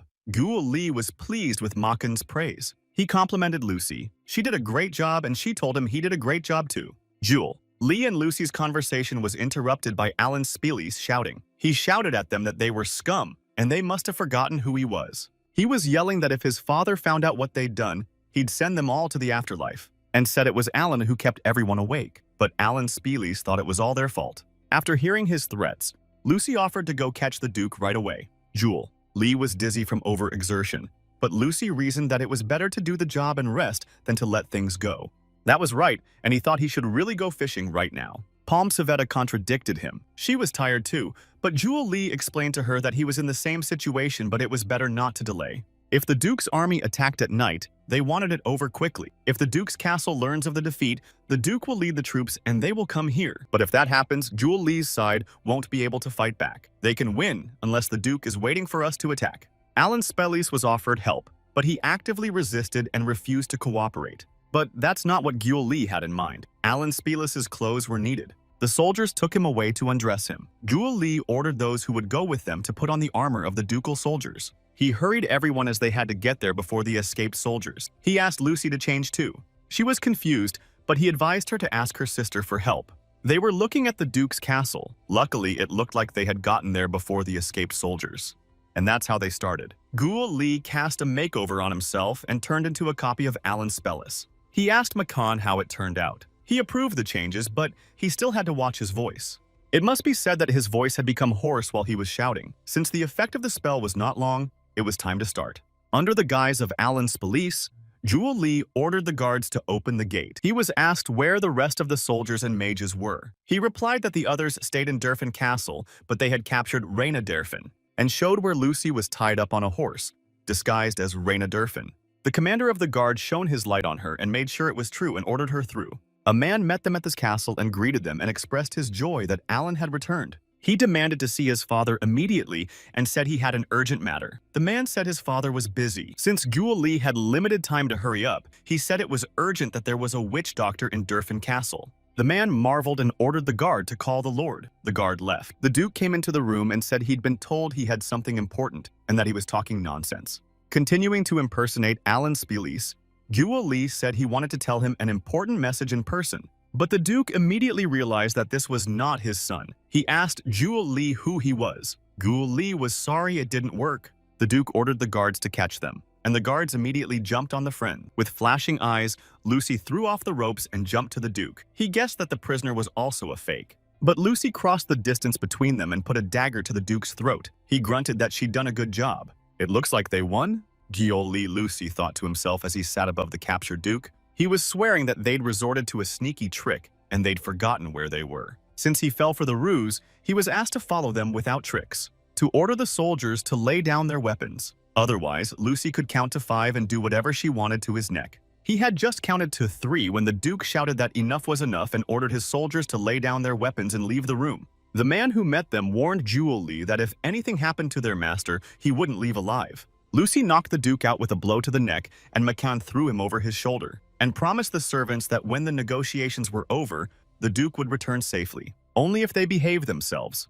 Guo Li clarified for those who remained. The Duke's entourage didn't like it. They mounted their horses, loaded the Duke, and rode to Durfin Castle. While riding back, Makan told Palm Sveta that everything had gone well, and they had made it through. She agreed but said she was very scared. It was dawn when they arrived at Durfin Castle. They entered the castle gates to the cheers of the greeters. They were met by Reina and Alicia. They were thrilled that their friends had done it and snatched the Duke, and now they could finish the battle. And Alicia asked how they were feeling and if they were okay. Guo Li was pleased that Alicia was worried about him. His nose was bleeding again. Lucy noticed it and asked why he didn't do anything. Guo Li replied that he needed to sleep. As they walked through the castle, Lucy noticed that Guo Li was having a hard time walking. But Guo Li felt better than last time. While walking, Guo Li thought that the Black Stream sword would be difficult for him to obtain, and what could be done to do so? And so they can finish it all now, Guo Li thought to himself as he entered the room where they planned to negotiate with the Duke. The Duke was angry. He resented what they were doing and why they were ruining his peaceful life, and he wondered who Guo Li was. But Guo Li only asked the Duke one thing: where the Black Stream was. He was surprised that it was the only thing he was asked. They were out of luck. The Duke didn't have the Black Stream. He was in El Ul's tower. Adrian took it for more detailed research. The Duke told them, and he wanted to know why the boys were looking for the Black Stream. Rena added that the investigation into her father and brother had been cancelled because of a man named Adrian Ponce Palace, the current leader of the tower. It would be hard for him to find the sword, but at least Guo Li knew where it was. The Duke was angered by Guo Li's behavior. He didn't answer any of the Duke's questions. He only asked about the Black Stream and left. Reina approached Guo Li and Lucy and said that the king had sent an envoy to negotiate an end to the war. This kind of power behavior was disgusting to Guo Li. When Derfeng's side was losing, he didn't lift a finger. And Reina added that the messenger was a court wizard named Adrian. When Guo Li entered the room, the court magician greeted him by name. He said that there were many rumors about him in the capital. Magician Adrian wanted to clarify he heard that Guo Li you defeated Byron, the wizard who sided with the Duke. He confirmed it. In response, Adrian told Jewel Lee that Byron was his favorite student. Jewel Lee understood why it wasn't easy for him to defeat Byron. The magician lamented that Byron had a good talent, but Adrian didn't think he'd lose it so easily. Lucy told him that the magician had come to send Jewel Lee to the grave, and if Byron wanted to live, he should have thought twice before going into battle. Then Adrian said he didn't want to discuss the past. He wanted to hear the answer to His Majesty's orders. He was told by Reyna that negotiations with Duke Spellis were ongoing, and he would be released when they were completed. The magician will relay this information to His Majesty, and His Majesty hopes the negotiations will be concluded soon. Adrian had another reason for coming here. He wanted to see the magician who sent Byron to the afterlife. After that, Adrian said goodbye and went out. He was stopped by Jewel Lee. He asked where Black Stream was now. Adrian wondered why Jewel Lee was looking for that sword. This sword originally belonged to the Durfin family. It should be brought back home, replied Jewel Lee to the magician. It wasn't easy. The Black Stream was presented as a gift to His Majesty. To officially return it requires the king's own approval.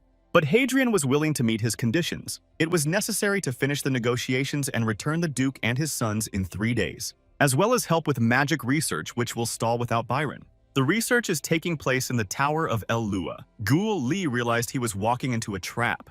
But to get the Black Stream, it was the fastest way. Jewel Lee decided for himself and agreed. The magician thanked him and said that both sides would benefit. But Jewel Lee didn't care about that. What mattered was that at the end of the job, he would get the Black Stream. Well, here he is at the Tower of El Lua, Jewel Lee thought to himself as he looked up at the tower.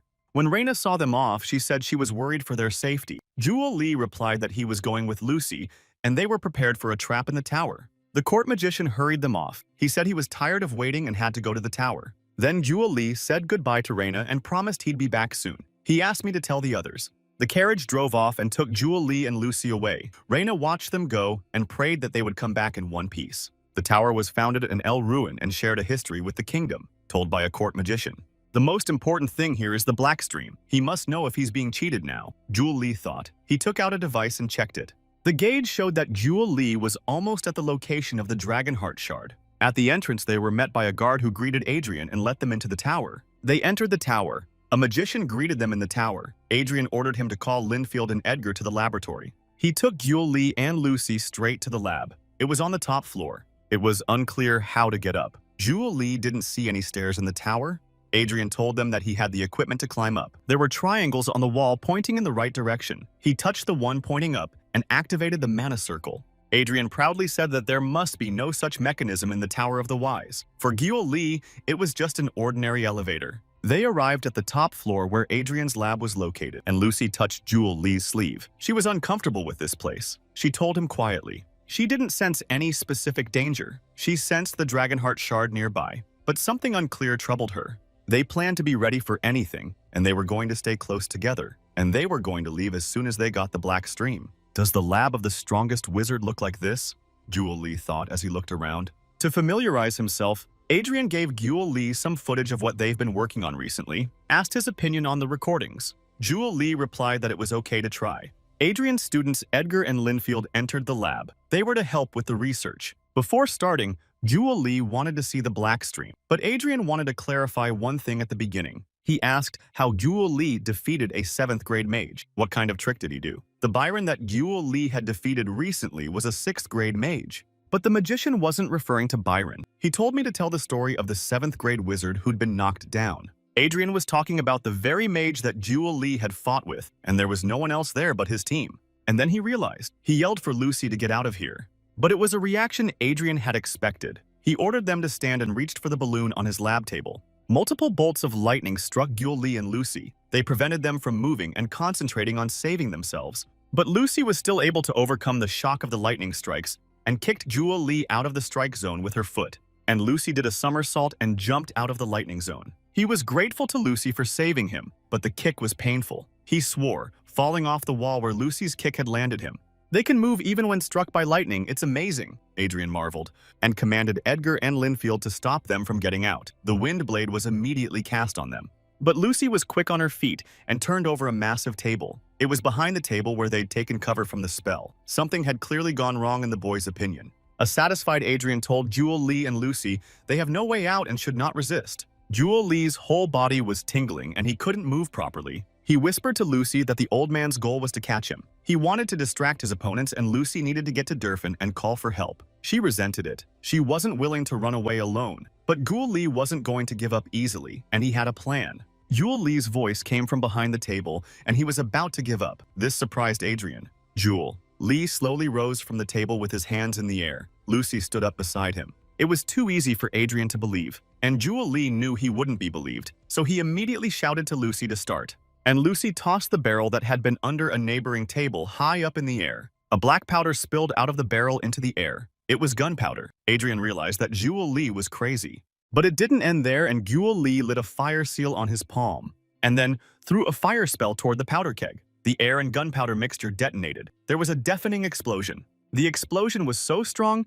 that even the townspeople heard it. They asked each other what the sound was. They wondered if there was some kind of battle going on. And they saw that the explosion was in the Tower of El Lua. There was a breach in the wall from where there was thick smoke. Lucy jumped into the breach in the wall formed by the explosion. People screamed in fear as Lucy jumped from a great height. A crowd gathered and everyone watched, trying to guess what was happening. There was a loud cheer for Lucy in the crowd. Some turned away with their hands over their eyes so they wouldn't see her crash. But Lucy landed on the square unharmed. She was determined to do the right thing to rescue Jewel Li from the trap. And in the tower, Adrian managed to disarm Jewel Li with a spell. He said that his pathetic attempts to resist were unsuccessful. But Jewel Li didn't hear him because he was unconscious. Adrian ordered his assistants to put him in jail and went to clean up the aftermath of the explosion. When he woke up in the prison, Jewel Li felt that he couldn't use magic. It was probably due to the handcuffs he was wearing. He didn't think he'd be captured, and he was worried about Lucy. He thought those idiots who caught him would know the real horror. He was very angry. Adrian came to visit him. Jewel Li asked him how he liked the show last night. He said that his girlfriend had already been picked up. They'll bring her back soon. And said that Jewel Li was better at answering his questions. Then Adrian asked why Jewel Li didn't like blacksmiths. He said they weren't playing by the rules, and in turn said that Adrian must know him personally. If this becomes known, he will no longer be able to be a member of the Tower of the Wise. After that, Jewel Li was shown the black stream, and Adrian asked why he was looking for it. They thought it was just a decorative sword. He replied that it was an heirloom of the Durfin family and should be kept in their home. But Adrian didn't believe him. He thought the sword was for the half-elf to use for her own purposes, and said the black stream only responds to its true owner. It hasn't responded to anyone since the Great Holy Battle. Without the true owner, it is useless. This was valuable information since Jewel Li didn't even know that Black Stream needed a true master. Adrian also told me that the Black Stream can cut through anything, but he didn't think Jewel Li could activate it. It only obeyed 2 masters. Along with Lair, the founder of the Durfin family, it was used by Sue Star, the hero of the Holy Battle. It became clear to Jewel Li why Adrian thought Lucy was using the sword. Then Jewel Li said that he was only doing the assignment of his teacher, who told him to find the Black Stream and give it to Lucy. Adrian asked who his teacher was, and warned that he would torture Jewel Li if he didn't talk. "Ah!" screamed Jewel Li under torture. Then he confessed. He said that his master was a dragon. In 100 days, he became a 5th grade mage and then a 6th grade mage. But they didn't believe him. Adrian said that dragon magic has a different mechanism, and humans can't master it, and to become a 5th class wizard for what days is nonsense. He told his assistant Linfield that Jewel Li was fooling him and that Linfield would make Jewel Li tell the truth. Before the torture began, Linfield detailed to Jewel Li the brutal technique he would use. It didn't damage the body, but the brain was in pain. It worried Jewel Li, and he asked if his mind would be destroyed. But Linfield said he was an expert in the matter. The torture began. Jewel Li thought he must be in pain, but he wasn't in pain. That confused Linfield, because even if the tortured person wasn't susceptible to magic, he still had to feel pain. Jewel Li realized he had to fake pain and started screaming. Adrian came over and repeated that Linfield had to get Jewel Li to tell the truth. He replied that he could be relied upon. He said they're going to see how long Jewel Li lasts, but after a while he recognized that he was surprisingly strong. Even guys with strong wills couldn't withstand this magic, but Jewel Li was still silent. This surprised Linfield. Sir Pierce's instruction when she was teaching was more painful, Jewel Li thought, and decided it was time for him to stop this circus. We should send him to the Dark Gate. It would be easier to get information from his brain, Linfield decided. Jewel Li decided to clarify this information. He asked if Linfield was really referring to the Dark Gate. He confirmed it. Then Jewel Li realized that he couldn't get out of the Dark Gate and started shouting that he would tell everything he needed to know. It reassured Linfield, who was beginning to think he wouldn't get a confession from Jewel Li. And Jewel Li started to speak. but he spoke very softly. Linfield couldn't hear him. He got angry and ordered him to speak louder, and he got close to Jewel Lee. Jewel Lee struck the bridge of Linfield's nose with a sharp jerk of his head. He wasn't going to tell him anything, and Linfield believed him. Oh, that hurt? Jewel Lee broke Linfield's nose. He grabbed his nose, but Jewel Lee grabbed his neck with his legs and pinned him down. Linfield screamed and kicked Jewel Lee's thighs as hard as he could. Jewel Lee was forced to let him go. Linfield was furious. He created a power sword and told Jewel Lee that he was ordered to let him live, but he would cut off Jewel Lee's legs. When the cell door opened and Palm Savetta came in, she immediately knocked Linfield out. She asked Jewel Lee if she came in on time. I thought he was already dead and she was happy to see him alive. He was happy to see her too. She asked how long he was going to hang like that, but he didn't like being chained at all. She taught him how to get rid of the shackles. Of course, not everyone could do that, but it wasn't hard. When Jewel Lee was free, he asked if Lucy was safe. Palm Savetta replied that otherwise she wouldn't be here. She and Lucy sneaked inside while Alicia decided to mobilize the Holy Knights of the capital. Palm Savetta was sure that the tower was very noisy now, while Alicia was making her way to the bathhouse. She said the magicians were blocking the passage. It was defying the orders of the Holy Church. The magicians fought back. Jewel Lee was curious about how Alicia mobilized the Templars. It turned out she had a letter written by the Holy Father asking for help. "And where is Lucy?" Jewel Lee asked. But Lucy caught up with them. She asked how he was feeling. Lucy was worried about Jewel Lee. He was fine except for the scratches on his wrists. He was just chained up. He was incredibly strong, Palm Savetta thought. He told her he had a strong spirit. They followed a secret passage from Adrian's lab. The place seemed to be used for experiments with monsters. This is where Adrian experimented on living beings. Jewel Lee hoped he wasn't experimenting on humans. He marveled at how well Palm Savetta navigated this secret place. He would have found it himself only with a mana detector. Thieves had their own methods, and mages were overconfident because of their spells. She wanted to get out, but Jewel Lee told her that she had to find the Black Stream first. They needed proof that Adrian and the Witchfinders were involved. Lucy backed him up. She too thought they couldn't just run away. When he saw they were under attack, he put up his shield. A fireball crashed into the shield. They were attacked by two black magicians. They said he showed too much magic for a mentally tortured guy, but they didn't think he could resist for long in his condition. He sent Lucy to run to find the Black Stream. She agreed, but she hasn't run yet. And Palm Savetta has quietly withdrawn for a period of hot action. With their first attack, the black magicians attempted to put putas on Jewel Lee, but Jewel Lee handled the puts with a dissipation spell. Then they sent arrows of light to Jewel Lee, but Jewel Lee blocked them as well. With the cloning spell, the black magicians doubled in size. But that's when Lucy entered the fray. She shattered the illusions with her flaming sword. Then the black magicians pointed the fire cannon at Jewel Lee and Lucy. Jewel Lee sent a water ball to meet the fire cannon, and while it was not visible due to the interaction of spells, he made a shadow call. Against the summoned shadow, the black magicians have placed an anti-magic shield, and Black Mage sent a willing hand spell against Jewel Lee, and Jewel Lee felt a hand squeezing his head. It was a spell that presses directly on the brain. The black magician told him it was a difficult spell to resist, but if he can withstand it, he's good. But Jewel Lee was not surprised by this kind of effect. He threw off the effect of the spell. He thought of something and asked Lucy to stand behind him and send a powerful spell at the black mages. They didn't understand how it was possible. After the torture, the guy looked like nothing had happened, and he was thinking very fast and casting spells. Something is going wrong, suspected the black magicians, and decided to quickly use the defense spell. But Jewel Lee had already created a powerful mystic energy emission spell.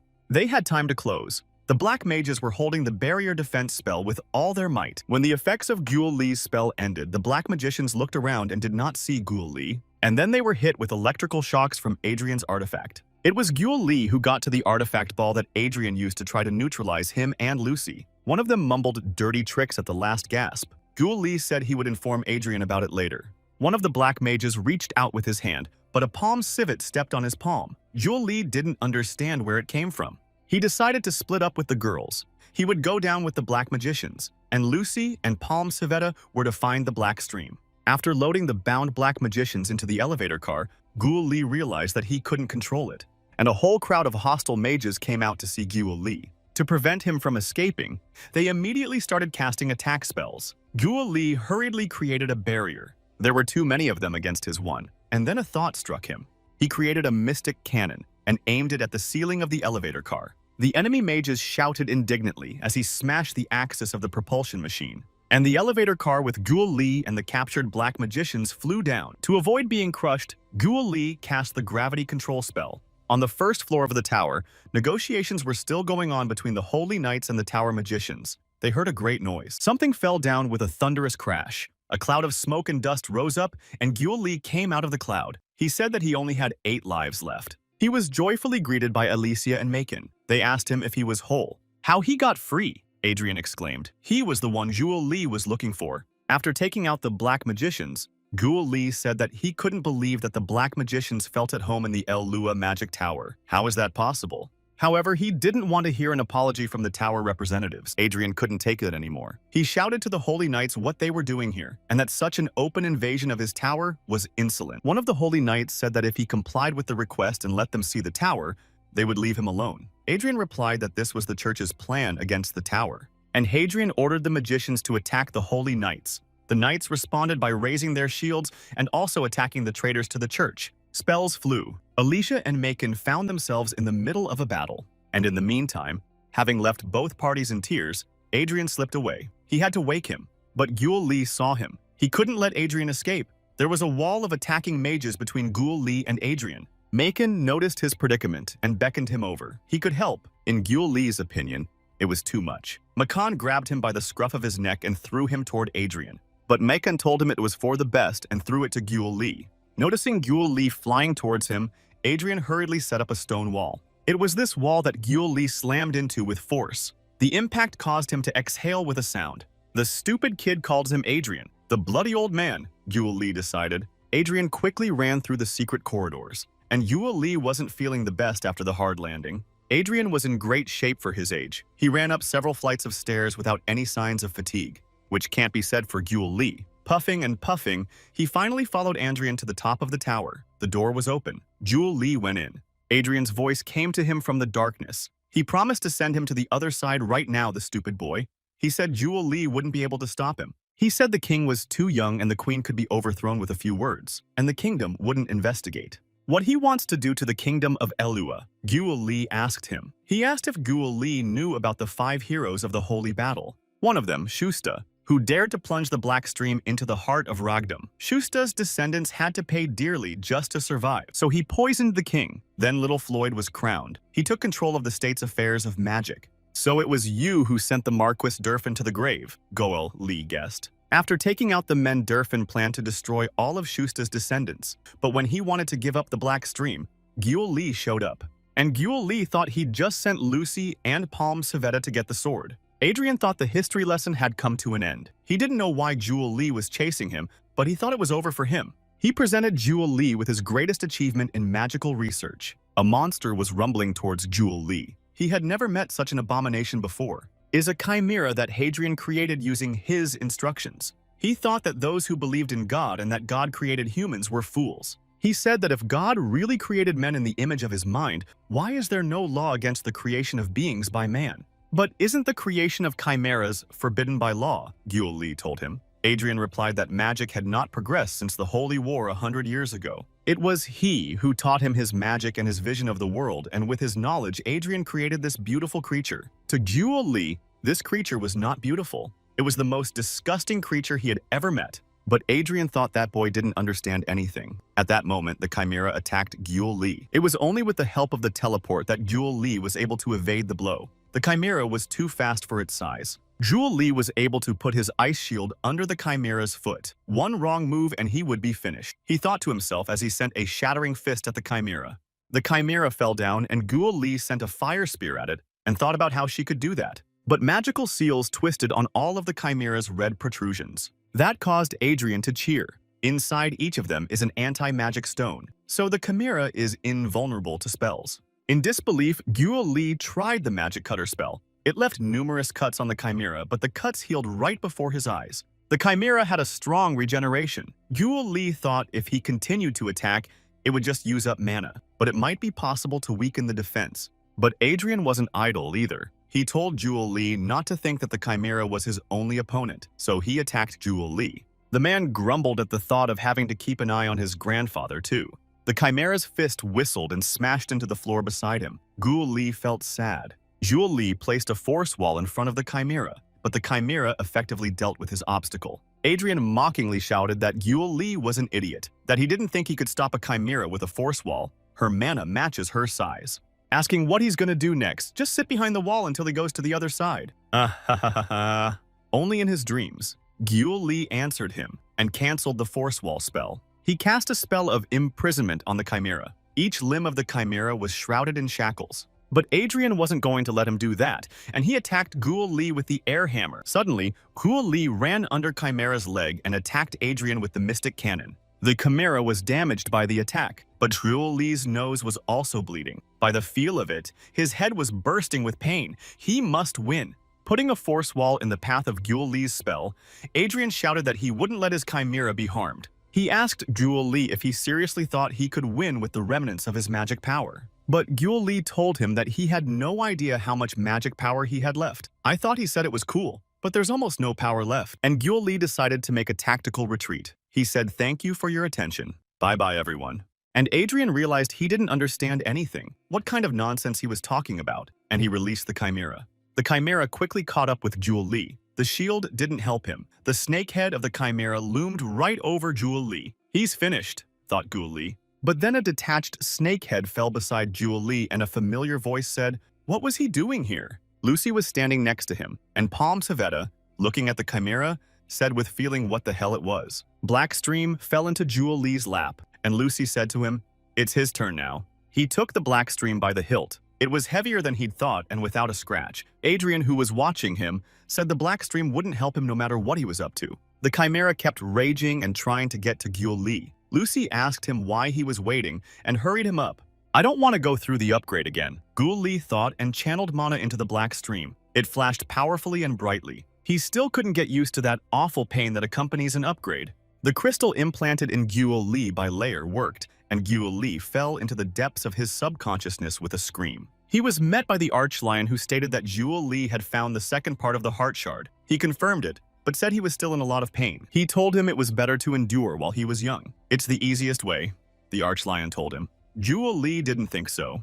There was no time to study now because Gyul Lee had to get back quickly. At the moment, it was more important to help the girls left alone with the Chimera and Adrian, and Archlion would always be here waiting for him. He went back inside. Gyul Lee stood in the hall clutching the magic staff in Black Stream. He had reached the 7th step. Adrian asked him what he was up to, and he threw Gyul Lee's gravity distortion at them. The three of them and Lucy and Palm Civet flew up into the air and spun in weightlessness. But Gyul Lee activated the gravity control seal, and they landed on the floor. How he still had enough mana, Adrian wondered. Gyul Lee replied that it was too early for him to be surprised.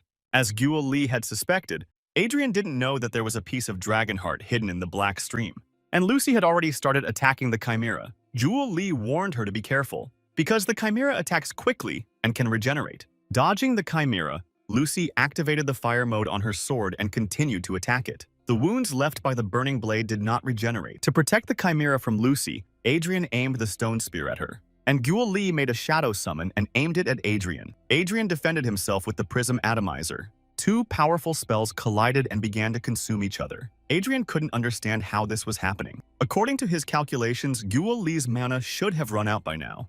He was starting to figure something out. Maybe that's why the guy was looking for the Black Stream. And Lucy continued to confront the Chimera. She didn't fight the Chimera as effectively as she would have liked, but she was distracted from Gyul Lee. After another blow, Lucy was splattered with the Chimera's black blood. Adrian rejoiced. The Chimera's blood was a powerful poison. For a moment, it seemed that Lucy was seriously hurt. She froze, and the Chimera's snake-like head hovered over her. But then Lucy activated the fire on her sword, and the flames burned away all the poison that had gotten on it. She was no match for a little thing like that. At Lucy's exploits, Palm Savetta looked on with wide-open eyes. She was incredible. Why the Chimera's poison didn't work on her, Adrian wondered. Even though she was an elf, the poison should have worked. And Gyul Lee realized why the Chimera poison didn't work on Lucy. Thanks to her father's Layer Dragon Blood, the Chimera switched to Palm Savetta as easier prey. To turn the Chimera's aggression on herself, Lucy jumped on its head. As she jumped, she activated the fire on her sword and stabbed it right in the eye. But Lucy couldn't dodge the Chimera's fist. It knocked Lucy to the floor. The sword remained in the Chimera's eye socket. Lucy fell and was stunned. Gyul Lee rushed to Lucy's aid, but he was blocked by Adrian's spell. He didn't want Jewel Lee to be distracted. The stunned Lucy could not recover from the impact and the fall from the height. The Chimera's carcass was already hovering above her. Palm Civetta jumped on the Chimera's head with a loud scream. The Chimera tried to grab the skittish Palm Civet, but she jumped to another spot and screamed. "You can finish him off yourself." She fled to a safer place. At this moment, Jewel Lee shouted for Lucy to catch the sword and threw Black Stream to her. She asked what it meant. He explained that the Black Stream had not yet awakened. Therefore, it was useless in the hands of ordinary people. But she has the blood of a layer in her. She could awaken that sword. Adrian was adamantly opposed. But Lucy had already taken a firm grip on her father's sword and stood up. She paid no attention to Adrian's screams. The crystal at the base of the sword glowed. Lucy swung and went to crush the Chimera. After a few attacks, Lucy said approvingly that it was a very useful piece of hardware, just like he thought she would. He was happy for Lucy and Jewel Lee's sword. That she could use the Black Stream really surprised Adrian. That's how he knew she had blood of the bloody Durfin in her. The first thing he did was to get rid of Lucy. He sent the Mystic Cannon spell at Lucy. But she didn't run or hide. She drew her sword arm forward and split the spell stream.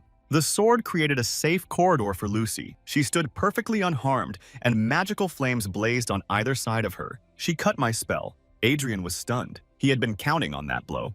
And Lucy squinted at him with Black Stream and said he was next. Couldn't be, thought Adrian. He didn't realize it had happened. It was as if the sword had found its owner and awakened. He must get rid of her and Lord Durfin. Why he won't give up? "It's time to admit defeat," said Jewel Lee to Adrian. "Surrender to you, ah ha ha ha ha." Adrian laughed. He couldn't surrender to them, so he activated the magic circle. Even Palm Civetta asked him if he wanted to keep fighting. Lucy wanted to attack him, but Jewel Lee stopped her because he didn't understand what spell he wanted to use. Next time it would end differently, Adrian promised them. And in an instant, he was gone from the room. Where his magic seal had been inscribed, there was an opening in the floor. Jewel Lee didn't have time to do anything. When he and Lucy ran up to the hole, it had already closed, and a monolithic floor appeared in front of them. He tricked them into leaving, and they fell for his cheap trick like children. It's just like in comic books and movies. When the villain makes a pathetic speech and then abruptly ticks off, leaving the heroes puzzled, Jewel Lee realized. Meanwhile, Lucy walked over to the carcass of the downed Chimera and drew her sword. She was pale. Jewel Lee asked how she was feeling. She thought she was just tired. The Chimera's poison did a number on her. We should help her, Jewel Lee thought. He told Lucy to get on his back. She refused because she thought she could walk on her own. But he saw that Lucy was having trouble standing, so he coaxed her onto his back. She finally agreed and climbed on Jewel Lee's back. Now they were ready to go.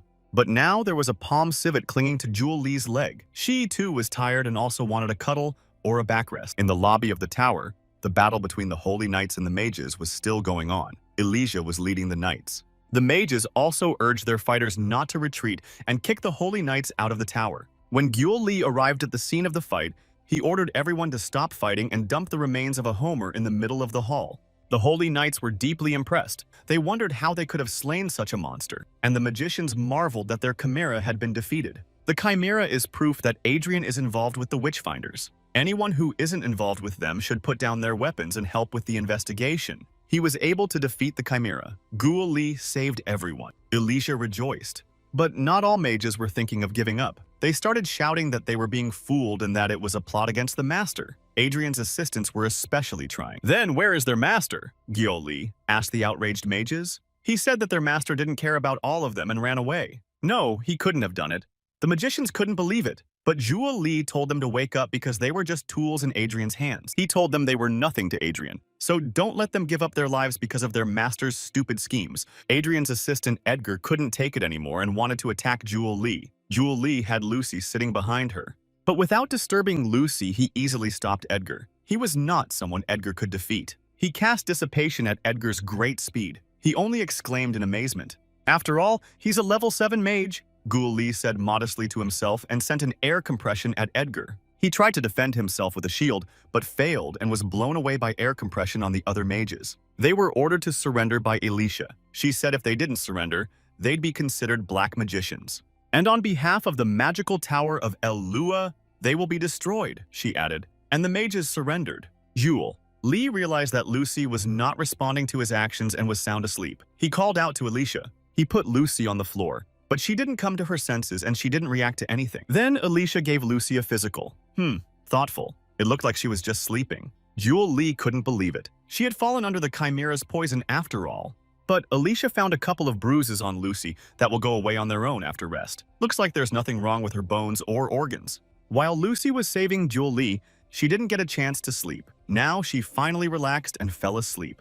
Many magicians were arrested. Since the Holy Church could no longer handle it, the royal knights were soon to arrive. And Alicia scolded Jewel Lee. He didn't have to sacrifice himself alone. He had friends to coordinate with. Makan agreed with her. Luckily, Lucy had made it in time, but she might not have. Don't do that again. Jewel Lee said he wouldn't do it again. Palm Savetta came to him and said that without her, they would have left this world. She was expecting thanks. They returned by carriage to Durpan Castle. They were gladly awaited there. Raina met them on the doorstep. She said they were all very good. Everything ended well, but it would be better if they knew where Adrian had gone. But catching a level 7 wizard isn't easy. It wasn't all bad. Gul Li was almost able to master the Black Stream. Gul Li asked Lucy how she felt about this new sword. It was longer and heavier than the one she had before, and it would take her a while to get used to the Black Stream. Sir Jeffs approached Raina and reported that they had all been summoned to the royal palace for a meeting. They assumed the summons was for an incident in the Magic Tower. Sir Jeffs added that the order was not only for Raina, but also for the other participants, which meant that Lucy and Gul Li had to be present at the event. As a representative of the Holy Church, Alicia also rode with them to the palace. But Palm Savetta didn't want to go there, and Jewel Lee approved her decision. The last meeting was organized by Silent Vaughn, Adrian the Queen, Raina told them. Anyway, they had no choice. They decided to have a good rest before the reception, just in case. Makan and Palm Savetta stayed in the marquisate. They arrived for the meeting at the royal palace. Jewel Lee had never been to a reception before and hoped that everything would go smoothly. Raina asked him if he was nervous. Jewel Lee confirmed that he was indeed nervous. She was supportive, said there was no need to worry. She's with him. Raina in turn was reassured by Lucy. She put her hand on Raina's shoulder and said words of encouragement. Adrian's plan was to destroy Durfin and Elwyn. Alicia checked with Jewel Lee. He confirmed that it was revenge for the Dark Gate. So the next target had to be St. Amelia's Church. His Majesty and the Queen have arrived. The meeting began. The Queen announced the reason for the meeting. She said she was sure everyone knew the reason for the meeting. A few days ago, something unexpected happened at the Tower of Elua. The court wizard and master of the tower, Adrian, was gone. The people present were talking. They thought that if the dark wizards were involved, they would be in trouble. One of the courtiers stood up. He introduced himself as Count Guts von Piranel. He said he was sure the whole thing was staged. He said that Adrian was His Majesty's grandfather. On my mother's side, he was loyal to the king, and if he became a black wizard, the other tower wizards would notice. He said it was unlikely that a man who wasn't a black wizard would work with them. Another courtier, Mark von Theodore, said he agreed with the count. But the king pointed out that there are testimonies from arrested magicians. The queen responded that the testimony could be manipulated. The queen said the arrested magicians would be re-interrogated, as the results of the first interrogation did not satisfy the investigation.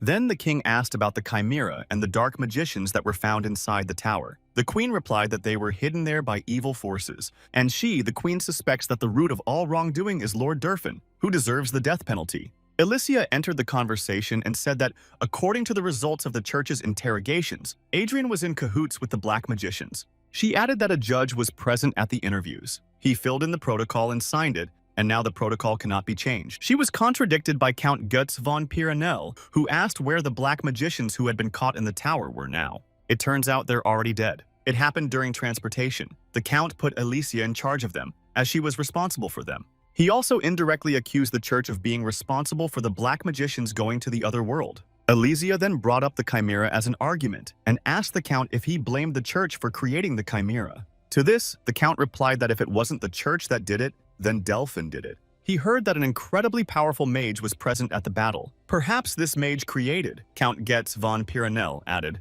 It was a crime for Alicia to make false accusations without hard evidence. The count continued. He accused Jewel Lee of sending magician Byron to the other side. He said that Jewel Lee was too strong for his age, but it's strange he's never been heard of before. He must have risen so high with the secrets of the black magicians. Jewel Lee was accused by Count Guts von Piranel. He said that Jewel Lee was obviously hiding something. Jewel Lee felt the urge to throw a fireball at the count. Count Getz von Piranel said that we should capture Durfin and her men and investigate the castle. He said there would be evidence in the castle.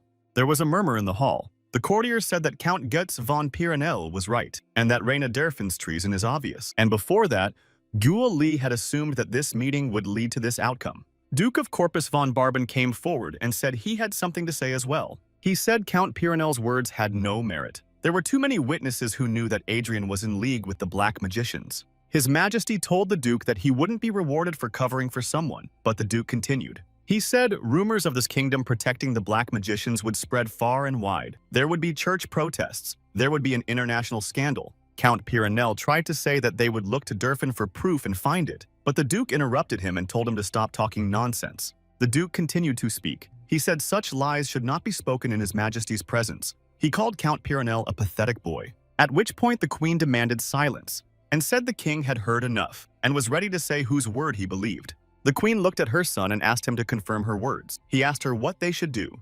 The Queen told her son that Hadrian was a great and dedicated court wizard. They have no right to call him a traitor with so little evidence. And without even hearing his side of the story, the Queen added, Duke gets. Von Piranel asked His Majesty not to listen to his mother and advised that the traitor Adrian and all those involved be punished, and of course, to reward those who had done so much to expose the deception. His Majesty asked what the others thought. The courtiers were silent, and only one of them said that he agreed with the Duke of Barbeing. His Majesty wanted to know if anyone else was ready to give their opinion, but the Queen told him that there was no need to listen to anyone else if it was clear who was right.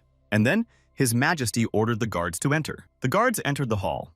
His Majesty asked the Queen, if you point to a deer and call it a horse, the deer will be a stag or a horse.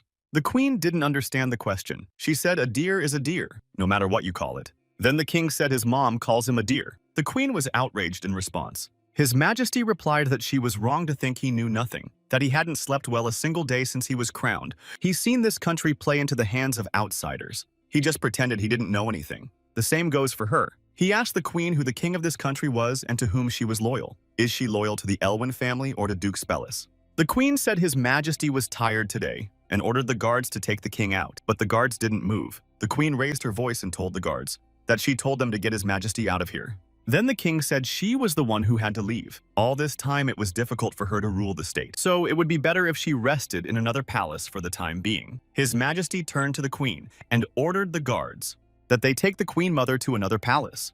The Queen was screaming in outrage. She demanded that the guards not touch her. Then the king asked her if she had forgotten that the king has the right to give orders. When the Queen was taken away, she screamed that she was his mother, and how could he do that to her? The king told her it was his will as king, and it is not for her to question his orders. He asked the remaining courtiers if they would also defend the traitor Hadrian and Duke Spellis. He said that Duke Spellis and Hadrian had conspired to sow confusion in the state and corrupt the country. Fabricated territorial claims with false data. He said he would expose their sins and make them take responsibility for them. As far as Lord Durfin is concerned, she's done a great job. The king will be sure to reward her when this is over, and they will investigate how the Marquis Durfin and his son left this world and make everyone involved answer for what they've done. He told Reina that she'd been through a lot. Reina Durfin had tears in her eyes at what he said. She was grateful to His Majesty. Duke Getz von Piranel had tears in his eyes. He thought it was a pity that the young king's father couldn't see it. He saw His Majesty become a true wise king.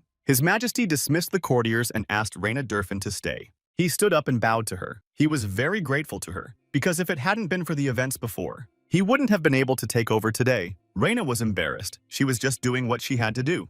The king also wanted to ask her if she knew where the Black Stream was. Duke Spellis handed it over to Hadrian. Lucy came forward and said she owned the Black Stream. Reina whispered to Lucy to speak more formally to His Majesty. His Majesty said it was all right, and the rules of human etiquette don't apply to half-elves. He said the Durfin family traits are distinctive, and from her appearance you can tell which family she belongs to. Since the Black Stream was a treasure of the royal family, he wanted them to return it. When Lucy started to answer, King Jewel Lee covered her mouth with his hand and answered for her. He said that Lucy became attached to the Black Stream after heavy use. And is there any possibility of renting the Black Stream for an extended period of time? But His Majesty had gotten the point. That Lucy was using the Black Stream. It appears that the Black Stream has awakened and found its master. The royal family kept the Black Stream after King Shustar's death, but no one could use it. It was the same with His Majesty. According to the late king's diary, the Black Stream was a sword made by an unknown blacksmith. It was a sword that no one could use but him. They say that the Black Stream awakens only if a person has a strong will and persistence. And Jewel Lee remembered Lair. It was an unusual sword from the beginning. Could it be that Lair recognized the true value of the sword and put a piece of the dragon heart into it? With the threat of the Dark Gate, It would be nice to have someone who can use the Black Flood. Technically, the sword belongs to Durfin. The king asked Reyna what she thought about it. Of course, she thought Lucy should use it for its intended purpose. Then His Majesty has decided that from now on, Lucy is the new owner of the Black Stream. Let her use it for good. His Majesty asked them what they plan to do next. He suggested that they all stay in this country to help. Reyna agreed with him and suggested that Lucy stay with her. Lucy was silent and thoughtful. At this time, Guo Li hoped that Lucy would continue traveling with him. He realized that it would be difficult to continue traveling without Lucy. Lucy finally made up her mind. She said she was leaving. She was sorry, but she still had things to do. Guo Li explained in detail. He said that they had an assignment given to them by their teacher. Until they completed it, they couldn't stay long. The king didn't know what the errand was, but he was pretty sad. He offered to help if they needed anything. They already had the Black Stream, so they didn't need anything else. Guo Li wished that the Durfin clan would be helped to regain their strength. At Durfin Castle, Reyna thanked her friends. Thanks to them, the Marquisate had overcome hard times. The sisters hugged each other warmly in farewell. They told each other that they would miss each other. Reyna wished them all a good journey. Guo Li thanked Reyna in turn, and Lucy gave Reyna her sword that Layer made. She held the sword in her hands and told Reyna to say the word Layer. Taking the magical sword, Reyna said to Layer. She shrieked in surprise as the sword flamed in her hands. Only people of the same bloodline could use that sword. Lucy had the Black Stream now, so Lucy gave this sword to Reyna. She promised her sister she'd be back when they ran an errand. And Reyna shouted at the carriage to take care of themselves and hoped they would meet again. And now they were back in the carriage in peace. At last they could relax and do nothing. But Guo Li's peace was disturbed by Lucy. She asked him why he didn't do anything and absorb the Dragonheart shard. He told her it was too painful a process, that he wasn't attracted to it and just wanted to relax. He was asked by Macon, who was driving the horses, if he was sure of the direction they were going. Guo Li was sure of the direction they were going. Then Macon clarified that if they continued on this path, they would end up in the Tower of the Wise. Turns out the mercenaries are at the Tower of the Wise. It was a place to buy magical weapons and artifacts. The tower is also a famous tourist attraction, Alicia added. The Tower of Wise Men is a place where a wizard should visit at least once in his life. According to the Elf Guide, the Sage Tower was one of the top 5 tourist attractions, Lucy added. While they were driving, Guo Li decided to take a nap. He rested his head on Lucy's lap. The atmosphere was peaceful and he felt good just lying there. It was a little uncomfortable in the carriage though. But Lucy wouldn't let him sleep. She felt there should be no rest until they were done. And she tapped Guo Li's Black Stream handle. So what if he's in pain? He's going to have to absorb that part of the Dragonheart anyway, and there's no reason to delay that process. Lucy resented it. But Guo Li resented that it was very painful every time. But then the crystal in the Black Stream began to glow on its own. Guo Li didn't expect this. Ah! He screamed, flying off into the depths of his subconscious. He didn't think Lucy had any idea how much it hurt. He was met by the Archlion as usual. He said that Guo Li had been coming here quite often lately. Guo Li apologized for disturbing the peace. But the Archlion waved it away. Since they are only in spatial memory, Guo Li could come at any time. At this point, Guo Li was interested in whether he could quickly become a high sorcerer. The Archlion replied that he could use black magic. But without black magic, it can't be done. He noted that Guo Li was currently working on raising his own level. Guo Li himself disagreed. He thought that he was just absorbing the Dragonheart's mana. He wanted to know if there was another way. There was another way. You had to sign a contract with a powerful demon, since the demon's power determines the Black Magician's power. But then Guo Li will become a Black Magician. If he doesn't want to be a Black Magician, then just let him find another way. Where there's a will, there's always a way. And the people who will find him. At this point, their chatter bored Archlion and he sent Guo Li back. When he regained consciousness, Macon looked into the carriage and said he could already see Melkia. Is a small town under the care of the Sage's Tower. It is where most travelers stay. Experienced traveler Macon suggested we rest there, and tomorrow morning to continue the journey. As they drove into town, they were surprised to see a lively crowd of people. It was unexpected. Because Macon described the town as small and quiet, Macon himself had not expected to see such a place. Sitting in the wagon, Alicia was also surprised. It had been quiet and peaceful the last time she'd been here. They saw quite a few wizards from the Tower of the Wise on the city street. Lucy's keen hearing picked up that the wizards had gathered for some kind of dungeon. Wondering what treasure was hidden there, Palm Tivetta wondered. Macon hadn't heard of the dungeon before. It must have been discovered recently. Isn't it strange that so many people came here? Palm Tivetta wondered. Alicia agreed with her. But then Lucy said she was hungry. They all agreed and went to look for an inn or a restaurant. They went around the town, but all the restaurants were full.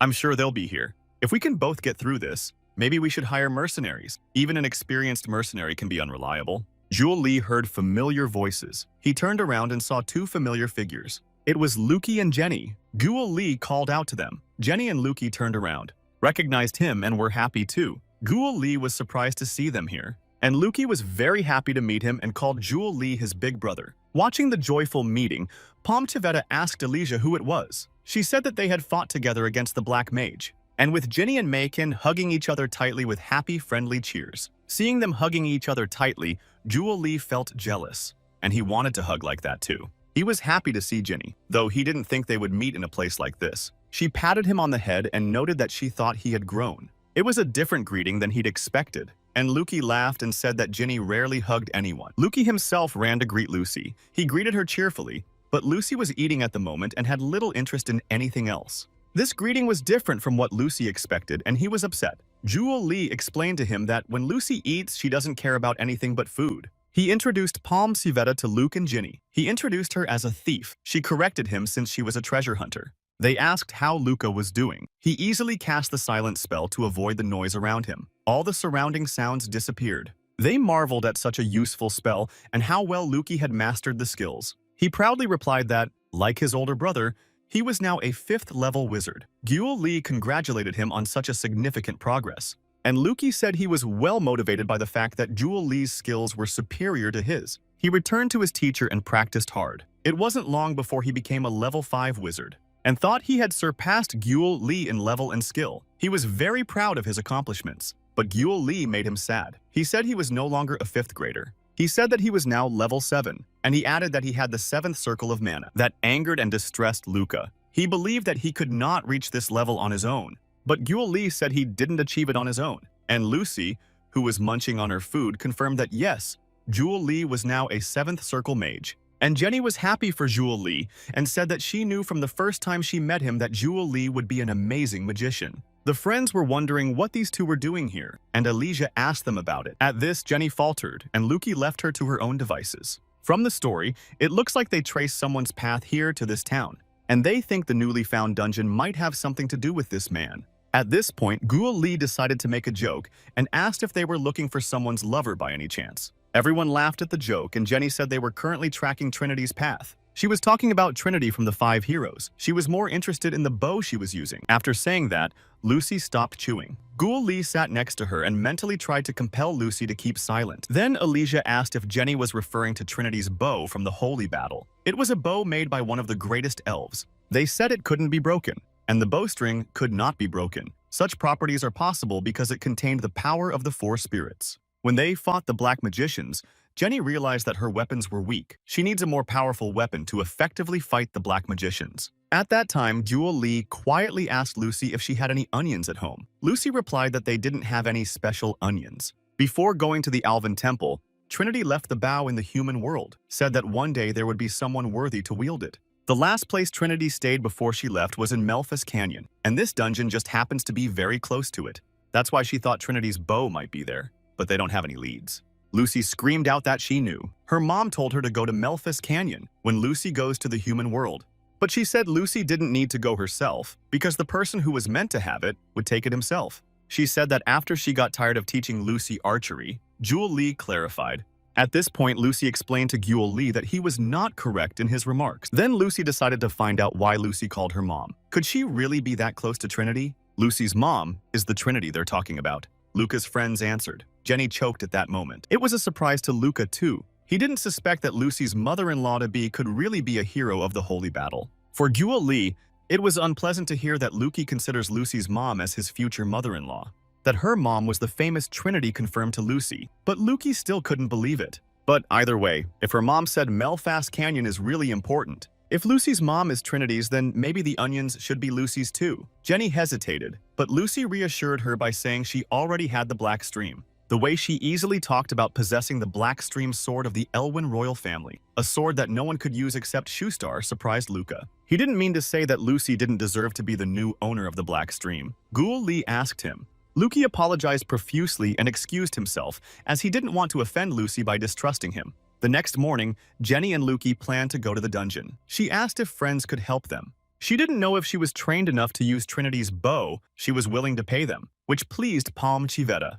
But Jewel Lee wanted to go to the Sage Tower. Lucy was happy and said that his master really wanted to meet Jewel Lee. And Jenny added that Lucy too should be taken to the tower and introduced to the master, because Lucy is Trinity's daughter. Friends, and Jenny and Lucy have become allies since they fought together in the village of Hwajonmi. So they should help each other. Jewel Lee said so after thinking for a while, and Makan and Eilesia supported him. Then they decided to leave tomorrow morning. In the morning, a crowd of mages and mercenaries crowded the gates of the city. Everyone wanted to get into the dungeon. They had to leave. The carriage ride there would take at least 2 or 3 hours. A sad Lucy took the seat next to Makan. He wanted to sit next to Lucy. They wondered what kind of place Melphis Canyon was. That's where the Black Magicians fled during the Holy War. And there's a legend of 2 heroes who defeated the Black Mages while defending themselves against the monsters. Trinity and Lionel. Trinity returned to Alvenheim after the Holy Battle, and Lionel built the Tower of the Wise next to Melkia. If Trinity left her bow in the human world,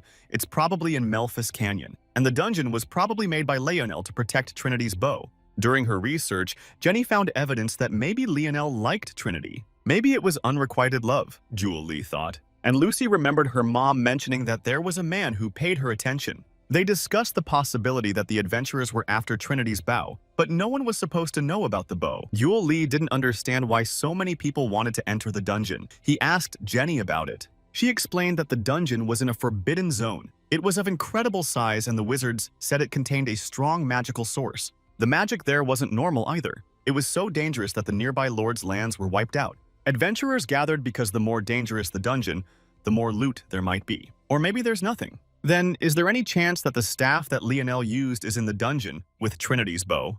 Jewel Lee thought. Lionel's shining staff was readily told by Lucy. It gave the ability to regulate mana independently and was a dream for any magician. It would have been an insane amount of luck to find him. Alas, it was probably just a dream. When they got to Melphis Canyon, there were already a lot of profiteers there. To calm down Jewel Lee, Ginny said that the only people rumored to be here are the ones who aren't alive. He didn't calm down. There must be a necromancer for the undead. For Alicia, insulting the bodies of the dead was the gravest unpardonable sin. Palm Savetta wanted to return. She thought she had a weak stomach. The dead were considered weak against the priests, and they had Ilithia, so the team gathered to move out.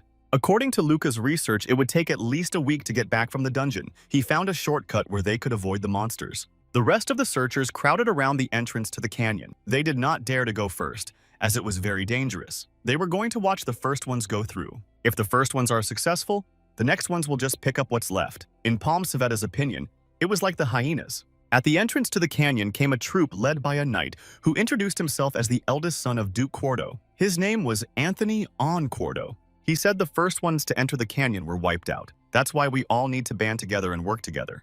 The searchers hesitated. They suspected he might use them as a shield or run away while the others fought. Let him go first if he's sure. Then he said he'd go in first. And if anyone wanted to go in with him, let them come to him. A team of friends suspected the Duke was up to something. The Kingdom of Solace was a small state. They decided not to stop him if he wanted to go first, and follow him. Even though it was morning, the light did not penetrate well to the bottom of the canyon and it was dark. It gave an eerie impression. They must be very careful. A large army had passed through here before them and suffered many casualties. It didn't make sense to send a large army through a narrow path. Jewel Lee suggested finding another move. At that moment, Jewel Lee realized that he felt something. He listened and heard a noise. It was an ambush, and he warned the others. He knew it wasn't going to be easy. They were orcs. They ran, shaking their weapons and shouting loudly and intimidatingly. "Pitiful humans," they shouted. At that moment, Jewel Lee remembered his teacher Sir Pyres. She asked him, what would happen if she was beaten by orcs? How after that session he lay beaten, humiliated, and defeated. It was so mean. Jewel Lee was now hungry for revenge. He remembered very well how he had almost been turned to dust on that rainy day. Those orcs would pay for everything. Jenny asked Lucy what was wrong with Jewel Lee while watching him fight the orcs. Lucy replied that the orcs seemed to be his worst enemies. Seeing the orcs on alert, Anthony Quarto ordered them to take their positions. Lucy walked past him, sword in hand, into the crowd of attacking orcs. She said she didn't need a position. What she was doing, the Duke didn't understand. How she was going to handle so many orcs alone, he didn't understand either. But Lucy didn't answer. She rushed towards the orcs. Like a hot knife through butter, she passed through the orc squad, leaving behind the separated lifeless bodies. Well, the orcs were having their worst day yet. Standing against them was Jewel Lee. He sent a chain lightning spell at them. The orcs had no anti-magic defenses, and it was a sad ending for the orcs. And Lucy realized something was going on underground and warned the others to be careful. Huge, ugly creatures burst out of the ground and grabbed people. They were identified as sandworms. Many of the seekers realized the treasure wasn't worth losing their lives and fled. Duke Quarto shouted something about maintaining their positions. Ugly sandworms towered high above the humans and sought their victims. The first fireball hit a worm. Luki advised to aim for the worm's head. Confirmed by the remaining magician, we should aim for the head. Arrows, fireballs, and other spells flew at the worms' heads. Jenny sent 4 arrows at a time at the target. The sandworm, hit by 4 arrows at once, ceased to exist, and Alicia, by divine blessing, empowered McCann. He became incredibly strong. He picked up a huge piece of rock and nailed Worm like a normal rock, helping himself with a magical phrase. As he struck it, he spoke in his mouth. From Palm Savetta's point of view, McCann was behaving very strangely. The other seekers watched their friends fight in amazement and appreciated the skills of the team. A vibration appeared next to Duke Quart. The man standing next to him looked down at his feet in surprise. At the risk of his life and with a warning shout, Quarto managed to pull the man aside. A huge sandworm burst out of the ground. The Duke and his man flew away from it, but Guo Li used the earth spears against this sandworm and defeated it. The surviving orcs commanded a retreat and fled. As they ran, they shouted threats to the nasty human ones. People shared their impressions. Many thought they would never return home, and it was surprising that the orcs and the sandworms would act together. After the battle, Alicia treated the wounded and injured with divine healing. A duke approached Guo Li. He introduced himself to him and asked him what Guo Li's name was. They got to know each other. Duke Anthony Quadro thanked them for their help. Guo Li said they should cooperate. The man he saved also came up with the duke. He introduced himself as Talion, the duke's knight. Guo Li thought that it was rare for someone to risk themselves to save an ordinary knight. Duke praised the talents of Guo Li's team and invited them to join his squad. But Guo Li noticed that the Duke's team is very persistent in their efforts to get into the dungeon, and they definitely didn't come here for the treasure. But the Duke insisted they wanted the treasure hidden there. But what's inside the dungeon is still unknown. It's not a dungeon that the Duke would be interested in. That's what Guo Li thought. As you might expect, fooling a wizard wasn't easy. The Duke understood. Then he said that during the holy battle with the sorcerers, a wagon was sent with ammunition and food. The wagon was attacked, and the contents of the wagon were hidden in the canyon. If they could find the treasure, it would belong to the Kingdom of Solace. And the Duke said Talion is not really his knight. He's a scientist who knows a lot about this canyon. After that story, he wanted to hear why Guo Li's team came to the canyon. But Guo Li said he needed the approval of the whole group. Okay then, he asked Guo Li to tell them if he changed his mind, and asked him not to tell this story to the other searchers. Guo Li agreed. When the Duke left, Guo Li asked Luca what he thought. Luki had heard rumors on the subject, but the transportation of the money to the canyon was a fabrication. The sorcerers were too busy hiding something. Scientists believe there's never been any transportation of money here, but they can't be 100% sure. They've concluded that these people have some hidden agenda. To find out, Guo Li asked Luca what the current situation was in the Soulless Kingdom. He replied that the situation was not good. When the holy battle ended, all the kingdoms were in turmoil. Therefore, their boundaries were not clear. The Kingdom of Solace was created in a hurry after Lionel's magic tower was built. On the other side is the Kingdom of Silion. It existed before the Holy War, a powerful country leading an alliance of small kingdoms. The Kingdom of Solace thrived on the capital gained from trade with the Tower of the Sages. Then the Kingdom of Silion began to absorb the lands around it. It took over the Kingdom of Kansas, which is next to Silion. In addition, Silion had transferred responsibility for the war to Solace and demanded compensation. This information angered Guo Li. The Kingdom of Solace is under too much pressure and in a lot of trouble. And Makin added that there was rumored to be a beautiful third princess in the Kingdom of Solace, Princess Irina. She's not 16 years old. They say she is so beautiful that some people go crazy. And Luki immediately added that he doesn't care about the princess, unlike Guo Li, so that Lucy wouldn't think anything of him. They continued to advance through Melfus Canyon. On the next section of the trail, they smelled a strong, foul odor. They reached the place where the remains of the previous expedition sent by the Lords lay. They found bite marks on the bodies. In addition to the smell of the dead, they smelled sulfur. They were hellhounds. A whole pack of hellhounds jumped out from behind the rocks and attacked the column of seekers. These hellhounds charged at the men, leaping across the ranks. But they were met with arrows, magic spells, and swords. Sending attack spells at the hellhounds, Guo Li said that they attacked the wrong ones. The soldiers accompanying Duke Quarto and the remaining seekers were not idle fighting the hellhounds either. One of the hellhounds attacked Talion and he was about to say goodbye to his life, but he was saved by Guo Li. After killing the Hellhound, he sent the scientist into hiding.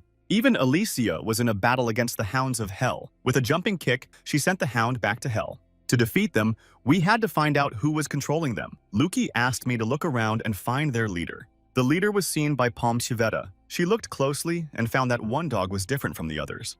And the leader was standing on top of a cliff overlooking the battlefield from above. She shouted for the leader to take over. Palm Chiveta nimbly climbed the rock and slipped her weapon around the Packmaster's neck. She shouted that she would put a stop to his fervor and yanked the leaders of the Hellhounds off the rock he was standing on. He went flying down, and she wished a soft landing to the leader of the Hellhounds. She herself descended smoothly downward. As he fell to the bottom of the ravine, Lucy and Blackstream stood over the Packmaster. After that, the Packmaster had no chance. After the leader was gone, most of the dogs scattered. I wanted to rest now. Ghoul Li was tired, and the monsters kept appearing. The wounded were again called back to Alicia for treatment. They came to her, not discriminating by squad. Before everyone could rest and heal their wounds, the goblins swarmed on them. For Yua Li and the Steelmen, it was tiring. He was already bored, and it was hard for him to fight without a break. He said it looks like there's quite a bit of work going on here again. What does he mean by too much work? Asked Lucy, crushing goblins with her sword.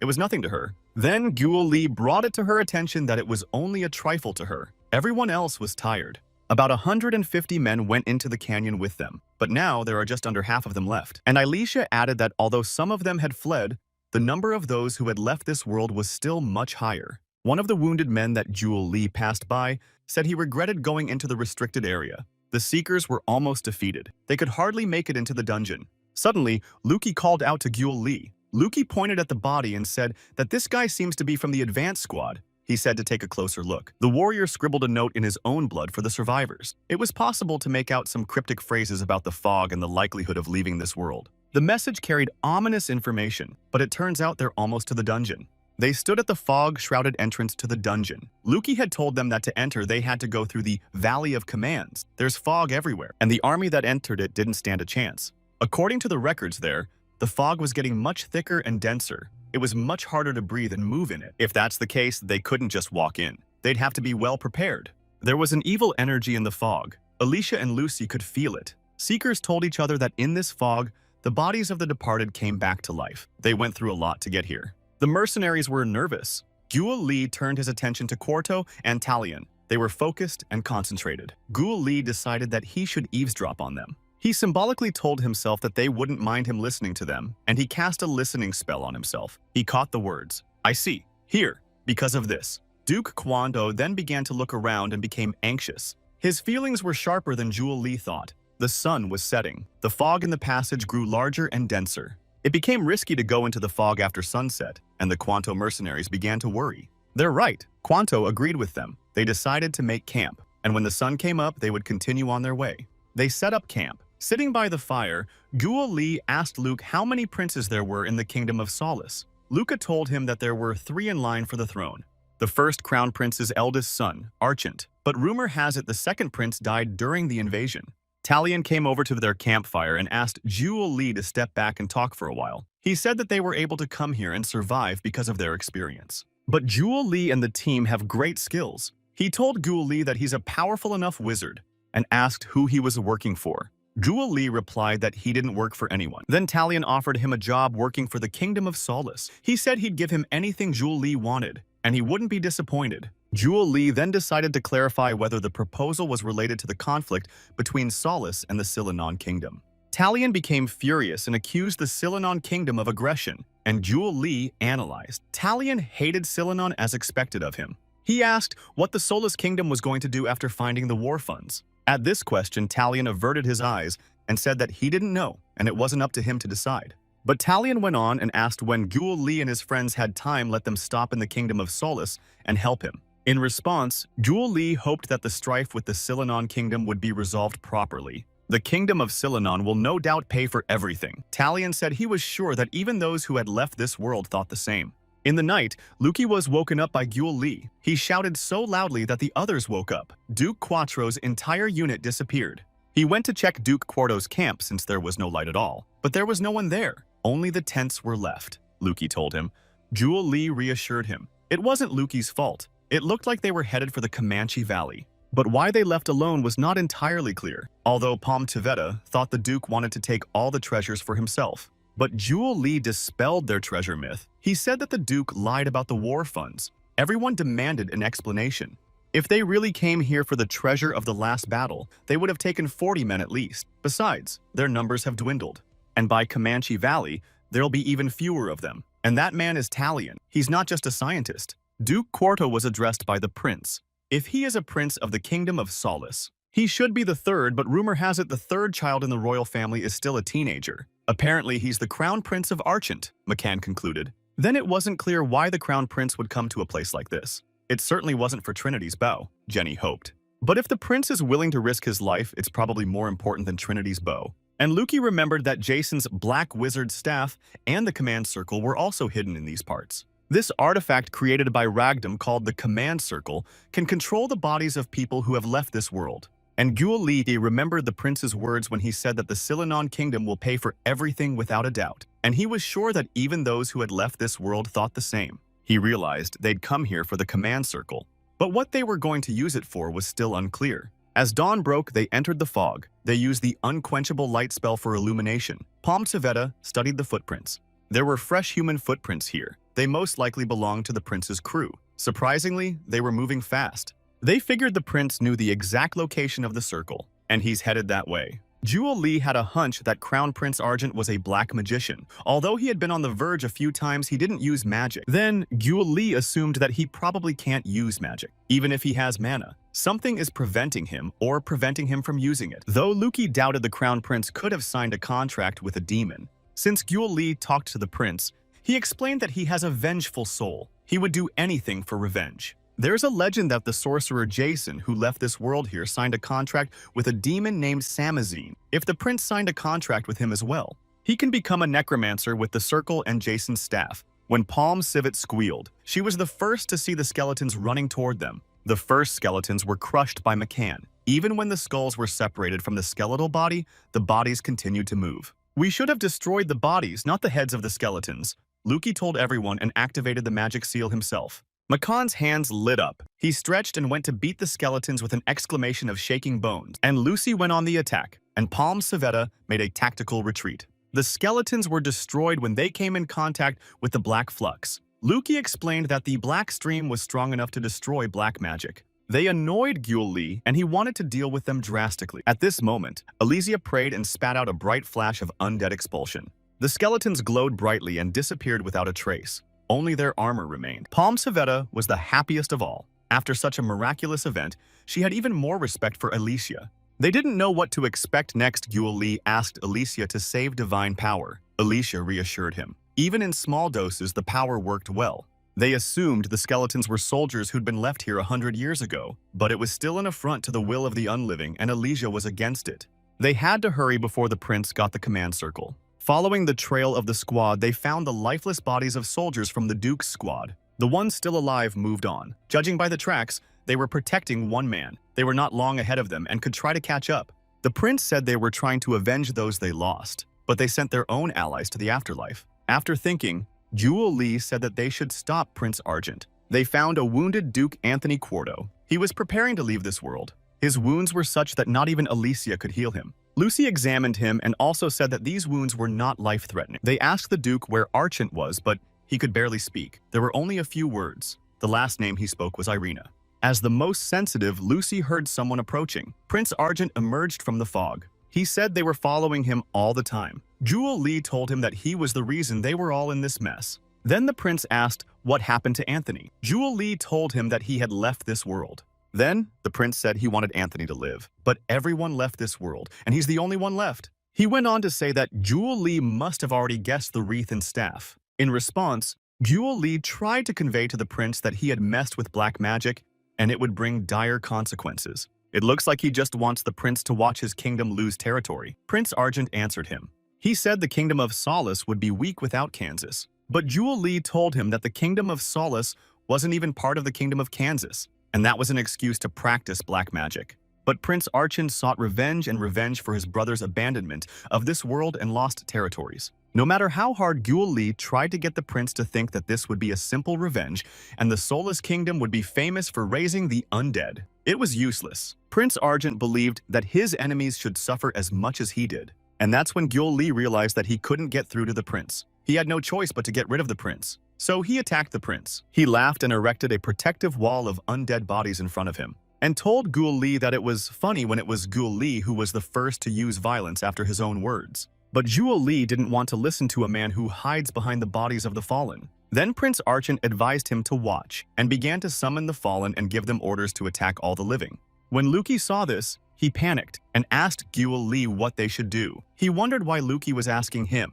The former living attacked. Gyul Li and his friends defended themselves, but the undead were coming in more and more. Seeing the ever-incoming undead Palm Tveta huddled closer and closer to Alicia, Alicia began to pray and created the undead exile. The undead bodies surrounding them fell. Prince Argent was surprised. It turns out they had a priestess on their team, but her power was useless against the command circle. He could bring them back again and again. Then Gyul Li created the miracle energy spell, followed by the splitting spell. Ha ha ha ha ha! The unharmed Prince Argent laughed. This magic didn't hurt him. Gyul Li was saddened. He couldn't even hurt the prince in any way.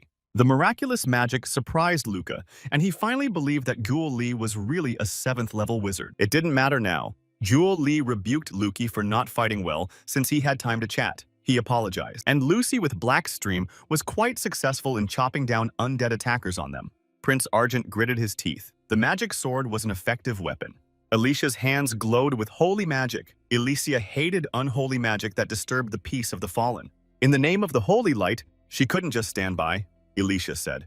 And with her hands shrouded in radiant holy energy, Alicia went at the undead enemies in hand-to-hand combat. The undead flew apart from the blows of the priestess Alicia, who was enveloped in holy energy. Prince Argent realized he needed to summon more undead creatures to win. The bowman ran out of mana and asked Gyul Li what to do. Gyul Li called him a useless level 5 mage. Fire spells worked well against the undead. Gyul Li was burning the enemies en masse, but they weren't running out. He asked the others how they were doing. Lucy said she could still fight. Jenny was running out of arrows. Makan still had some strength left. He was crushing opponents with his bare hands, but he was being attacked by more opponents. With the help of holy energy, Alicia was very effective in dealing with the undead. But as the necromancer noticed, she was already fighting at the limit of her abilities. No human could defeat so many undead. And the necromancer Prince Argent was summoning more and more undead to fight and fall to his will. And Alicia had lost her allies in battle before, and she didn't want to let it happen again. She was fighting beyond her capabilities. She was enveloped in a circle of light. A flash, and the undead that had been caught in the flash lit up and disappeared. How it happened and what kind of light it was, Prince Argent didn't understand. He didn't know there could be such an effect. That was the effect of the Shayna shining bracelets given to Alicia at the temple. The necromancer was angry, and he yelled for Alicia to stay out of it, the rising sun with its light driving out the darkness. Alicia said the words of the prayer incantation. The priest's next spell is Little Candle that illuminates the darkness. In the name of radiance, he will not be forgiven. Alicia shouted. The bracelets on her arms shone especially bright. If the glow really existed, his kingdom and brother wouldn't be in this state right now, the necromancer Prince Argent of Ilicia told them. The necromancer raised his head and gave a cry, to all the undead, to heed his will. A stream of necro energy rushed from him. In response, Alicia released a stream of bright light from her hands that blocked the path of the necro energy emanating from Prince Argent. More and more, Prince Argent called the undead into the ranks of his troops. But Alicia countered that necro energy. She emitted ducts of light and sent it out to fight the necromancer's spawn. Gyul Li stood beside her, supporting and helping Alicia. He helped contain the flow of necro energy coming from the necromancer. He told Luki to put up a barrier. Gyul Li's orders. Jenny aimed for Prince Argent, and if she sees a gap, let her shoot. And Luki held the barrier against necro energy with all his might, like Gyul Li said. And Gyul Li cast miracle energy again. Luki created a flame to it, and they both added cleavage. It was all blended into one stream. And this stream of energies, mixed with the holy energy coming from Ilicia, rushed to Prince Argent.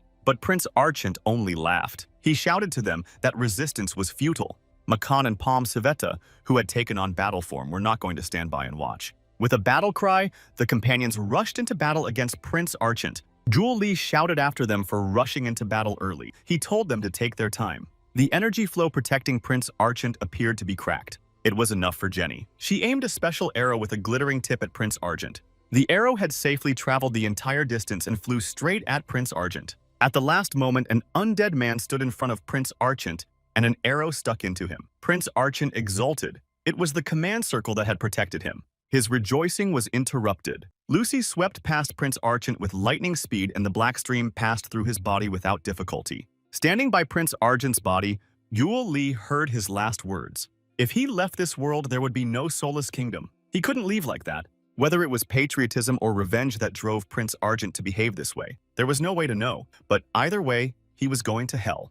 Gul Li had a command circle in his hand. Gul Li wrinkled it a bit and twitched it. Oops. And in Gul Li's hands are two halves of the command circle. Gul Li wanted to see what it was made of. It was most likely made from the devil's horn material. The prince probably became such a powerful necromancer because of this item. And Alicia was busy healing Palm Savetta and Makan. Makan was worried that she was tired. After the battle, Ginny concluded, Lucy has the black stream, and Alicia has shine bracelets, and Gyul Li is already a level 7 wizard. She asked them if they'd been through hell, to which Gyul Li modestly replied that they had encountered black magicians, one or the other. Now, they had to go looking for Trinity's bow, but Ginny thought about it and decided it would be better for them to go back. They were surprised by the decision. What about the search for Trinity's bow? At this question, Ginny repented that it was her greed that had gotten her friends into such a dangerous place. But Gyul Li contradicted her and said they were all prepared for danger. No one knew that they would be facing such a serious opponent. It was all because of the Argent. Don't blame yourself, they said to Ginny. And Lucy added that she wanted to give up Trinity's bow so easily. Now that the curse of the valley is gone, many adventurers will gather here, and getting to the dungeons will become more difficult. They couldn't pass up the chance. Ginny had to get Trinity's bow to fight the Dark Gate in the near future. The sorcerers wouldn't let them get their hands on Trinity's bow so easily, and that's why they couldn't miss this chance. They all summed it up together. Jenny asked Gyul Li to do her a favor and offered to clean up the dungeon together, and of course, Gyul Li agreed. Other than the information that Lionel created the dungeon, nothing else was known about it. Then Gyul Li asked Luca to tell him everything he knew about Lionel. He was surprised that Gyul Li knew so little of the information that was common knowledge. Gyul Li himself was not going to explain that he was from another world and therefore knew little about this world. Then Luki began to tell the story of Lionel. He was born to an ordinary farmer's family, but after meeting the traveler Kirisis, Lionel's fate changed. He is known as Lionel's teacher. He taught Lionel how to read, write, and use magic. Lionel became a level 8 wizard at the age of 25. The holy battle began. The Tower of Kirisis was also affected. Lionel faced sorcerers who wanted to destroy the magic tower. He was confused. He didn't know whether to abandon the tower's defense to fight them directly, or to continue to defend only the tower until the end. His friend Shoestar told him they could rebuild the tower and build it bigger and better. Lionel then agreed to Shoestar's offer and left the magic tower to continue fighting sorcerers. When he left the tower, it was destroyed. But after the sacred battle, he built a new tower known as the Tower of the Sages. In the midst of the sacred battle, Lionel became a level 9 wizard at the age of 30. Gyul Li noticed that he too wanted to become a level 9 wizard at the age of 30. And he wanted to go home and get a good night's sleep. He was sick of witches. I think they came to a dungeon. They stood at the locked doors. It really wasn't a joke. The dungeon existed, and Luki said he sensed strong magic at the entrance. They were asked by Palm Suvetta if they had to go through the front door, or maybe they should go in through the back exit. But Lucy was already coming to the door and opened it, and asked if they were coming or not. She went in. Gyul Li was afraid there might be traps, but so far, everything was calm. They froze on the threshold of the temple. Palm Tivetta was happy. She, as a treasure hunter, was already here on the threshold of the mysterious temple, she thought,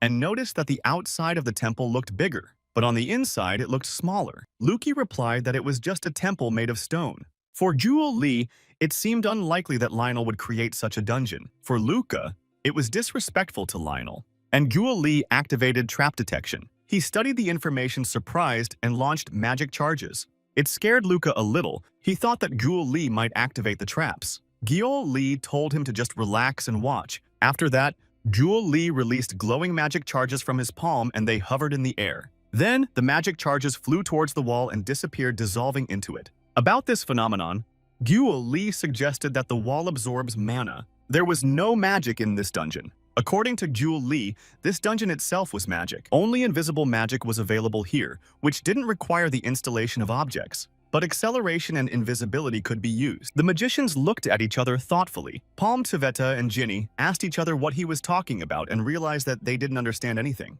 The two available wizards could not use magic in the dungeon. That was the conclusion. In Palm Tveta's opinion, a wizard who can't use magic is just ballast. Guo Li thought there was some truth in what she said. They had no choice but to hope that nothing terrible would happen in this dungeon. Decided to move on, and Palm Tveta told the two useless guys to just follow the others from behind. They walked down the hallway, and nothing happened. They reached a closed door. Two stone golems stood on either side of it. According to Luke, they were made for service during the holy battle. The golems moved and red lights came on in the eye holes, and they stirred. Palm Tveta urged everyone to be careful. The golems made a movement and blocked the passage to the closed door with their swords. Everyone realized that the golems were just blocking the doorway, and they were scared for nothing. On the wall by the door was a stone slab with an inscription. The inscription read, "There's 2 doors down the hall. One door leads to the next floor, and the other is from the dungeon. Only one golem tells the truth. You can only ask one golem a question. After they hear the answer, only one door can be opened. Once they leave the dungeon, they can't go back in.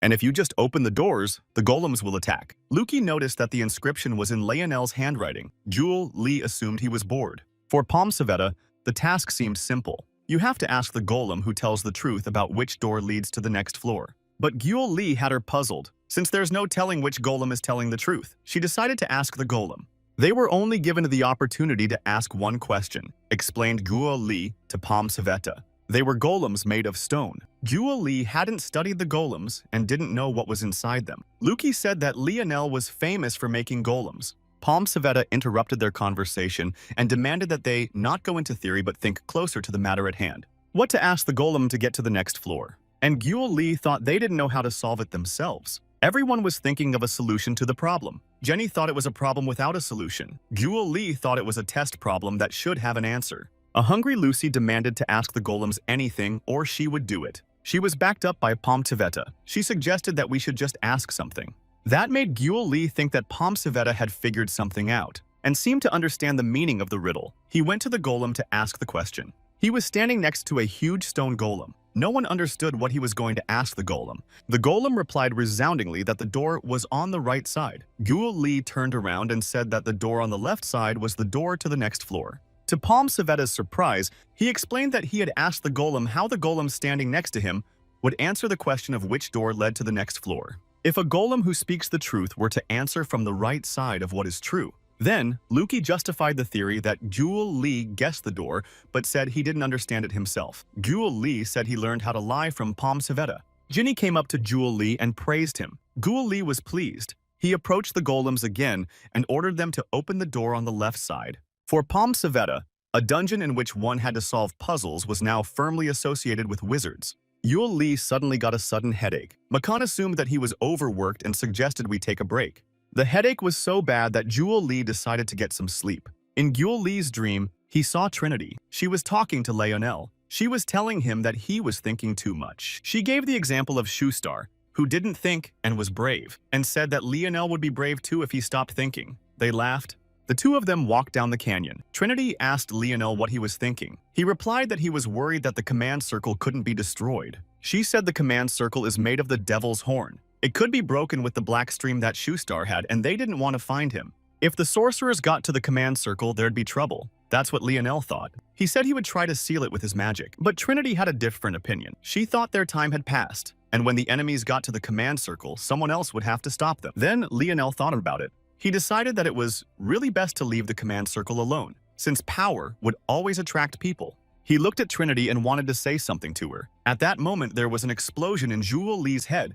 and he woke up to Lucy's scream. Guo Li's cheek was sore. Lucy stood over him and resented him for sleeping soundly and not waking up when she woke him up, so she slapped his face. Pressing his hand to his injured cheek, Guo Li thought it was a very believable dream. The golems were standing in front of the next door again. Palm Tveta resented the fact that some sort of quiz was expected again. Luki read the inscription. A wizard's apprentice was studying the population of the village on the teacher's orders. There are 3 people in the house. If you multiply their age, it would be 225 years. If you add up their ages, it's like a house number. The magician's apprentice finds out the ages of the family members and then goes to the next house. How old is each member of the family? If the answer is correct, the golem will let you through to the next floor. If not, it will take you outside. If they leave the dungeon, they cannot return. Before you answer, you can choose which door to open. If you force open the door, the golems will attack. It was hard to believe Lionel liked quizzes so much, and Macon joined in on the challenge. Meanwhile, Luki was trying to solve a puzzle, and cleverly explained his reasoning. Jenny got involved in the decision. She took into account that the house number was not given. Before he came into this world, Jewel Lee was taking the college entrance exam. Therefore, he was actively thinking about a possible solution. In different ways, but almost simultaneously, Luki and Jewel Lee found the right answer. The door was open. At the next door, the task was again given. This time, it's about transporting a chicken, a fox, and a sack of wheat to another. And the boat carries one at a time. Unable to handle the unaccustomed mental strain, Palm Savetta screamed her brain would explode. But the clever wizards easily solved this problem with the 7 river movements, and the doors were open again. For a moment, Jewel Lee even enjoyed doing puzzles. He was worried about this dungeon, but it wasn't that difficult.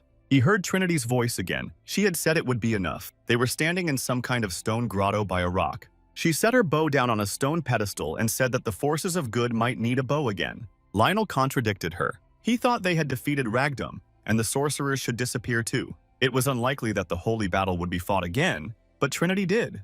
That humans have started a war. As long as there is human greed, black magic will never disappear, and the risk of a new sacred battle will always be there. In which case, Lionel thought they should stay. But Trinity said there was no reason for them to fight again. They wouldn't be coming to the human world. To protect the bow from the evil that could harm it, Lionel decided to make a dungeon, so that the onion could wait for the new heroes. The wizard and the archer continued on their way, and Jewel Lee woke up. He called Lucy's name and asked her mother if her hair was sky blue or something else. It was really true. Lucy confirmed that Mom's hair was indeed blue. This vision made Jewel Lee think about what he just saw. The goal is to create a golem that will think and move like a human, but it's impossible to copy the skills and thinking of a human. On the next stone tablet, Lionel described his plans to create more advanced golems that would think and move like humans. There was a golem in the Tower of the Wise created by Lionel. It could be controlled by a 9th-rank wizard. Jewel Lee thought about upgrading. They reached the next riddle. The new riddle seemed unsolvable to Jewel Lee and Luki. They wondered about the solution for a long time, but got into more and more controversy. Until Jewel Lee remembered the conditions for opening the door. Before you answer, you can choose which door to open. There are 3 doors, he decided. He approached the golem and told it to choose door number 2. The golem replied that the first door led outside. The golem continued. He was giving a chance to change the answer. He was specifying a second door to open or a third. There was a difference of opinion. Palm Savetta insisted on the first option, and Lucy on the third door. They argued for a while, and Jewel Lee decided that he would choose himself. He changed his answer and chose the third door. He decided to go in first, warned the others. If he's not back in 10 minutes, have them open the second door. Knock the golem down. Then Jenny decided to go with him. It was her choice. Jewel Lee agreed with her. The two of them walked through the open door, and Jewel Lee squeezed his eyes shut against the bright light. He was alone. Jenny wasn't there. He heard a voice say that he finally had a visitor. He saw Lionel. He introduced himself as the man who created this dungeon.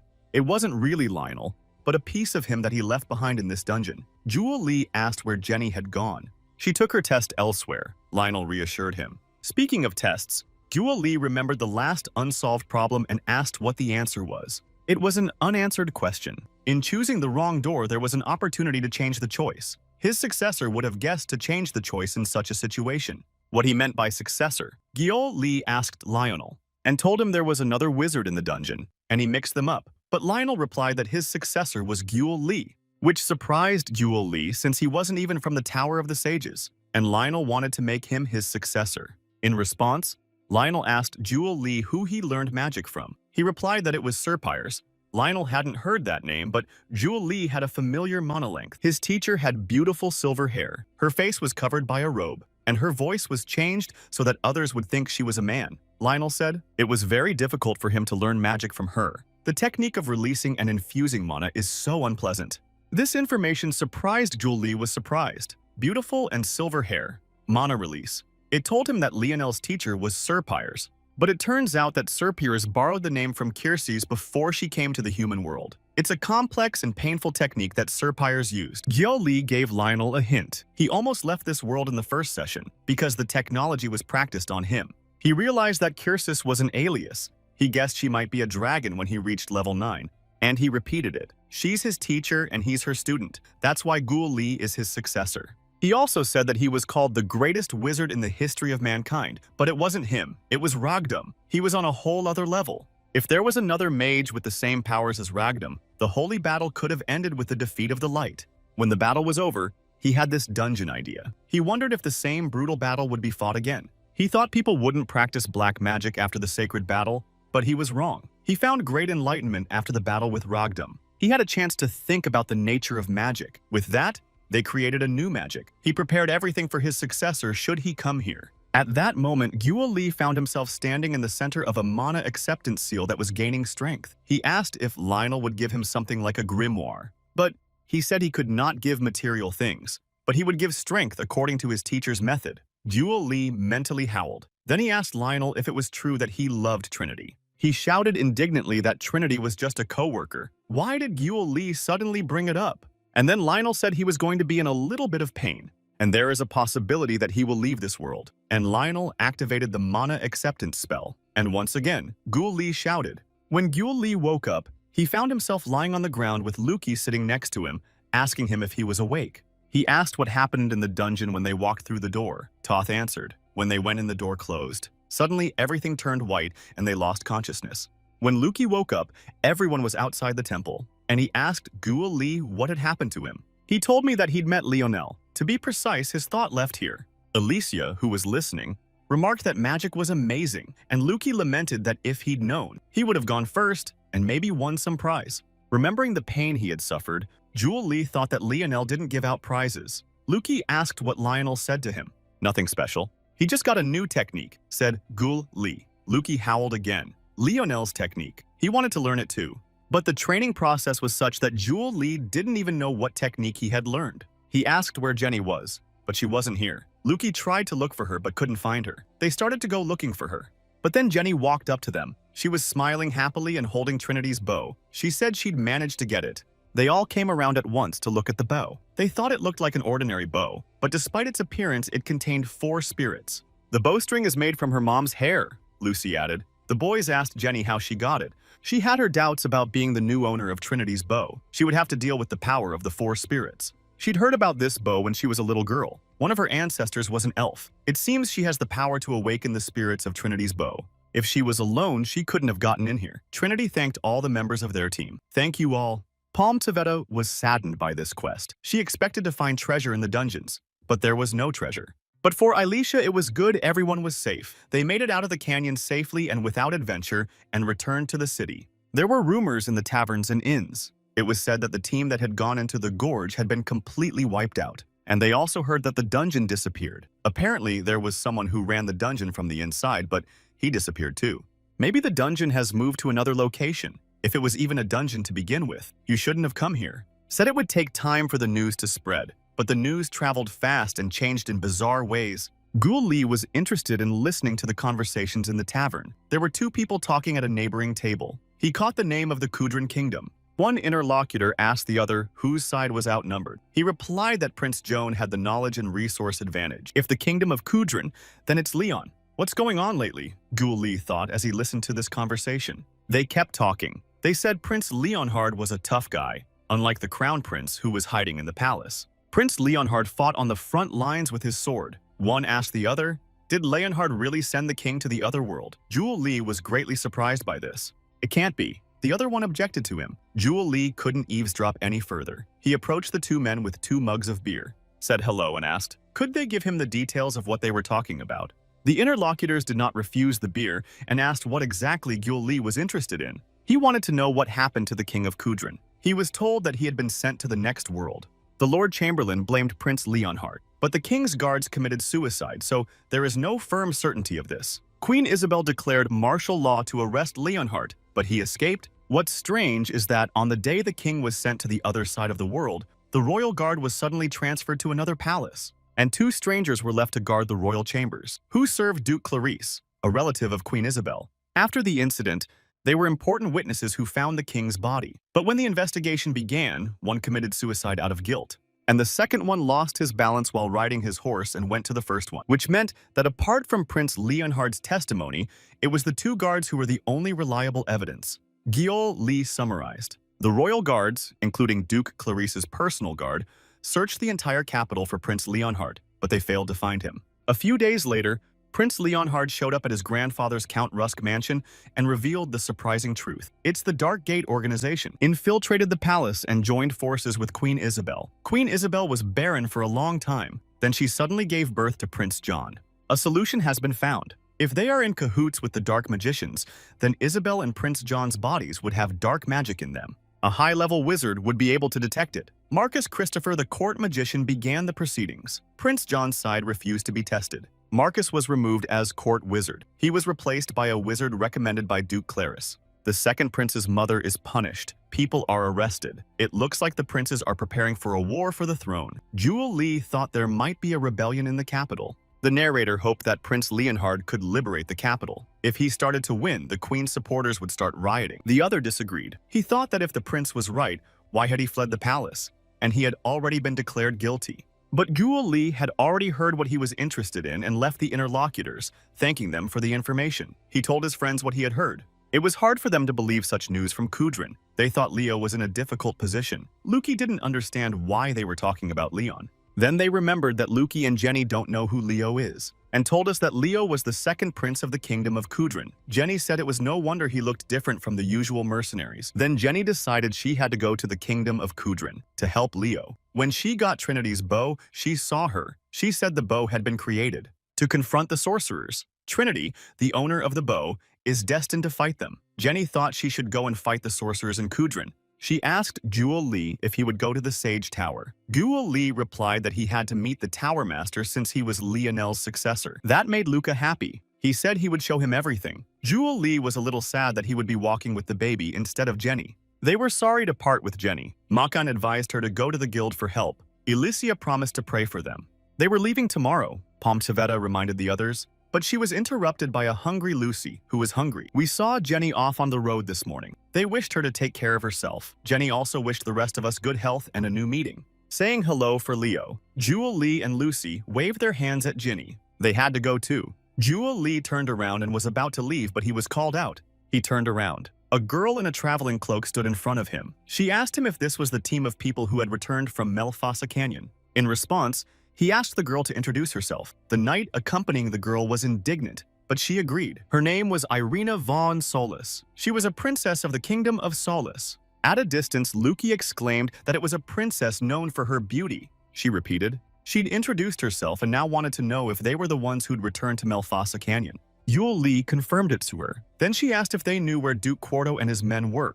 To this question, Jewel Lee decided not to tell the whole truth. He answered that Duke Quarto had left this world after a battle with the undead before they arrived. Then she asked if anyone had survived. Jewel Lee shook his head in the negative. Tears came to Princess Irina's eyes. He tried to reassure the princess. She said that if it wasn't for her, nothing would have happened to them. King Silenon asked for her hand in exchange for reduced compensation, but since she already had someone else, the king refused. At that moment, he remembered Duke Quarto calling for Irina in her final moments. He understood more clearly what had happened. Luki couldn't keep silent and said that King Sileon was rumored to be 70 years old and to have many concubines. Then the princess asked if they knew what happened to the scientist accompanying Anthony Talion. It's not like he's in pain. He remembered Lucy's lightning strike and replied confidently that he had not suffered. Princess Irina said she was relieved. If the princess doesn't want to marry King Sileon, they've offered to help her escape and help if she has a problem with the guards. She said the king wouldn't let her do it, and she is a princess of the kingdom of Solace. She cannot change her destiny. She only came here to find out. She apologized for being rude and thanked them for their honesty, and left with a security escort.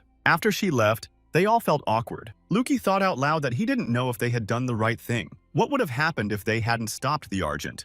Then the archenemy would have attacked the kingdom of Silenon and prevented Irene and the king from marrying. But an archenemy with the power of the crown of command would not be satisfied and would not stop there. He wouldn't hesitate to attack the neighboring countries of the Solus kingdom. Jewel Lee explained, the end does not justify the means. But Argent couldn't grasp such a simple thought. Unfortunately, Luki agreed with Jewel Lee. They finally made it to the Tower of the Wise. What's so amazing about the Tower of the Wise? It is the headquarters for magicians from all over the continent, but the actual headquarters is not only the tower, but the entire city in which it's located. And next to it is the Vanyantri Academy, a school of magic. In addition to mages, knights, and civil servants are trained there. The school has a high reputation and level of education. Even aristocrats come here to study at the academy. And Palm Savetta yawned. There are 7 apostles who teach their followers, and the followers are called cronies, Gyul Lee added. It was true. Luki was also one of the closest, as he had been trained by his mentor. He was asked if he was the heir to his master, but Lucy answered in the negative. His master hasn't made up his mind yet, because there are people who are much better than Luki. He became a 5th-rate wizard at such an early age. Isn't that not enough? Gyul Lee was puzzled. I wonder how many talented mages are trained there. They approached the tower. It was an incredible huge structure. In order to enter the territory at the tower, Luca formed a magical construct in the palm of his hand, and the guards let them through. It was a kind of pass. The entrance to the tower was a tourist attraction. Therefore, it was always crowded. And this place was also recommended in the Human Handbook, which was written by an elf, said Lucy. In the crowd at the entrance to the Tower of Luca was called out. He looked back. It was a girl dressed as a mage. Her name was Ms. Amber. She asked Luca who he'd brought here. He introduced her, said they went to Melfast Canyon together. Amber was also a student of his mentor and was his senior. Looking at the girl, Gyul Lee asked jokingly at Luca if it was great to have such an older girl. When asked that question, Lucky sadly replied that no, it's not cool to have Amber as a senior. She asked them what they were whispering about. They told her it was nothing serious. The girl questioned Gyul Lee. She asked what tower he was from. Gyul Lee told her that he wasn't a member of the tower. He learned magic in the mountains from his mentor. When they entered the tower, they were met by more young wizards. One of them asked Luca who he had brought. It was Furl. He was the apprentice of another master from the 7, a mage of the 6th rank and the head of all the cronies. The way he was treating Luki, it looked like those mages weren't getting along. And Furl asked Amber about Gyul Lee. She told him that he wasn't a member of the tower, but had learned magic from a tutor in the mountains. It was thought that it doesn't matter where Gyul Lee studied. The most important thing was his ability. She understood, but she wanted to know where he came from. He was being discussed with emphasized disregard. Gyul Lee was getting angry. Alicia was next to him and demanded that they stop and said that Gyul Lee was a strong magician. Amber laughed at the statement that Gyul Lee was a strong magician. Gyul Lee said that Alicia shouldn't have come forward. No one would believe her because of his age. Luki tried to stand up for Neo, but Gyul Lee stopped him. He said it's okay. Before leaving, Pharrell warned Gyul Lee not to lie about his rank in the tower, because it could get him in trouble. He then ordered Luca to take care of the guest and left with his entourage. Before he left, Furl said that Gyul Lee probably learned from some old bum, and now he thinks he's a strong magician. Gyul Lee couldn't stand it, and demanded to know what Furl said. He repeated that Gyul Lee's mentor was probably some lowly, pathetic magician who had run away from wherever the hell he was. Then Gyul Lee demanded an apology. It was okay to insult him, but it was unacceptable to say bad things towards his teacher. Lucy intervened and said that Furl's apostle was a complete asshole for not teaching him manners, and they're his dumbass disciples. Pharrell got angry at that. Already he was asking what she had said. One of the students from Furl's company demanded that the half-elf apologize right now. They should apologize first. It's fairer that way, Gyul Lee told them. In response, the student absolved himself of responsibility for his actions from that point forward. Making an appropriate gesture with his hand, Gyul Lee invited him to try it. Furl then told Gyul Lee that he had asked for it himself and offered to follow him to the training room. The mage from Firel's team turned and snorted, leading Elkai with his action. Luca's remorse to Henia sounds like he blames himself that everyone on that team is arrogant, and he was once like that too. To which Elkai reassures him that he's not like them. Harold is his name, and he's rank 4. Elkai's face frowned at the words he heard, and he realized with genuine joy that he was much higher in rank than Go, and that he could get away with it. The mages meet on this battlefield, and the Herald warns his opponent of his danger. In a proud move, the Herald concedes the first attack to Elkai and gives a head start. A question from a 7th level mage slips in. Where do such self-righteous people come from? The arrogant Herald is sure to take away one of his arms. The older man ordered him to live after all. In an instant, Elkai turns to Furl to swear he won't get into a fight. At the mage's request, a smirk spreads across Firel's face and an oath to God himself slips from his lips. The oath is taken. The 7th level mage summons his staff. Call of the Airhammer becomes the first spell in their bat. A split second and the spell is directed towards the Herald, blowing him away with a torrent of wind. The grimace frozen on his opponent's face simultaneously expresses surprise and displeasure. He doesn't have time to utter a single word in his defense, and a torrent of spells sweeps him off his feet. Firel's surprised face was fixed on what was happening. The Herald didn't even have time to use a defense spell. Ms. Amber and the other mage do not believe what they saw as the spell in question was summoned too quickly. Harold's trembling body can't make a single sound. A disgruntled expression flies toward the herald at who Elki's teacher is because of what started the fight. With his words, Elki emphasizes his superiority in strength over him. In a cold sweat, a frightened grimace froze on the face of the herald lying on the ground. Elki's peripheral vision notices the approaching attack and calls for a shield. The sensor shield completely protects him from a side attack. His gaze drifted toward the balcony spectators. The attack came from Firel's side. The battle between the two is over, announces the leader leading his magic team. The situation between Elke and Firel is heating up. Firel, not keeping his word not to interfere, wants to attack Elke. A warning from Ms. Amber that he's breaking the rules doesn't move him one bit. A rude and arrogant phrase to Amber that it was none of her business pierced her hearing. After which Firel descends into the arena sarcastically praising what a mage Elke is. A fool is too sure of his superiority. The certainty that he's stronger doesn't let up. The smile on his opponent's face tightens ever tighter at the words spoken. A sharp look pierces Firel's face, asking him to show his best punch. The words hurt him, and he prepares to launch his most powerful attack yet. Firel summons the spell Ice Spear and aims it at the enemy. Elke didn't even think of retreating. The ice spears were aiming in his direction. With a sideways glance, he catches a glimpse of the attack approaching him. And with a sudden movement, a wall of fire explodes, illuminating the entire neighborhood. The wall of fire instantly melts the ice spears and deflects the attack. It's clear from the look on Firel's face that he's amused by this unusual child. And then he summons two powerful spells at once, Shockwave and Gust of Wind. But Elke still only uses the wall of fire that holds back his spells. Firel's very happy face exulted at the thought that he had put out his pathetic light. For a moment, it might seem as if Elke's spell had dissipated like the wall of fire. He made a joke about his rival across the street with a snide remark about it. After a mini-casting, Elke casts a Dispel spell. Firel is baffled by this turn of events. He doesn't understand how this can happen. Why be so surprised since Elke uses opposite spells, since it's the basis of the basics? Elke's words make his face contort. After all, he had said he would teach him a lesson because there are stronger men out there. Emotions take over Firel. He summons his most powerful Inferno spell. Elke knows what spell his opponent is using, and he has something to answer with. Without hesitation, Elke summons the Icehorn spell. Firel is confident of his victory. He thinks his opponent's summoned spell is pathetic. Elke's smile turns into an unemotional something. He is confident in his abilities. The Icehorn is approaching the one to whom it is addressed, gaining more and more speed. Firel's face momentarily freezes in fear of the approaching spell. With a res dive, he manages to dodge the blow and avoid the spell. A second later, an Icehorn shatters behind Firel with a powerful force, absorbing mana. It's as if the mages are surprised by this fact. After all, Sage Towers are all things considered.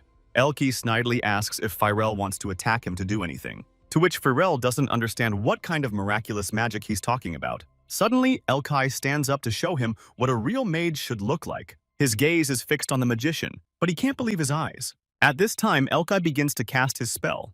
The light of the spell illuminates the entire arena. Magic Cannon is that spell. The most powerful spell in Elke's arsenal heads towards the victim. The approaching spell is getting more and more intimidating to the opponent. In fear, he screams at what he sees. The light from the spell grows closer. Just as suddenly, a guise appears in front of Firel to protect him from the impending attack. Everyone is puzzled. Elke is especially surprised by what is happening. Guilt envelops his opponent as he realizes what he's facing. He can barely get a word out.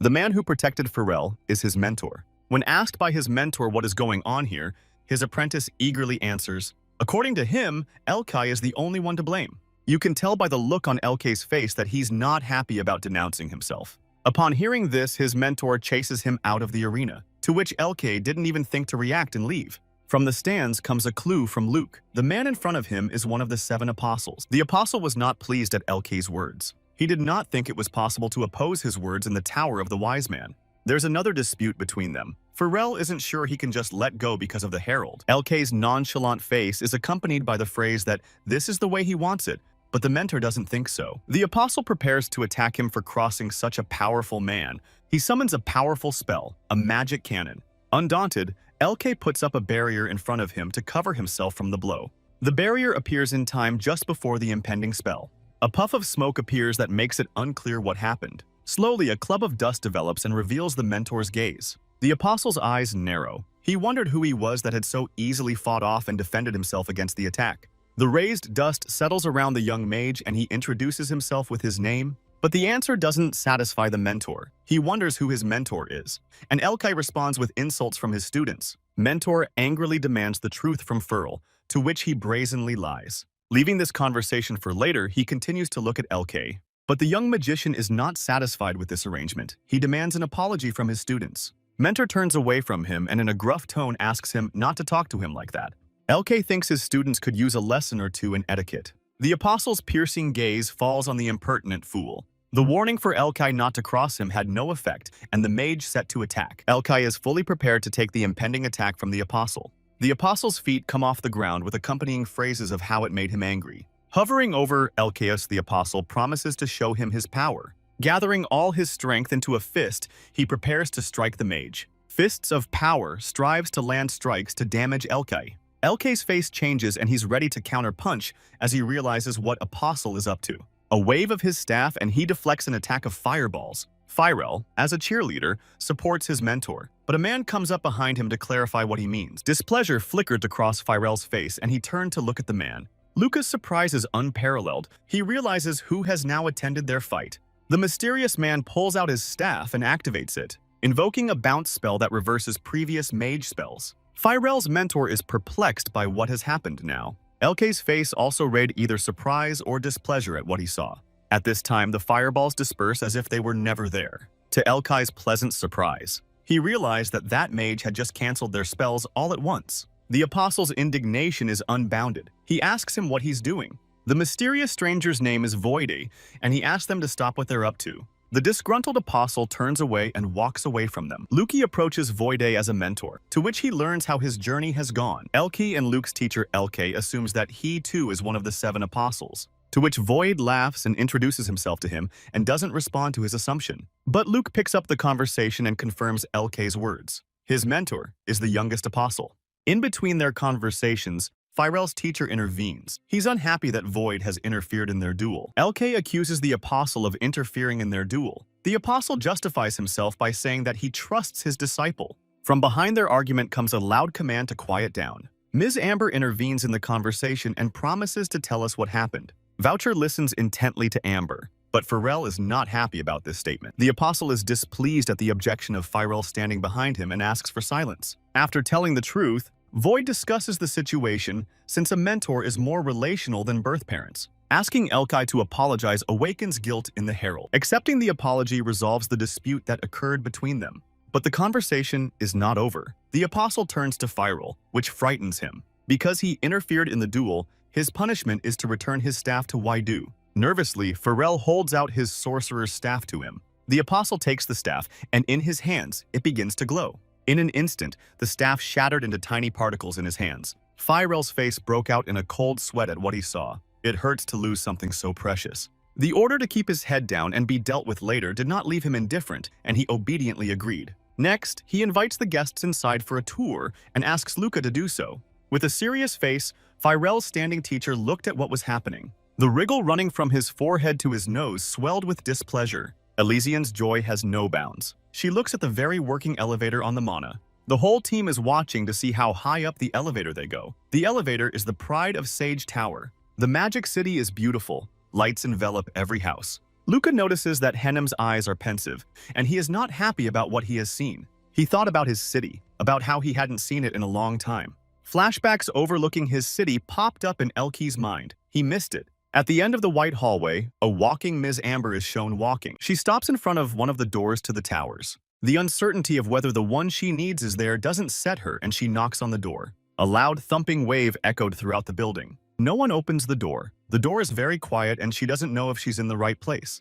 With a sudden movement, the door opens and out shows a sleepy LK who accidentally scares Amber. Amber warns him that she brought him up for a reason, but at his mentor's request. They walk down the corridor of the tower. Amber asks what his name is, and asks him to drop the formalities. Apologies from their entire group are directed in his direction. Ms. Amber wondered if they were friends now after that, causing LK to hesitate. He scratches the back of his head and hopes they get along soon. Her interest is growing. She wonders how he became such a powerful wizard at his age. She comes to the decision that she too should have gained experience and fought dark mages. They stand in front of a large door and Amber says their route is over. A hand reaches out to the door and she knocks, letting them know they've arrived. LK opens the door and walks into the teacher's office. Mentor Voight asks that all formalities be dropped because he's heard of him. The apostle recalls Luke's account of the accursed mountain. But then one thing comes to Elkai's mind that keeps him on his toes. The question is if there's a man named Marcus among those cronies. Mentor gives him the information that according to official data,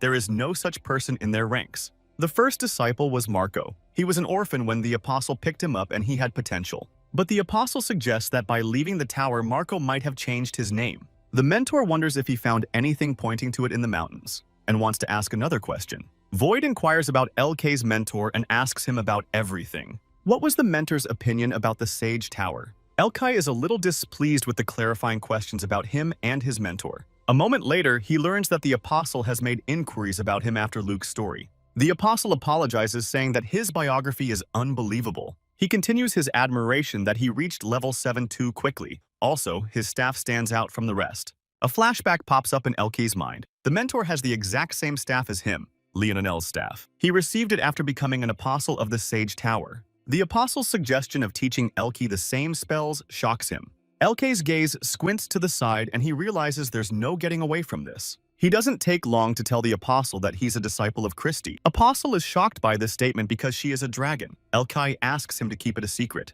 There may be a commotion in the tower because Lionel's teacher is still alive. The apostle offers him a room on the top floor, which Elkai refuses. Void is surprised to be turned down for a room since no one has ever been turned down, and he can't just let him walk away. Mentor asks to go with him to a secret place. As the apostle leaves the room, he informs us that there is a place where only apostles can enter. They approach the right room and stop on the threshold. This room is the tower's control system in case the dark spirits attack. Elkai is embarrassed to be shown this, but Void's cool since Lionel's mentor and his are the same person. The question of whether Elkai would like to become an apostle did not make him think long, and he refused. The 7 wise men are in different factions, so they are constantly fighting, explains Void. The apostle remembers tomorrow's feast and invites Elkai and his friends to attend. The next morning comes. The sun shines very brightly, illuminating the city. Other mages also attend the festivities, including Furl's gang. Lucy is embarrassed that the stares of Furel and the others pierce them. Elkai asks for Luke's account of the 7 apostles.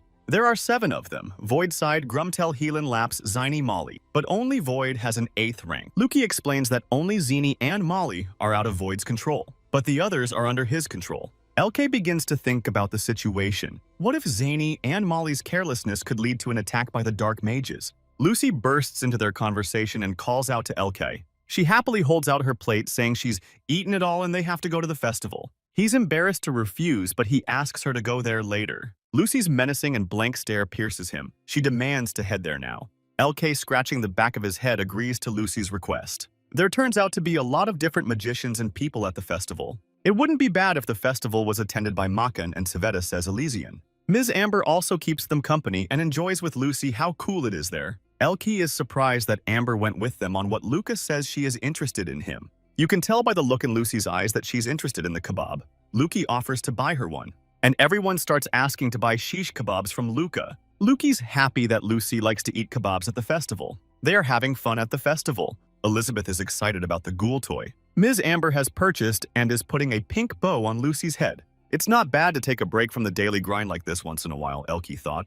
It's already starting to get evening, and stars are appearing in the sky. Against the starry sky, sparks from the fireworks soar upwards. Bright sparks fly in different directions, illuminating the roofs of the houses. The people standing below marvel at such a beautiful beast. Luki picks up on Lucy's belief that if a man and a woman watch fireworks explode, their love will be just as bright and beautiful. Elkai thinks that only children believe in such things. But Elizabeth is fascinated by this belief, and she believes it. Elkai's face expresses frustration that they still exist. Miss Amber's invitation surprises Elkai. She calls him to sit together where it's quiet. Everyone looks at the fireworks, and Luki asks Lucy if she likes fireworks, to which she agrees. He's about to confess something to Lucy as something stops him. A sharp and frightening sound spreads to everyone standing in the crowd. Luki and Elkai realize that that sound wasn't from the firework. Luca's frightened eyes glaze over in incomprehension at what is happening. The Sage Tower explodes violently and is enveloped by fire. Cries of concern for those inside carry through the square.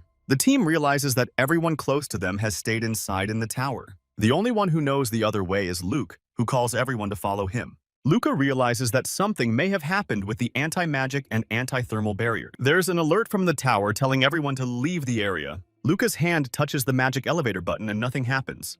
The elevator's not working. LK will find out if there's another way in. Behind them stands a mage who is glad they were there. LK realizes who is standing in front of him, and he is very unhappy to see the guest. This magician turns out to be Firel, who wants them off this world. LK's unperturbed face is startling. He says they are in a hurry. A cloud of powerful energy forms in LK's hand and directly boils. He summons his staff and promises to destroy Firel. A blade appears in front of Lucy, which she must accept. Firel turns his head back and pronounces that hopeful Trump teacher. The uncomplicated figure of the apostle begins to be seen from the Dahlin. They are approached by one of Trump's apostles who must deal with Firel's abusers. The surprise of the young men is unparalleled. Luki is stunned by the appearance of Riston Tower's mentor. Firel warns his mentor that LK, though young, is an unusual child and needs to put his best foot forward. Amber realizes that Firel would never do anything wrong. LK calls him to them.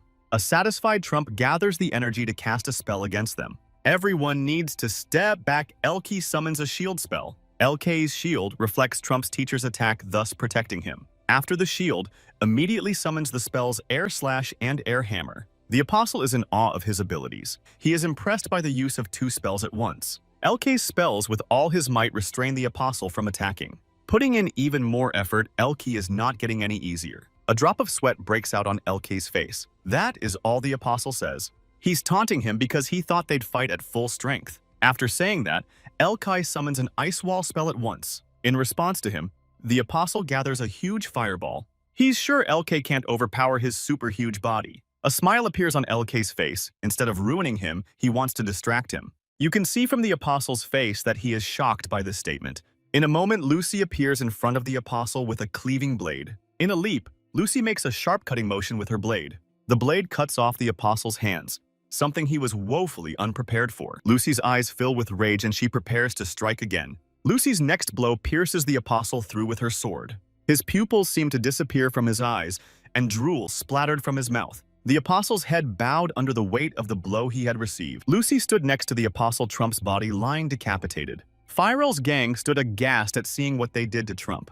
Firel's face takes on the appearance of a squall of wind flying at him. In a moment, the whole gang of them are scattered like skittles. The spell Ms. Amber used did this to them. With a serious face, she sarcastically says, "What a shame they did it." Firel gets up from the ground and pound, and is not happy with that action. His face is covered in cold sweat and incomprehension as to how she dared to do this. Lucy's shoe slams into his face with all her might. He bends over, squirming in pain and whimpering that she got his nose and teeth. Holding his nose, he starts to huff and threaten that he won't tell them anything after this. LK's staff heads toward one of their gang and stops at his throat. An energy shock spell strikes his entire body. LK's eyes light up with hatred. He threatens that if Firel doesn't tell him everything, his friend is finished. Firel's mangled face looks fearfully at his enemy. The staff comes close to Firel's face and then he promises to tell everything. Mentor Voide was never at the top of the list, but through diligence, he became the youngest apostle. Among the 6 sage mentors, Zane and Molly were forced to recognize Void as the owner of the tower.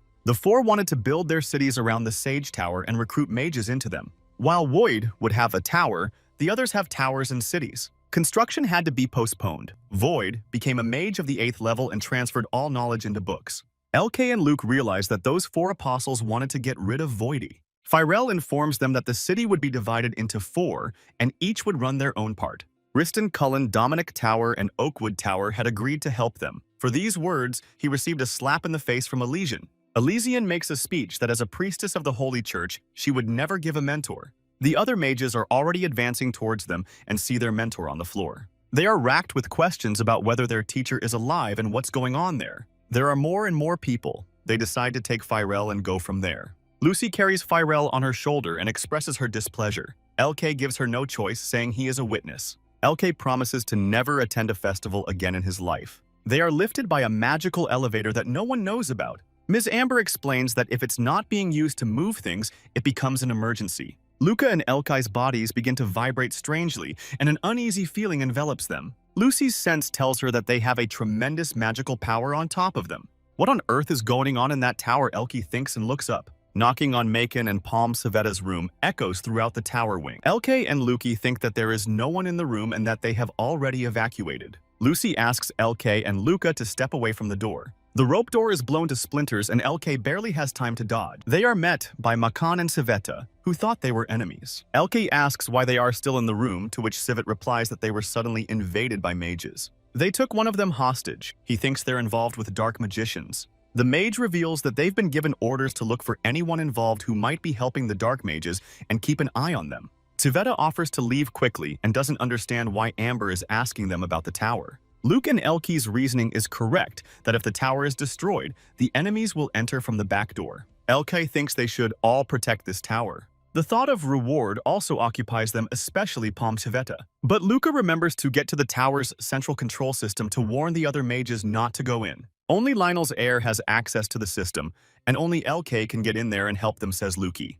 The memory that there is a 6th floor in the tower hits LK. It comes to LK's realization that he's the only one who can get in on the 6th floor. The team descends to the 6th floor and sees mighty warriors before them. Luki and Makon wonder about this place as they have only heard about it but have not seen it. LK's hand reaches for the orb and he finds out if his crystal ball controls everything. Identification of magical particles. Phase 7. Access granted.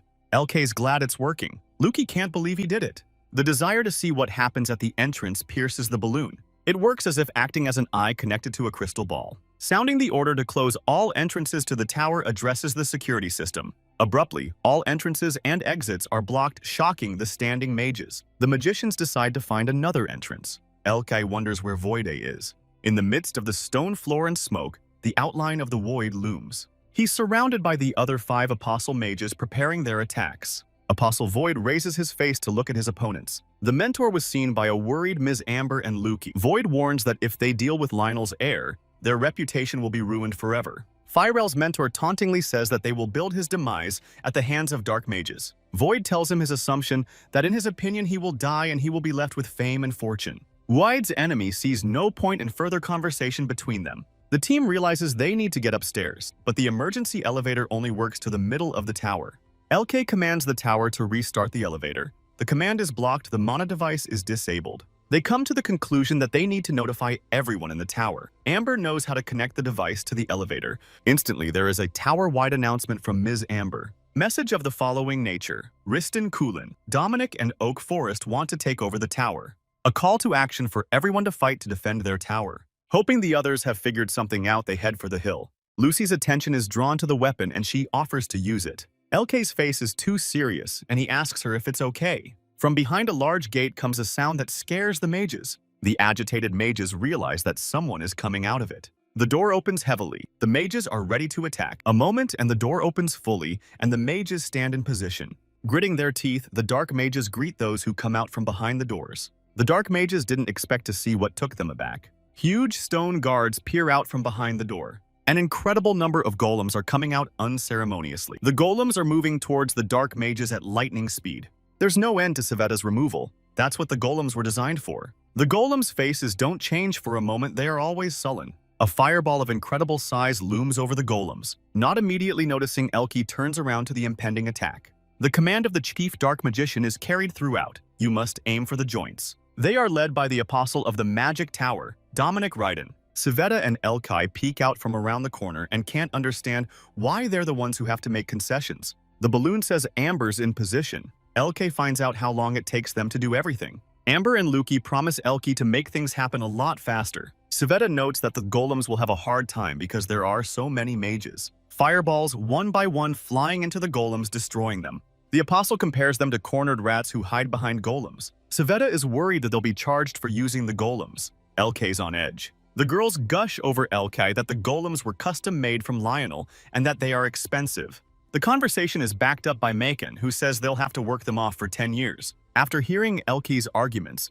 he threatens the mages not to destroy the golems. Immediately, Elkai uses his Dispel spell. This spell throws the apostle a decent distance away. Dominic Ryden, covering up with his hand, doesn't understand how he dared to do that. Lucy's eyes fill with rage and her face contorts with anger. Behind the apostle, Lucy leaps up with a blade in her hands, ready to strike. Lucy throws a strike, but Apostle manages to duck under it and move away. Landing, Lucy is even angrier to see the apostle in front of her. Apostle taunts her, saying she's an arrogant elf who won't be helped by her tricks. A magic whip wraps around the staff of Apostle Ryden. The whip and staff are pulled from the other side by Palm Civetta. Apostle Raiden looks at the staff and doesn't understand how to stop her action.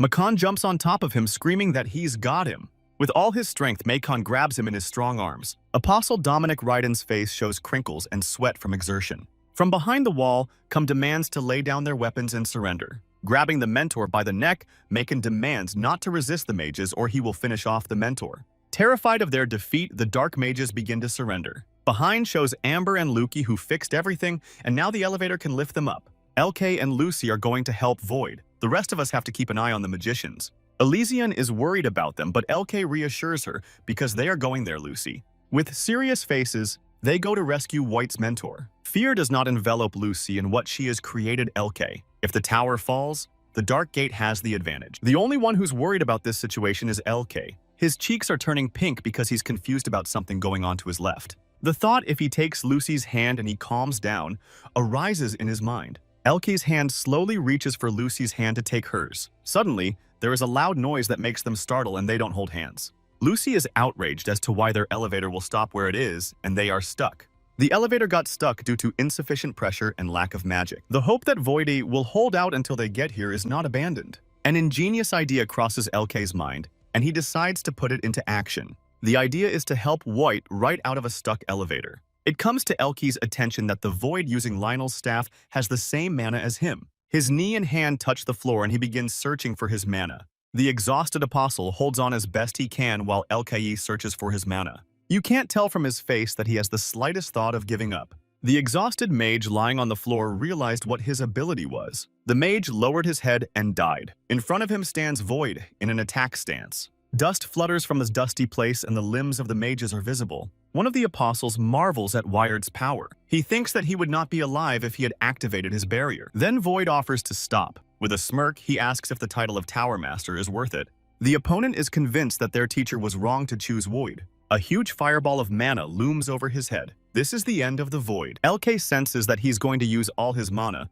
but if that's the case, then Void is in danger. If LK's mana can reach the Apostle in time, he can help him. Apostle Void realizes that he is in great danger and needs to be rescued. A smile appears on Void's face as he expresses his indifference at his actions. If the enemy has come this far, he can't just let it go and is gathering all his forces. Apostle's eyes say he's very surprised that Void has more mana left than he thought he would. Void's hand goes up. It becomes clear that he has taken mana from LK. The hand posture stops and Void casts a Word of Power spell. The finger points to the Apostle who stood before him and portends destruction. The Apostle's pupils constrict with fear. He realizes he's finished. Negativity surrounds him. It's like he's lost in the space. The environment around him becomes like a black abyss. It's as if 1,000 little threads are redrawing his life. 1,000 shards fly apart from such a blow. The spell is dispelled by dropping the ashes left behind. The Apostle wonders since when. With a calm face, Void promises him that it won't take long. In a calm voice, the Apostle says he's not even surprised by this, since while he could only envy him, Wade was already a level 9 mage. In his opinion, their teacher was right about everything. The body starts to fall. Void looks at the collapsed dead body, which is no longer moving. Behind Void, there are cheers of enthusiastic support for him. Without turning toward the sounds, Void wonders if this is the man who set it all up. The mentor of the Tower of Oak Forest, Edward. He was just helping them achieve what they wanted. Edward warns him that there were a few flaws in the plan and gathers mana in his hands. Edward informs Void that he's come to kill him for him. Upon hearing this news, Void begins to laugh quietly. Grinning, he gives him a head start to try and attack him. In the distance, someone calls Elkai's name more and more clearly. He wakes up. His name was Lucy. She was frightened when he suddenly fainted. After coming to his senses, LK remembers the danger Wa'id is in. Abruptly, they run to Voida, hoping it's not too late. Once they get to the battlefield, they realize it's there. LK starts to call out for Void, but is interrupted by what he sees. Suddenly, sweat breaks out on LK's face from what he's looking at. The body of Edward's mentor closes the action. Void's interest heats up.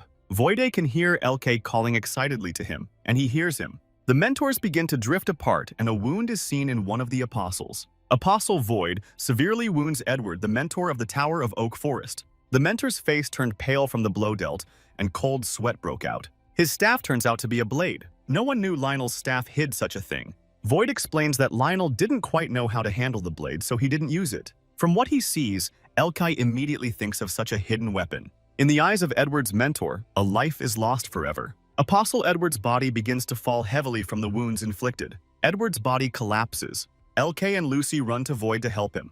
The strength has left Void and he admits he can't even move a finger. Void leans on LK and says he'd rather be dead and not have to deal with this. And the tower would be led by LK because he's Lionel's mentor. But LK disagrees. As they walk down this corridor, they speculate about LK sharing his mana, and because of him, he is alive. Voide throws them back. Voide and LK fall to the floor to rest, but they'll be woken up anyway. Hovering over them, Lucia asks what they're doing on the floor. With an oblique glance, LK looks at his mentor Wide lying there, and he notices that Voide has fallen asleep in a split second lying on the cold floor. LK's eyes are also closing. He is just as tired as White. The thought of closing his eyes for a moment does not leave him, and he decides to cover them. Lucy looks at the lying mages with an angry look and doesn't understand why they are lying down. LK's eyes are still closed, but he awakens by making noises. LK wakes up and slowly opens his eyes. He's had a good night's sleep. A joyous Ms. Amber looms over him, which he is embarrassed and not thrilled about. With tears in her eyes, Amber says she was very worried and is very glad he's awake. Before LK wakes up, he finds out how Voide is doing. The mentor is a little hurt, but he's fine. An overjoyed Luki reports that they have caught the mage leaders and the turmoil in the city is settled. Elysian takes care of other mages. She controls the mana of others and heals them. Lucy and Palm Civet are still sleeping carefree in bed. LK's fingernails sink to the floor and he's going to go check on Void, even though he's almost out of energy himself. Void's face leaves a lot to be desired. He's very sullen and not in the mood. Void is having tea in Syed's office because he's been ruined. It seems to him that the magic tower of Oak Forest is involved in the Dark Gate. Remembering the mentor of Dubo Woods, Void was getting ripe for their tower had no one to support them. Reasoning led him to think that 2 other apostles had stayed away and could have sponsored their actions. The gratitude expressed by Void embarrasses LK. He responds by saying he's used to helping those in need. From Luca, he heard that Lucy uses Blackbrook Elysian Bracelet's shine, and Lucro Trinity is used by Jenny. Except for Lionel's staff is the shield of Tony, known as the King of all Mercenaries. This means that the Dark Gate is growing stronger, and the heirs of the 5 heroes are destined to stop them. Void suggests that Elikai stay in the Sage Tower under his mentorship. Training would lead him to a level 9 mage. He doesn't know how to refuse him. LK's refusal of his mentor's offer upsets the apostle. Lastly, LK decides to ask if a mage can become stronger through dark powers. Then he learns that he can, but needs to make a contract with a demon. But the most important big question is, what kind of powerful man is this? It's morning. The team is in a hurry and LK asks them to take it easy. The team is seen off by the mentor with Amber and Luke. He thanks them for their help and says the tower will not forget them. They were not given any award, because of which Savetta is very unhappy. But then Apostle Voide says they've prepared something for them. An animagic carriage with metal wheels was prepared for them. This news made Makin happy. But Savetta is still upset that she didn't get anything. The Sage Tower has decided to side with the prince, reports Luca. LK asks him to say hi to Leon and Jenny if Luki meets them. Shyly, Amber tells LK to be careful and she's waiting for him. But LK still doesn't get it, and the others are surprised by this. He doesn't understand why she would wait for him. They wish them good luck and a good journey, and the carriage sets off down the path. Makan is very happy about this carriage because now it's not shaking. On the way, LK muses to himself how soon he can become a level 9 mage. Suddenly, Makin's gaze is stopped by something. He is surprised by it. The carriage comes to a sudden stop. LK and Lucy ask Makan what happened. Looks like there's been an accident. Several carriages overturned and someone's leg was crushed. Turning to the people standing nearby didn't exactly make them happy, and the people turned around. LK will find out if they need help because a priestess is traveling with them who can help. The men standing in front of them don't understand what they need from them and don't believe in their help. LK's face showed that he didn't understand why the atmosphere was like this. Behind LK, Lucy peeks out to see what's happened. From the crowd of people comes the condemnation of her being an elf or half-elf. One of the townspeople asks for help lifting a heavy cart. Makan takes charge by putting all his muscles on display. While Makan is said to lift the cart, people don't believe in his abilities. The muscles in my arms tense up so that the veins start to show. Makan's teeth clench to a grind from the exertion. With a sudden movement and a push with all his might, Makan lifts the cart. All the townspeople stand in bewilderment as to how he did it almost single-handedly. Helps Lucy put the cart up. People are surprised that elves can be so strong. Elysian forces are treating a man who broke his femur. She advises him not to exert himself at all or move around since the muscles are also damaged. People thank them for their help. Elkai replies that that's what they came for, to help those in need. The man introduces himself as a salesman for the group, Sullivan.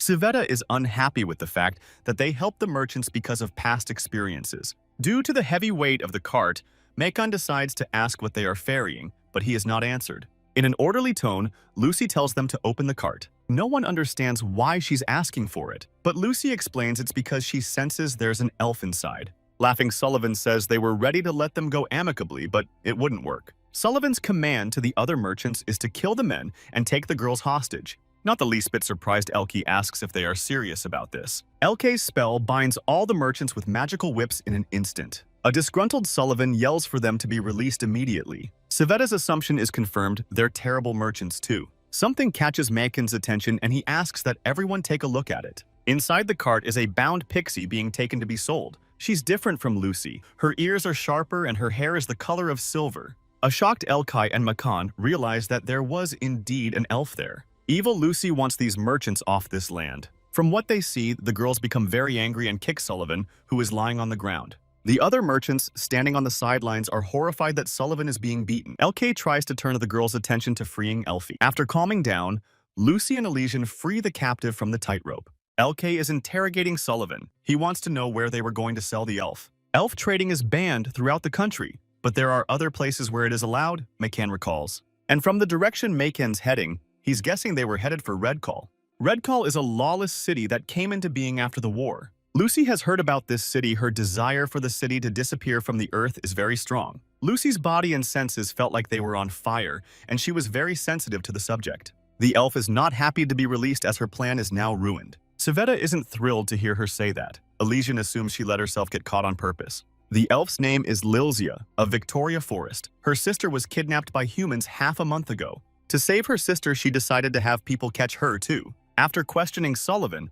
Macon learns that her sister may have been taken to Clint's auction house. Lilzia, having read the complete human world manual for elves, thought she could handle them. Without denying it, Lucy confirms that this book alone is enough. That's when Lucy offers her help in freeing her sister Lilzian. A worried Elkai says they are in a hurry and can't help her. Things get heated between Elke and Lucy. They start fighting about helping her. Keeping the conversation going, Elysian says that Shane wouldn't be standing by at this point. Elke, the loser in the argument, resents them for being too nice to Lucy. Now, Lilzian sees that Lucy is not a pureblood elf. But without arguing further, Lilzian would be happy to accept all their help.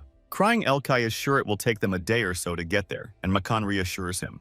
Their wagon is moving. Elysian makes inquiries and finds a temple of the Holy Church with a priest in this town. They stop by Redcall. The first thing they do is go to find a temple with a priest. There's chaos in the city. Drunks are harassing people for money. Putting on their cloaks, they move quickly through the town to avoid being attacked by the locals. Deciding to ask a local man where the temple is, Elkai is threatened. The resident walks off to his own without giving an answer, and Elkai stares at his back. A passing resident realized they were looking for the temple. After all the residents know where it is. Laughing, the resident realizes that they are not from around here. After all, everyone in town knows where the city hall and the church are. The resident offers them his help and asks them to follow him. The sky above the city is covered with brown clouds where you can't even see the sun. Anthony is the name of their guide. He leads them beside the shameful ones lying on the ground. Anthony falls against the wall and begs for their forgiveness and promises that he will take them to church. Hooded up, they follow Anthony's guide as a group. Anthony didn't expect to come across such strong strangers,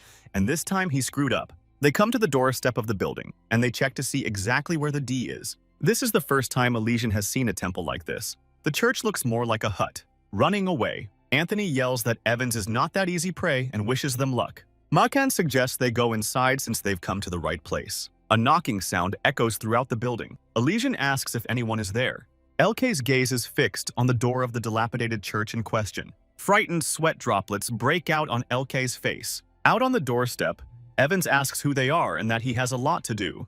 The priest standing on the threshold is striking in his imposing size. Elysian decides to ask if he is the high priest of Evans. The question stumped the priest. He is surprised at such a question. Joy overwhelms him. Evans is sure that the staff and the new priestess have arrived. The smile doesn't leave Evans' face, and he suggests the others come inside as well. Once inside, they hear screams coming from the walls of the church. A man screaming for help. He's most likely a resident of the city. Evans has almost finished his procedure. He raises his hand in the air. With a sudden movement, he lowers his hand and casts a healing spell. Evans scolds the man for crying from the blow he received. He laughs and calls him teacher. Elkai doesn't believe this pile of muscle is the known priest, but McCann says the opposite, that a beefed-up body never hurts. The group announces that no church sent them to Even. The priest has single-handedly maintained a church in this town for 10 years. The high priest was badly wounded by a bandit, and the sacred knights and monks simply left the city. In order to survive in this city, the priest began to work on himself and his body. Showing off his muscles, Ewan explains that this is why he became so strong and religious. Priest Ewan will find out why they came to such a city if the church didn't send them. Taking off his hood, Lilzian explains the whole situation to him. They're looking for the Clinton auction house. It is dangerous for elven women to be in this city, reports Evans. Lowering his head, Evans says it's good to help others, but it's not so easy with these cities. The Holy Church is proud that Evans has not given up encouraging him Elysian. He'll find out if they saw a pyramid-like building on their way to the temple. It's called Clintonville, and the basement is the Clinton auction house. Every 2 months, they hold auctions with jewelry, different services, and slaves. There's a knock at the door. The Adonis family is demanding the pixie inside. LK is sure that the one who brought them is the one who told Anthony about it. Evans decides to talk to them. A crowd of bandits stood under the doors of the church demanding that the elf girl be handed over. In the crowd is Anthony, who swears he saw a young elf girl. The leader of the bandits decides to go in and check it out. After all, the doors of the church are open to all. Standing in front of the crowd, Evans blocks their way into the church. With a menacing look, Evans demands to leave his weapons outside the church. But the crowd doesn't like such a demand, and they are on the attack. The warning didn't work. Evans prepares his shot. With all his might, Evans' fist whizzed toward their leader's face. A powerful and accurate punch reaches the face of one of the bandits. The enthusiastic Elysian can't take her eyes off of Evans' specific fighting abilities. With one stroke of conscience, Evans lifts his foe into the air, followed by a kick of remorse towards the other ghoul. The rest of the rioters realize you'll spend half the month in bed after he hits you.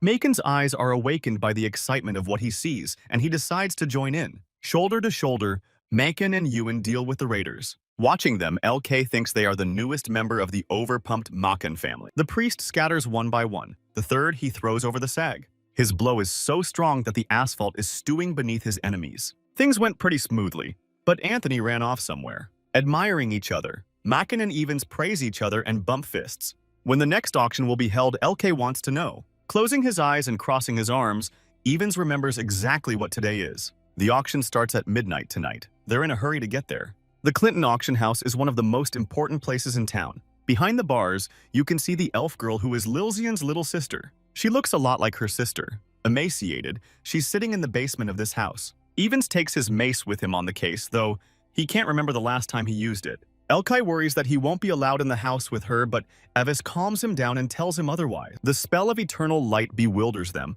Let them into this house. The auction is on the first floor. This tunnel will take them there. Huge rats appear in their path, which LK is not thrilled about. The rats run right at them to attack. There's a lot of them. In fear, LK says that since Kaveta is a cat, she should catch them, but she's not thrilled with the idea. Not the least bit afraid, Macon grabs these rats and doesn't understand why Elke didn't use magic. The priest warns them to be careful of their mage Volant. Rumor has it that Volant is a very skilled sorcerer from a noble family, and the Calzandra family doesn't know anything about their boss, not even the core members of the family. Not understanding why a mage like Volant is working with this family. Evans tells them that he once fell for a young lady who destroyed his entire family. The girls realize that if anything happens to the lady, the first suspect is Volant. They come to a staircase that leads to the first floor, which is what they need. A ladder leads them all to a metal hatch at the top. The hatch cover pulls back and Evans is the first to peek out. They're in position. The darkness in the building confuses them. There are things in the room they're in. Some paintings can deteriorate if exposed to light for long periods of time, says Kaveta. One of the guards goes to check on the prisoners in the cages. The guard walks along singing a song, unsuspecting, but then the whip appears. With a sharp movement, Saveta's whip wraps around his shuya and pulls him back. The imprisoned elven women are puzzled as to what is happening a few meters away from them. Spotting the imprisoned elven women, Lilcia runs to them in hopes of finding Lysias. As they stand before the prisoners, they do not see her little sister among them. One of the prisoners promises to guide them to Lasian since she knows where she is. The guard had the keys and Makan decides to free this girl. The key turns in the lock very slowly and quietly. The girl smiles maliciously and ekitically as if she's using them. Lucy's attention is unrelenting and she suspects something. Releasing the girl's nappy, Lucy stops and warns Makan. The imprisoned girl tricks everyone into stabbing Makan. The blow was delivered to her stomach. With a sharp movement, she pulls the blade from the wound. Makan's face covered in cold sweat from the pain. He hadn't expected this. In an instant, Lucy strikes with her sword, which the prisoner dodges. From his carelessness, Makan hadn't expected such a blow from the one he'd saved. The girl's name is Katerina. She should have dealt with the wizard first, she suggests. Elysian is already running to Makan's aid to heal him. Small throwing knives appear in Katerina's hands. She won't allow him to be healed, and so she throws knives towards Elysian. Elysian is protected by LK's shield, which manages to repel the attack in time. Mage LK is very annoying, and Katerina wants to attack him. The capture spell wraps her in a magical vine. As the thrilling hoops tightened, she was able to jump out of them. She laughs at his actions. Supposedly, he enjoys tying up girls. Elke is surprised she was able to dodge his spell. Then he fires magic projectiles to disarm Katerina.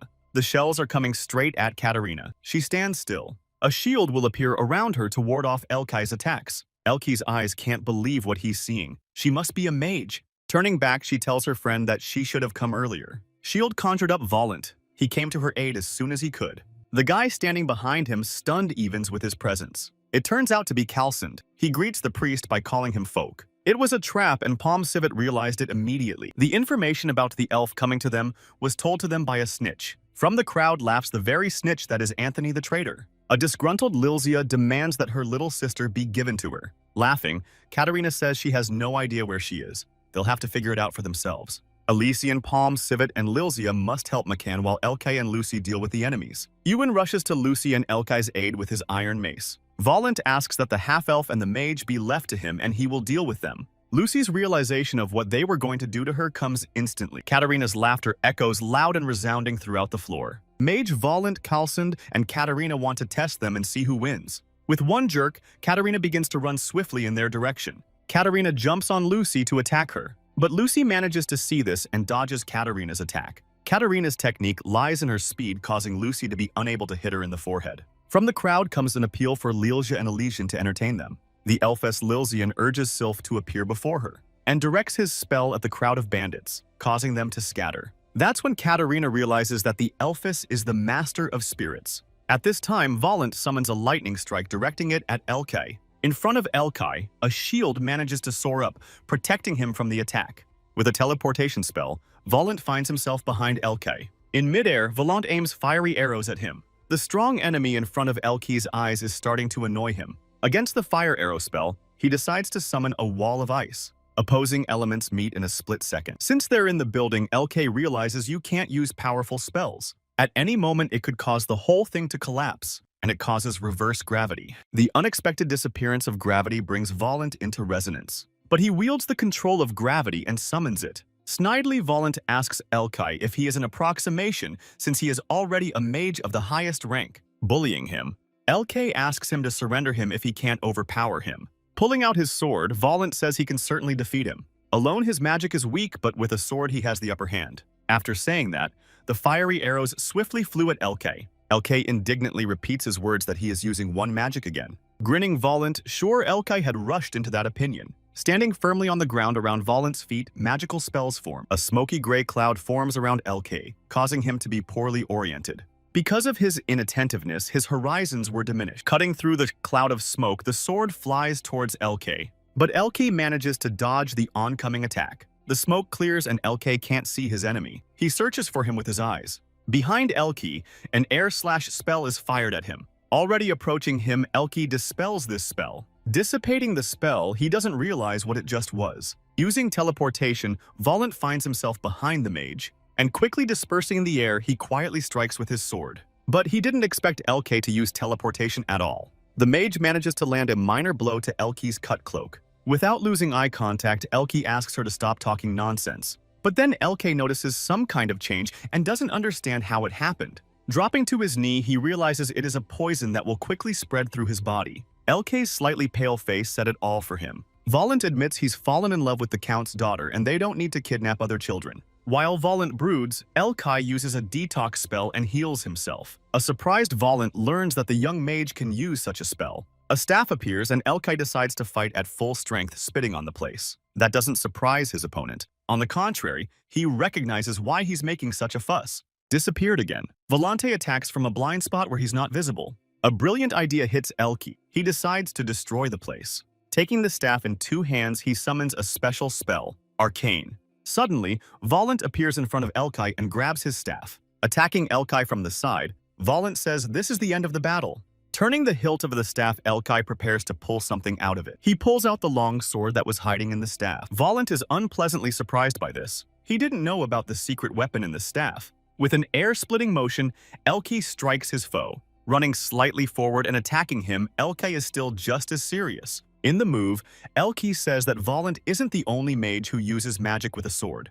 The sword and the staff was seen by Elkai, thanks to the teacher Void, at a pro tip to the apostles. The wounded Volant doesn't understand how this happened and begins to fall. Having lost his life, Volant's fall leaves only a mark of himself. Stopping Elkai bids farewell to the mages who did not want his rebirth. At the same time, the barbarians standing in front of the girls say they're not bad. Smiling, their leader asks them to behave while they hold back. The fireball attack is directed at the girls' abuser. Elkai manages to help the girls, having dealt with the villains. Elkai says he took out that wizard, but what about Makan? The magician's henchmen are shocked to learn that Volant is gone. Kneeling, Makan says he's feeling much better. Elkai asks the team to get out of there and take Makan with them. But Lilzia offers Makan her help by staying with him. With certainty, she's not ready to leave until she finds her sister. The stone floor is stained with drops and it is immediately clear that this is a battle arena. Evans praises Kalsand for getting stronger in such a short time. The last time they had met, he remembered the usual wimpy church boy in front of him, justifying that their actions kept order in the city. Kalzald smiles. Elkai and Lilzian rush to Evan's side to help him, but are rebuffed. This fight is just between the two of them, and Evan will handle Kalsand on his own. Laughing and holding out his hand, Kalsand relinquishes the weapon. He unclenches his hand and Kalsand's blade falls to the stone floor. Gritting his teeth, Evan says he's right and he didn't save anyone. And so he also refuses the mace by throwing it on the floor. His eyebrows furrow and he wants to save at least these kids. Taking off his topcoat, Evans is convinced that one of them will die today. Getting into an attacking stance, Kalsand waits for the first step from Evans. Surprised Elkai and Lilzian that he refused to help. Accelerating and gathering all his strength, Evan runs to strike. In response to his encounter, Kalsand also prepares to strike. Their fists clash in an attack, dealing damage to each other. The power of the two men's attack carries a wave of wind across this floor. A stream of wind reaches Elkai and the Elfess. They don't realize what this fighting style is. Kalsand's eyes don't even show pupils due to his anger. With his left hand, he strikes Evans on the abdomen in the liver area. Without thinking long, Evans prepares to strike back just as hard. He lands an uppercut. That sent Kalsand flying backwards a little bit. Returning to his previous position, Kalsand comes to believe that he's having fun attacking like this, and quickly strikes him with a slew of punches from both hands at once. Evans doesn't miss either though and takes a kick to the ribcage. Backlash lands a volley of punches to the liver from Kassold. Turning my attention to the right side, I didn't expect to see such a thing. He calls upon the power of light to counteract this evil. The strength in his fists and biceps is starting to grow, and it shows. And with the power of light, he swings around and prepares to attack. Clenching his fists, he wants Kalsand to see what he can do. Evans strikes first with a lightning-fast power punch that adds to his confidence, and Kalsand hadn't expected such a powerful blow from him. The next punch lands for Kalsand with an uppercut to the jaw. These strikes are starting to make Kalsand crouch in pain. Evan's hand grabs Kalsand's arm with all his might to apply the hold, and Evan throws his foe through a deflection from which his body is shocked. With all his weight from the impact, he presses his neck so it doesn't even break. With rapturous eyes, Elkai watches their battle, admiring the blows. But Evans isn't done yet and picks up Kalsand, lifting him over his head. Coming up from the air, he begins to roll over his enemy. Elkai recognizes this forbidden technique punch from the jump. Landing on his knees, it was as if he was jamming Kalsad's head into the stone floor. This time with his head, Kalsand collapses the stone floor, punching through it. Hovering over him, Evans promises to pray for people like him. Elkai's surprise is unparalleled. He still gets a thrill out of hitting like that. Taking Kalsand on his shoulders, he jumps even higher than the previous time. In a leap, he rises much higher, but the enemy is behind him. Kalsand's head is on Ewan's shoulder, who pulls him to his feet, twisting his body. Kalsand's body cannot withstand such blows, and he leaves this world. Exhaling from such a battle, Ewan would be ready to meet him on the other side. This style of human barbaric brawling amazes Lilzia. She's not thrilled about people getting rid of others in such a brutal way. A satisfied Evans suggests he has a couple broken ribs, but is otherwise fine. Elkia is amazed at how Evans can stay so strong even with fractures. Moving to help Lucy, he tells Lilzia to stay with Evans. They stand silently next to each other and feel very awkward. The fight is between Katarina and Lucy. It's a sword fight. Catherine notes that Lucy is very pushy and she's not happy about it.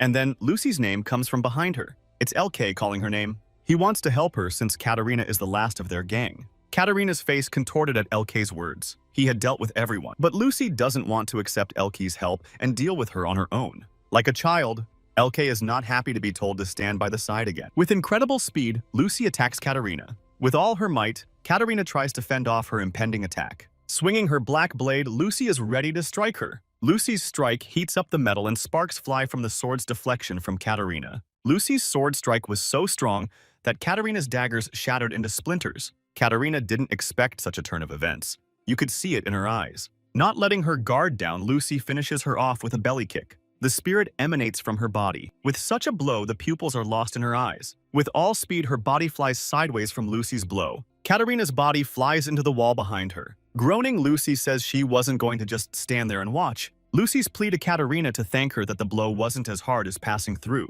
The wall is shattered by the impact. Katarina sits exhausted at the bottom. A half-powered punch left her alive. She wonders about that. The auction is underway and bidding begins for a very young elf girl. If well cared for, she might marry the son or grandson who bought her. One of the young gentlemen with a mask on his face names a price of 30,000 gold pieces. The auctioneer names a price of 30,000 gold pieces and counts to 3. The young elf is Lilzia's sister, Lizia, pronounced 2. Before the word sold can be uttered, there is an explosion behind the auctioneer. The auctioneer has no time to step back, putting his hands out. An explosion engulfs him. But the explosion didn't scare the young elfess in the least. She turned around. In the reflection of her eye, Elkai's body is visible. They've come for her. Very loudly from the stage, LK pronounces that their party is over. The tone of his voice rises and he starts kicking everyone out if they don't want to die. With tears in her eyes, Lilzia runs to her little sister. With all her might, she hugs her and is glad she finally found her. From the crowd, the event security guards ask for Volant and Kalsen to be summoned. Katarina's body collapsed on the stage to show they were done. Everyone noticed that Evans the Undertaker was with them. That's what they called him. LK is shocked by Evans's nickname. They brought out everyone who was in custody. Everyone starts running out of the auditorium after what they see. LK realizes that if they leave now, the auctions won't end. And he gets the idea to burn the house down so that no one can do something like this in it for a long time to come. LK asks for help from Silif, who is being controlled by Lilzia to burn everything down. Without a bit of backpedaling, Lilzia summons Silif to help. Lifting herself up, Katarina tries to see what they are up to. Looking up, she sees what they are doing and yells for them to stop. But Elkai is already summoning an inferno spell and starting to burn. A vortex of fire begins to envelop each thing, consuming it into flames. Gathering all the strength in herself, Katarina decides to stand up to stop him. Leaping past Evans, she heads towards Lilzia. A jump, and she pounces on Lilzia and pulls her hand towards her. Parallel to this, she doesn't understand how they dare do this to her building. In Lilzia's hands, a spell is being prepared. The man who tried to sell her sister will never forgive her. With a wave of her hand, Lilzia casts Katarina with her spell. Silif envelopes Katarina in bright flames, engulfing her entire body. More and more, the fire consumes her body, leaving only a shadow. A huge column of fire completely engulfs the building. Everything's on fire. This building was like a symbol of this city, recalls Evans, and now it's on fire. The team isn't happy to hear that. This place should have burned down a long time ago in their opinion. The sun is shining brightly in the sky, giving its rays to the earth. The sky is clear. Opening her eyes, Lizia tries to see where she is. Still not realizing where she is, she decides to ask her friends. The effects of the poison have been reduced by Evans' magic. Lilzia will find out if Lilzia can see her. Seeing her sister, genuine tears welled up in Lizia's eyes. They missed each other so much, and as they hug, they say this to each other. Evans' vulnerable heart doesn't match his powerful physique in Elkai's opinion. But by switching to Makin, Elkai learns of his well-being. The Seven Alliance broke up. The House of Clinton just disappeared.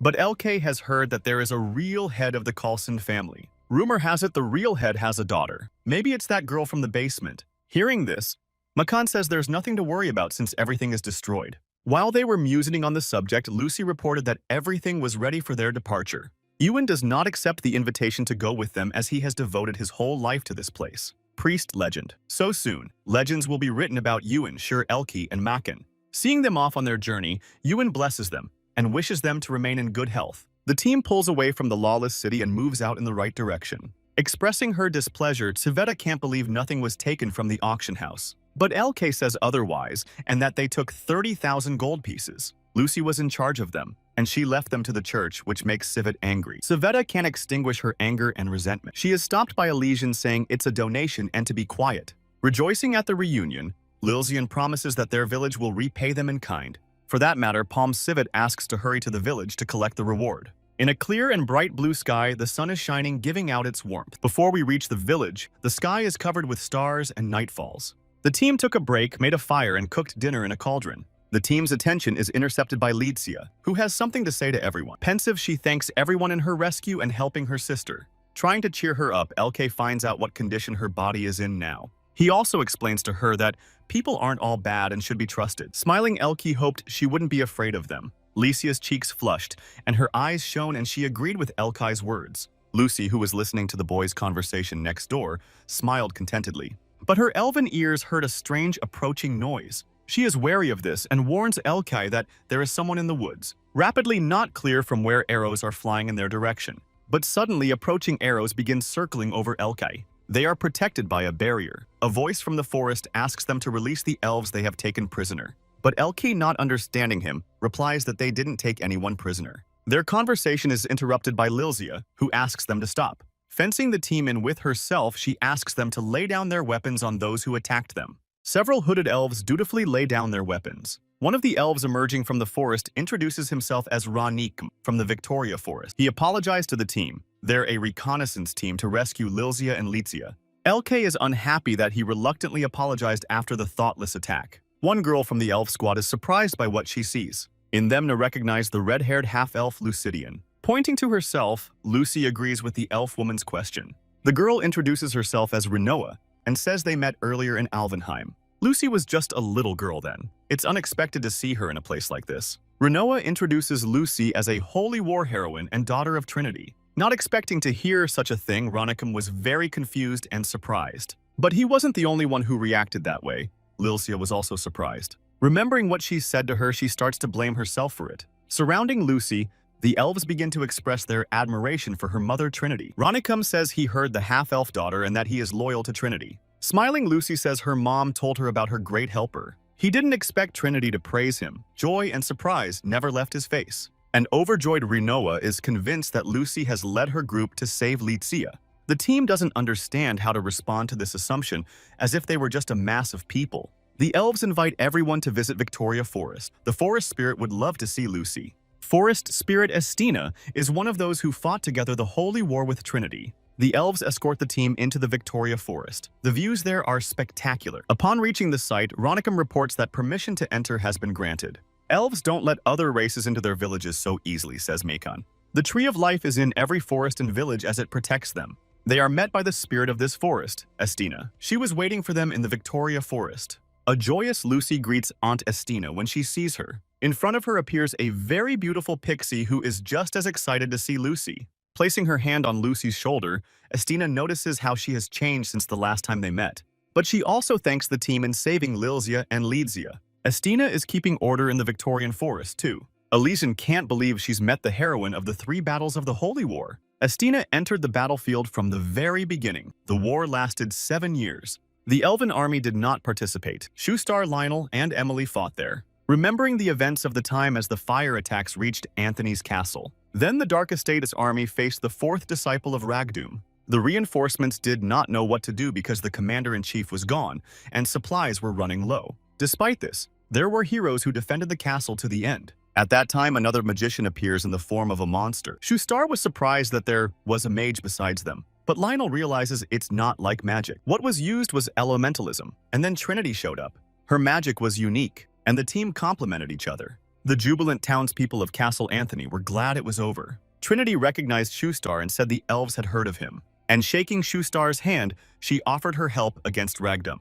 The elves contributed a lot, but there wouldn't be heroes, there wouldn't be everyone in Estina's opinion. She sees these guys as those 5 brave heroes. Elke's invitation to Elke to walk with her and talk immediately follows these words. Elke and Estina are climbing up the mountain. Elke is already exhausted. According to him, the walk are rock climbing, and he spruces up to the spot. There is a huge and beautiful waterfall in front of them. This is the place they were aiming for. Estina finds out if Elke is a follower of Lionel. Lionel was the only one who could see through Ragdom's plan. Ragdom was injured while trying to open the gate to the underworld and couldn't hit at full strength. Rumor has it the dark magicians are to blame, says LK. Holy war can start again, and it's up to those who started it to fix it.